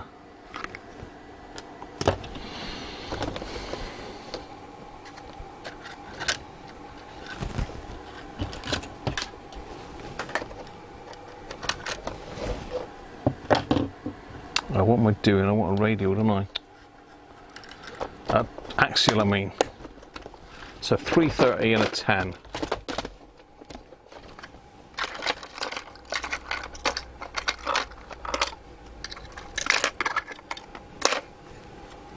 .330 and a 10. I've got a lot of 10s left.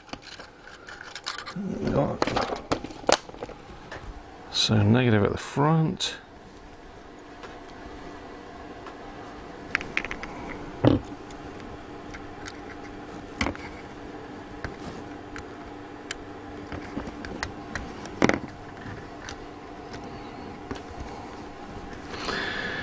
Here's a 10. So 330.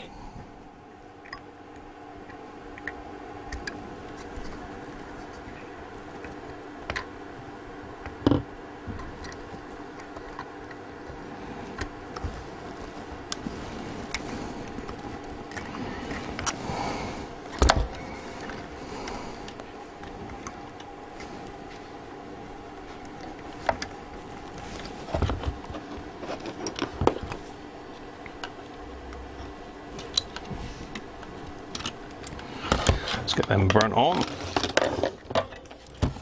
Got a nice little group of caps ready for bingo.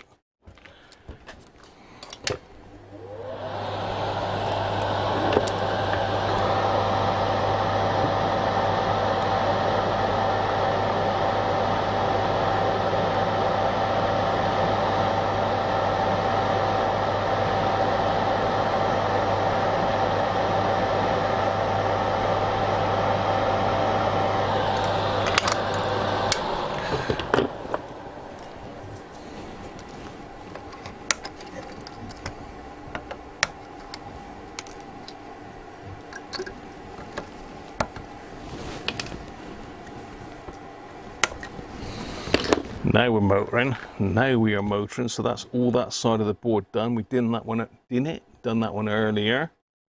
Just got these three to do then. Just those three, and then we are good to go. You're back for the bingo. Excellent. Not far off, Martin.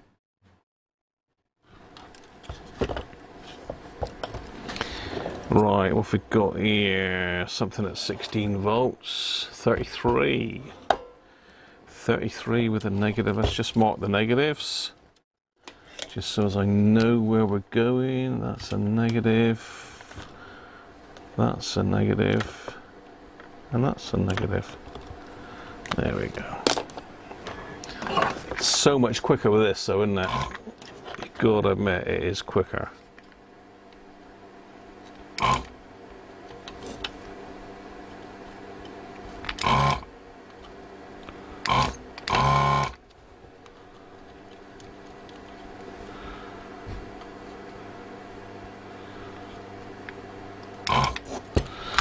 Why am I holding the board up in the air like this? I do not know. I do not know. Right, where are we? We're there and there. So let's get under that one.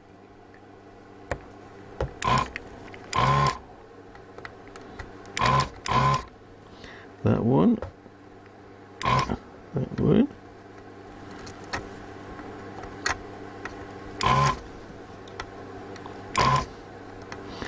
Not forgetting our little brown wire is on there.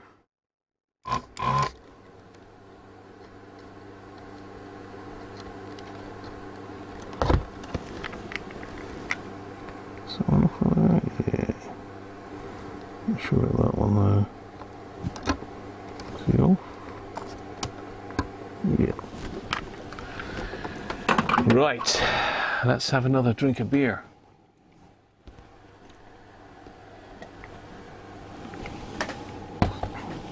Because we're on a roll.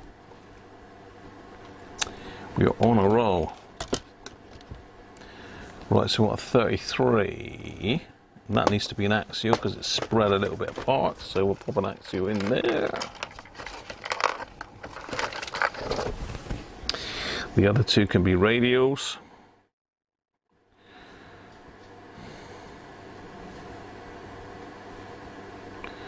That's nailed that way. Okay, are you going to come out nicely? No, you're not.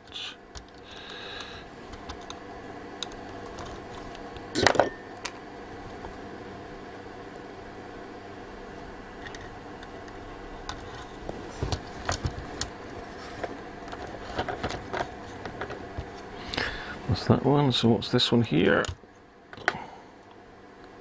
10. So we can use an uprighter this time.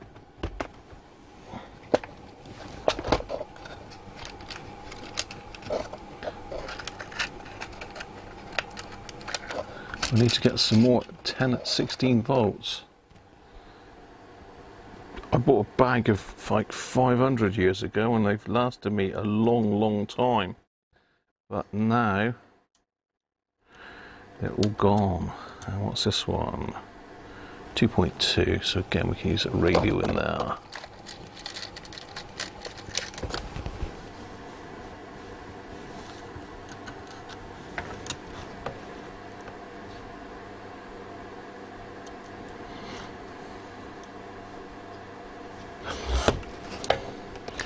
Let's get them soldered on.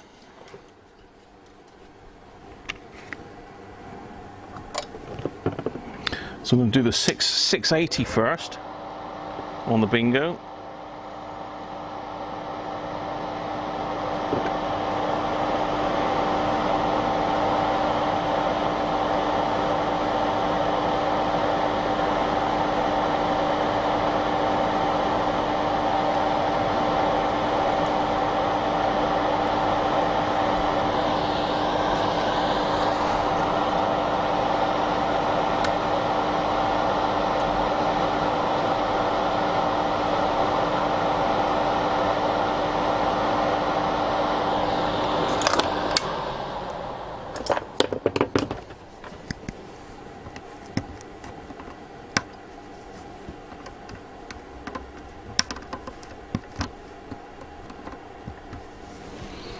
Bearing in mind this set was working, so there's a likelihood that the caps could be okay. So 680 first then.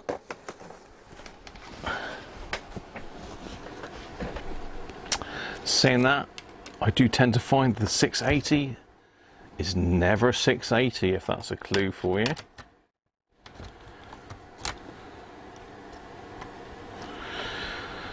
So you need to get the top panel back on while you're guessing the 680 because we need to connect the headphone socket up or nothing will work. Let's get this one in first.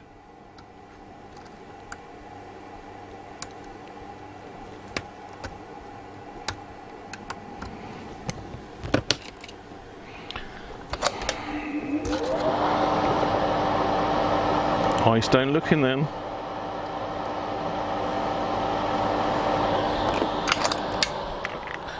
Let's get the pictures. Let's get the ESR meter ready to go.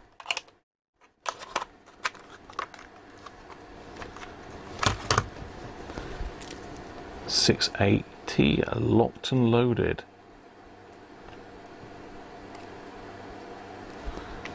Keep guessing then.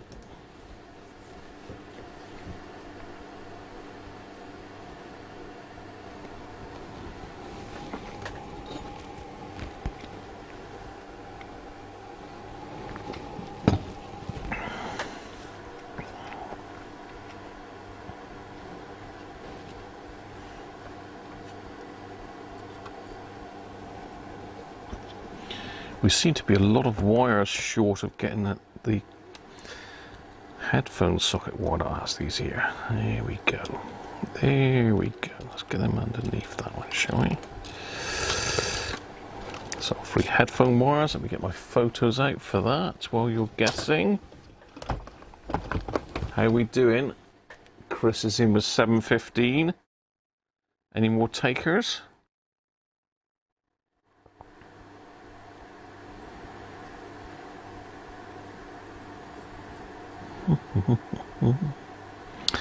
So we have got black on the outside, white in the middle, orange on the right.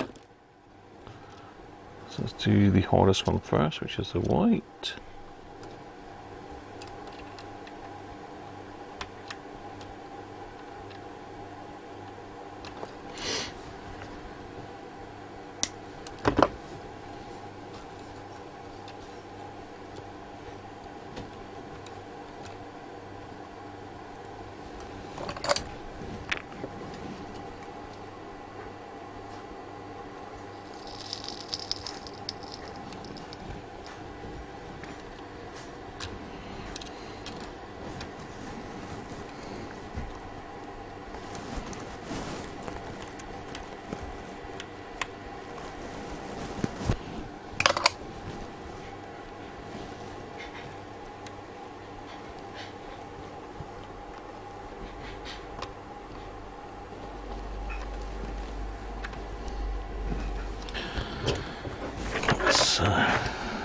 Give that one a squeeze.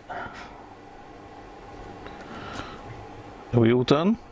Any more takers? 680 microfarads. Multis in. Secrets in.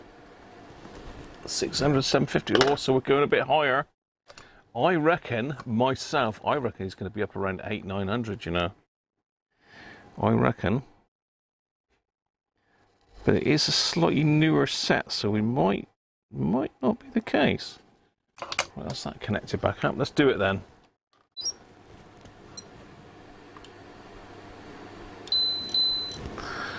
$804.3.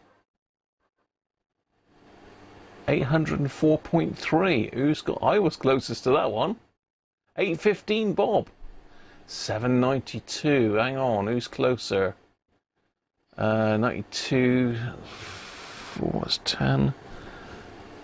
92, that's 12 away. 815 is 13 away, but we've got 0.3. Oh, I'm not sure. You're going to have to do the maths on that. It's either Bob Anderson or Dave Rhodes, I think. Anyone any closer than that? It's Dave Rhodes or Bob Anderson. You'll have to do the maths on that. 804.3, look. But yeah, pretty high. That one does tend to go quite high. So the next one is the 440. If I find, no, 470. There's more over here. 470 next then. I'm just going to do a bit more wiring on the radio. We're having a guess of that one. So 470. These are both in the amplifier. Get off. I'm just rewiring the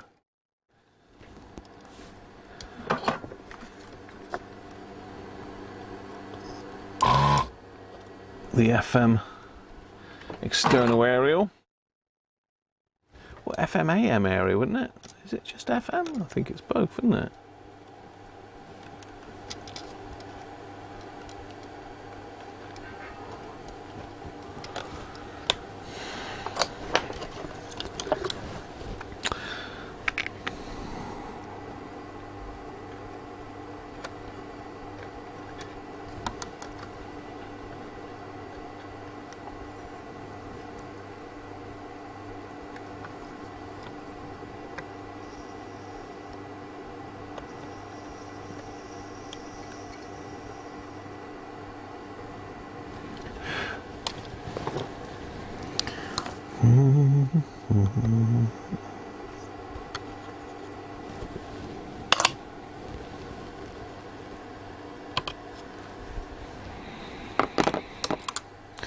Okay, we are doing good. How are we doing then? We got some Nigel. Welcome, mate. Message retracted, Nigel. It's a draw, you reckon, Mike? 487, 680 for Rob. Could be gone high. Bob's 460. Come on down.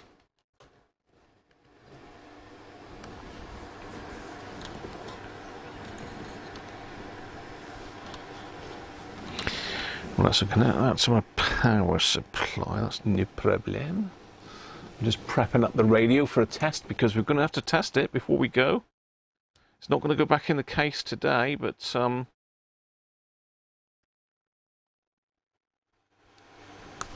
let's at least give it a test. I just hope to God that it works.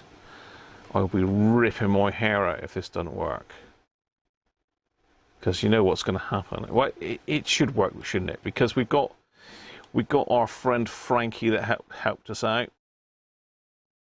If Frankie says he's going to work, he'll work, won't he?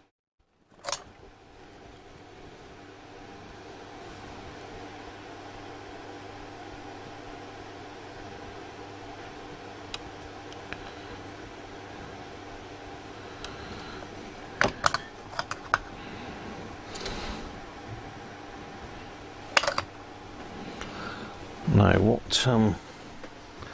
speaker have these got in them again? I can't remember the ohms on these. Is it an R707 4 ohms? Is it a 4 ohm speaker? How are we doing? Bob Anderson wins. Oh, there you go. I know it's pretty close, Rich. I knew it was close. We still going? It's 4 ohms, Derek, isn't it? There we go then. I got a 4 ohm speaker there, that'll do. Thank you, Derek, for that. Derek could see me doing some head scratching there. So I'm just going to connect that up. The ground wire.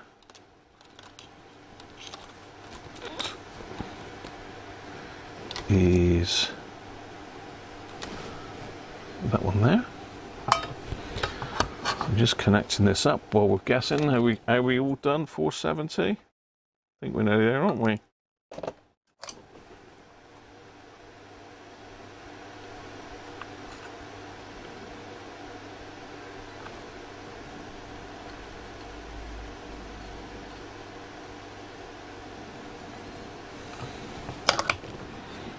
Mrs. Crunch is busy down there cooking the tea, look. Here we go then.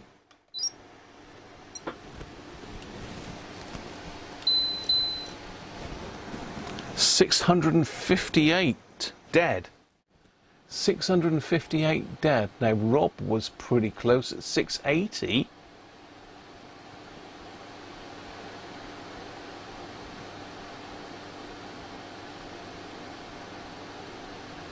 That's Rob.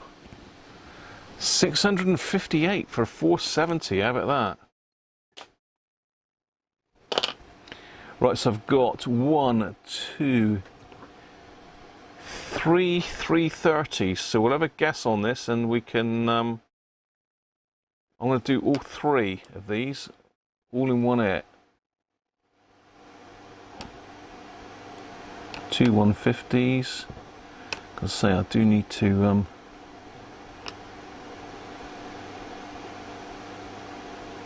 2.2, 33. So 330s then. Have a guess. And I mean, I'm going to whack through all 3 here. So just guess, and the closest one to all 3, I suppose.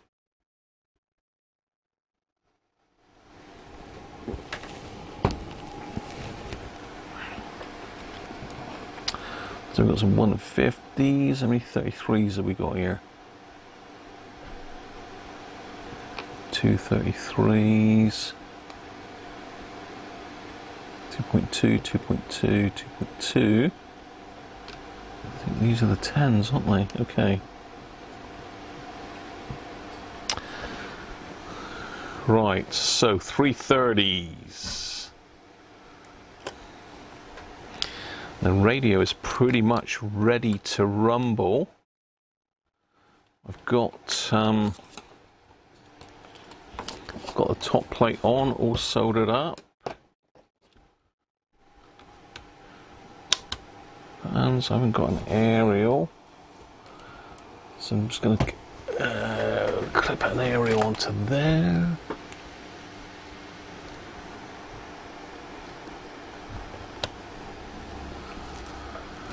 Because they've got some up there. Up there. I should clip it onto one of these.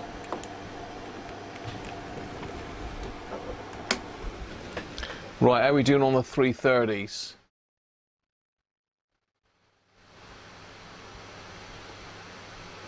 A bod. Nigel's in. No, I'm confused now. So we got, where did we finish? Oh, it's Rob, wasn't it? Rob won that.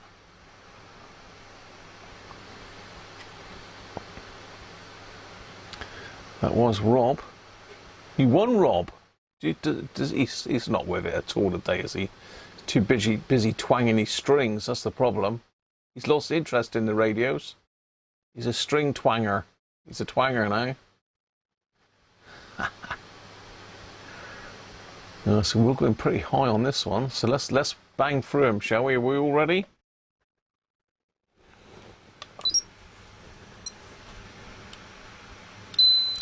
We've got one at 479. Mine's at 4557. 479. Whoa. Let's have a look at the other ones. These are all gone pretty high, haven't they? This still work though, doesn't it? 467. I think Martin's. No, hang on. We got Derek at 450. Is that? I don't know whether that's for the first or the second one though. I think that's could be Derek. 479.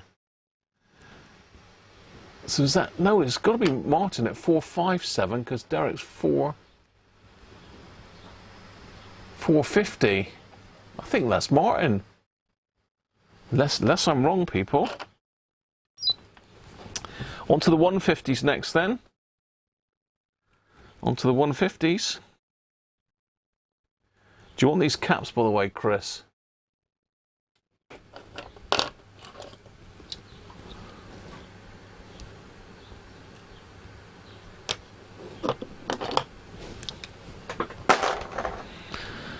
$150s then.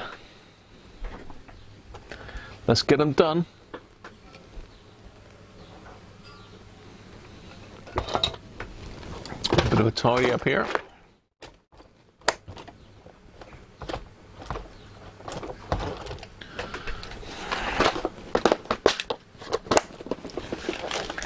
Bit of a tidy up.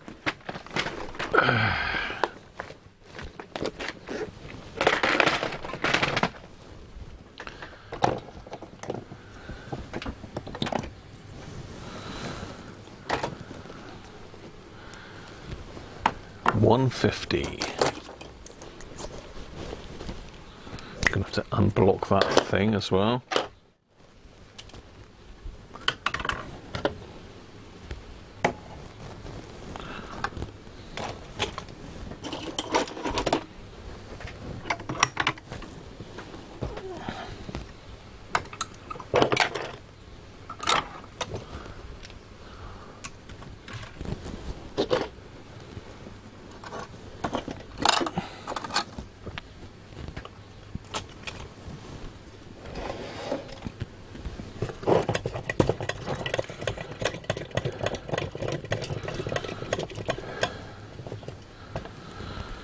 Right, looking tidier. Tidy.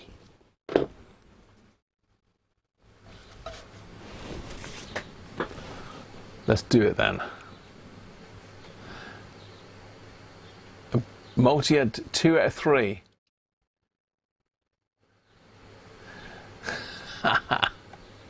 Right, let's do it then. So we're 150s. 168, not far off. Paddy, how you doing, mate? Well, you see, 170, that's pretty close. We got any 168ers?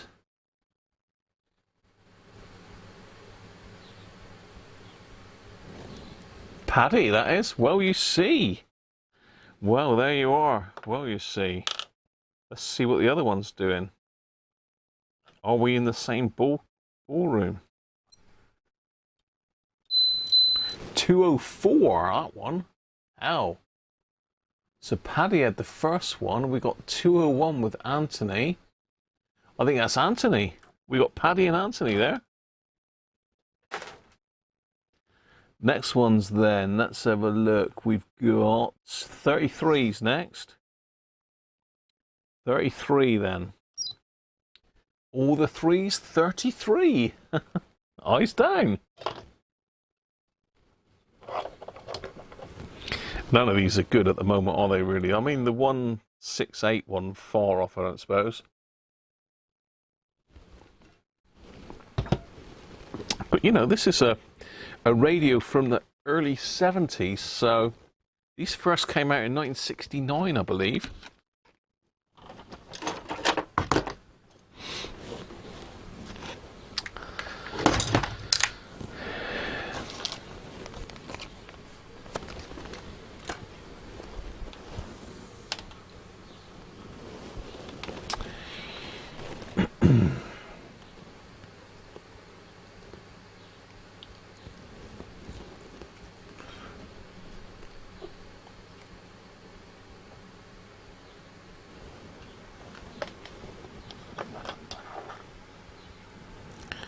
.33. See, none of these really show any. I mean, this one looks a bit mucky on the bottom. Whether that's electrolyte or flux, this might be electrolyte, so this one might be a bit knackered. Let's try it.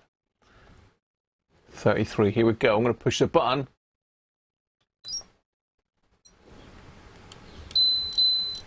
.38. So that was not far. We've got multi at 39. That's multi again, isn't it? Or 37.3. 0.7 out. 39. Oh, I think that might be Martin, I think. I don't know. You'll have to do the maths on that. You know what? My maths is rubbish. Right, let's do the other one. See who's got the other one then. 37.3, so not far away. Well, that's Martin, exactly, look. That's exactly it, Mark. How did you know that? That is spooky. That is spooky, Martin. 37.3. No way. How did you know that? You even got the 0.3. I can't believe that. Can you believe that? Unreal. Right, the next ones are... We'll do the 10s next. 10 microfarads next.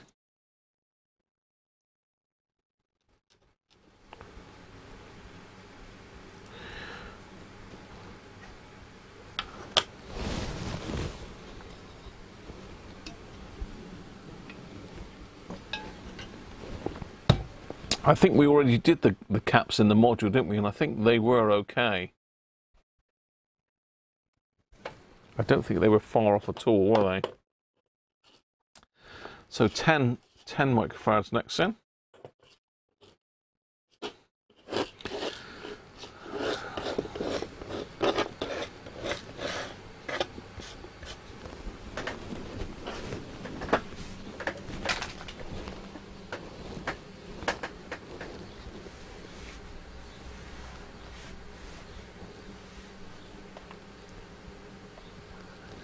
Yeah, he must have insider information, Rolf. I don't know. He must be here looking somehow. I don't know what's going on. He's tuned right in.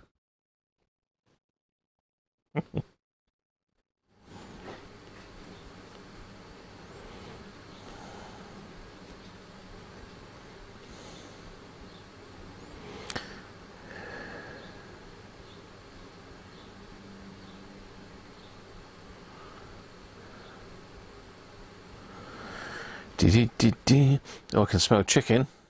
I can smell chicken.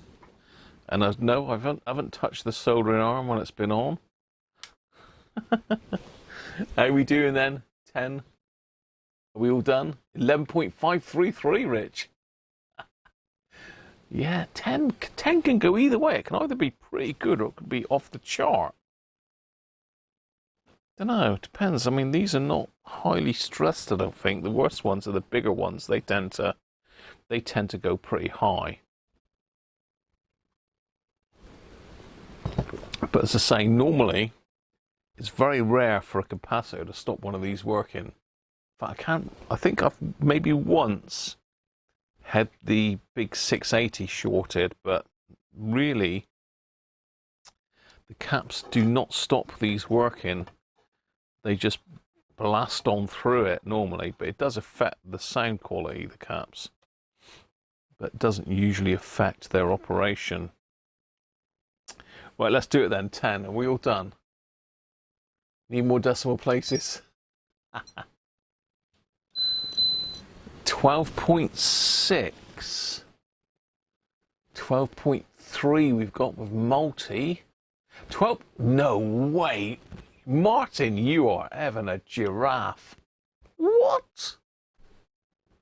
He's done it again. On the nose. There's something going on there. What on earth? How has he done that to the exact decimal figure? He's got to be. Well, he can't be because I've just pushed your button. Even if he was. Let's see what the other one reads. God, that is spooky. 13.16. Have we got any 13ers?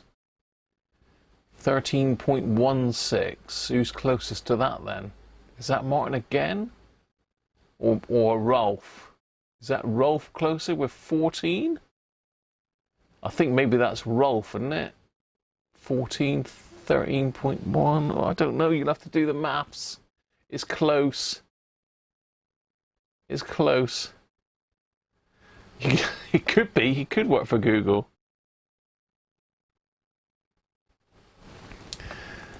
That's Martin again, is it? He is a jammy. God dear. Right, okay, the last three are all 2.2s. They're all 2.2s.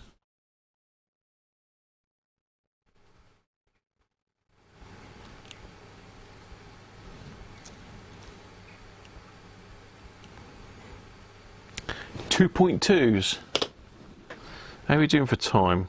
Oh, gone over, Graham, nearly an hour. Oh.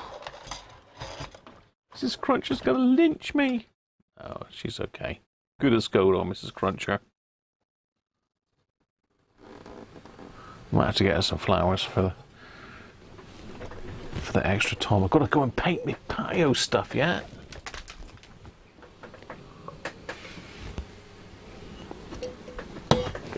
I could do it first thing in the morning, I suppose, though. It needs 6 hours before I can overcoat it, that's the trouble.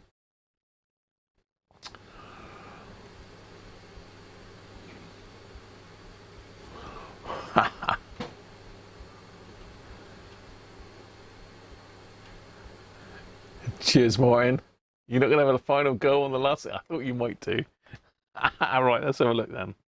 How are we doing? Paddy's in, are we all done yet? Are we all done? Yeah, whatever Martin says. I'm going to push it.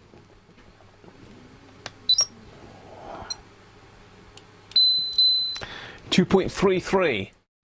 Rolf's 2.3. It's got to be Rolf. It's Rolf. Rolf, that one is yours, mate. Done. Let's have a look at the others. Not too bad, that though, is it? 2.31. 2.2 for Bob. Rolf again, 2.3. It's Rolf. He's done the double. He's done the double. And the last one, has he done the triple? Has Rolf done the triple? Let's have a look. 2.6. 2.6. I think that could be multi. Oh no, 2.55 for Derek. Derek's only half out.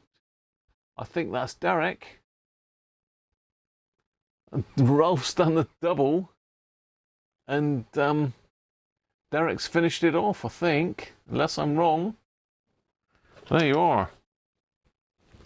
Capacitor bingo. Done. Right, it's time. So a bit of fun there. I'm all hooked up. I've got a speaker. I've got the radio. I've got a bit of cable linking the aerial. I'm going to connect up to the power supply. Let's get 12 volts going on here.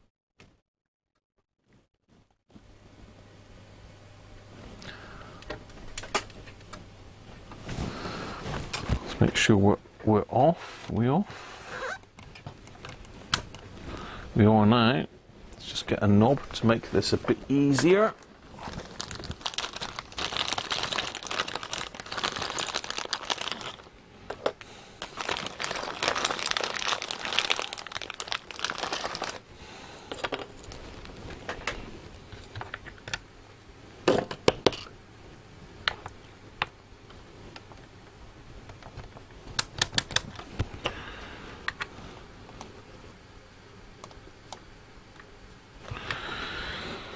Right, let's hook her up then. Let's see if she sings.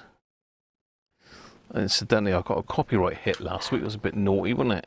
They picked up on some operatic thing that I had on, I think. So I must remove that, otherwise they'll claim all the revenue from all my hard work. Which would be a bit naughty, wouldn't it? All those lovely ads you've been watching, they'll have all of that. All of that 70 pence off me. Right.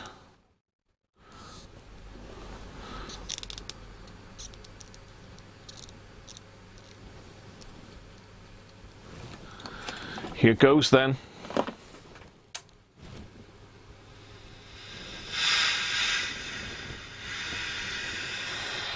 We have hiss. Do we have stations? And love what you find. Oh, yes. Down to me. Who do I choose? Discover gripping thrillers. You serious? Yes, looking good, actually. Or comedy box sets. Oh yeah, very good. I'll bring my kids. Make a day of it. Live stream BBC TV. Unbelievable! And binge watch brilliant shows. This is good. We're gonna have some fun. I was in my late teens. I'd be talking about your new book. Yes. I've been saying I've been taking a look at your AFC new book. works.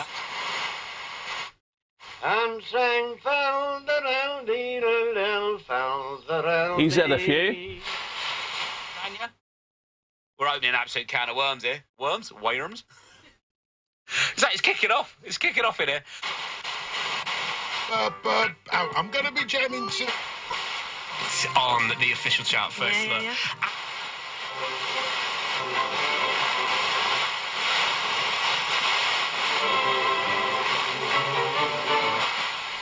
Well. Long wave.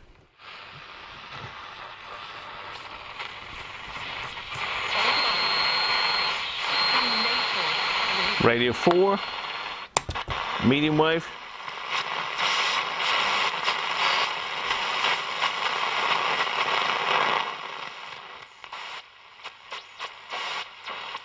Yeah, picking up all the usual rubbish. Shortwave.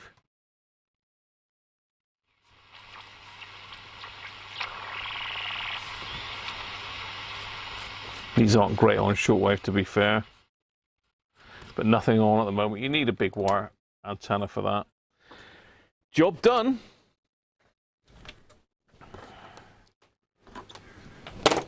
Yes. He's only cracked it. He's only gone and cracked it. There we are, people. That's it for today. So I hope you've enjoyed that. And lots of fun with the bingo. That was you, Rich, was it? 2.574? Yeah. Yep, you were, yeah, just in front of Derek. Flipping heck. That was close. That was a close run game, that was. YouTube gone too far? Too far.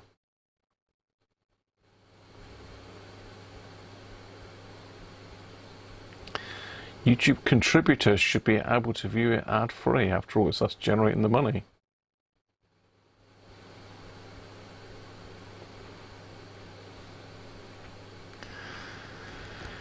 There you are.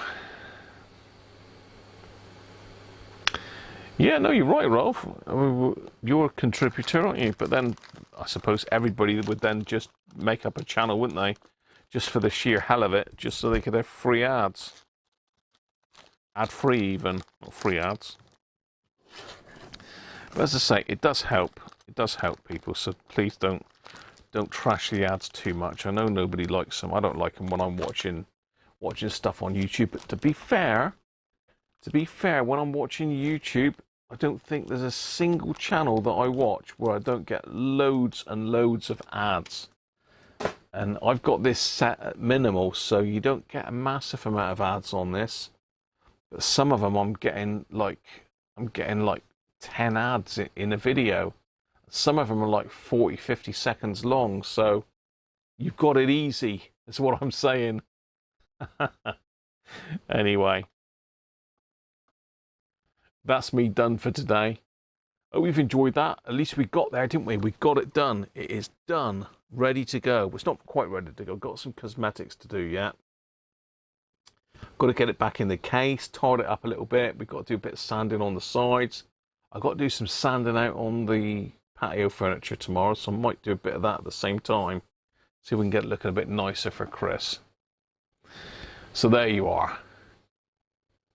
Let's just catch up with the last of the chat. Will I need a wig? You never know. I may do. Was it? So a wig advert, was it? Oh dear. Cheers, Derek. And both Dereks. Bob, some of you doubt YouTubers info on every copyrighted track. Yeah, it's this piece of software that determines it, Bob, to be fair. You're welcome, Chris. The ads on live stuff ruins a live stream, does it? Cheers, Timothy. Cheers, Dwarf. Your birthday present works, Chris. Thanks, Anthony. Cheers, Bob. That's it then, people. I can smell my chicken. I think that is done, and I am gone over by nearly an hour. Look. She's going to hang me. I'll be hung. Hung, drawn, and quartered. So, thanks again. Thanks for all the super chats and the tips. Much appreciated. And apologies for the ads, but as I say, it's how it is. Unfortunately, we've got to make some revenue somehow, haven't we? So I hope you've enjoyed that today. You found an album from '68 that never made it to CD, so it's copyright free. I get hammered for copyright on on stuff that was brought out on '78. See, it's difficult to get away from it, but I must make sure I delete that off of last week's stream. Cheers, Russ. Good to see you, mate. Oh, wrong thumb. There you go. Good to see you in there, Russ. Thanks for your support still, mate. Cheers to all, and I'll see you soon. Let's cue the intro. I can start it, and I'll catch you next Sunday, if not before. And I will see if I can get some videos out at some stage. So bye for now.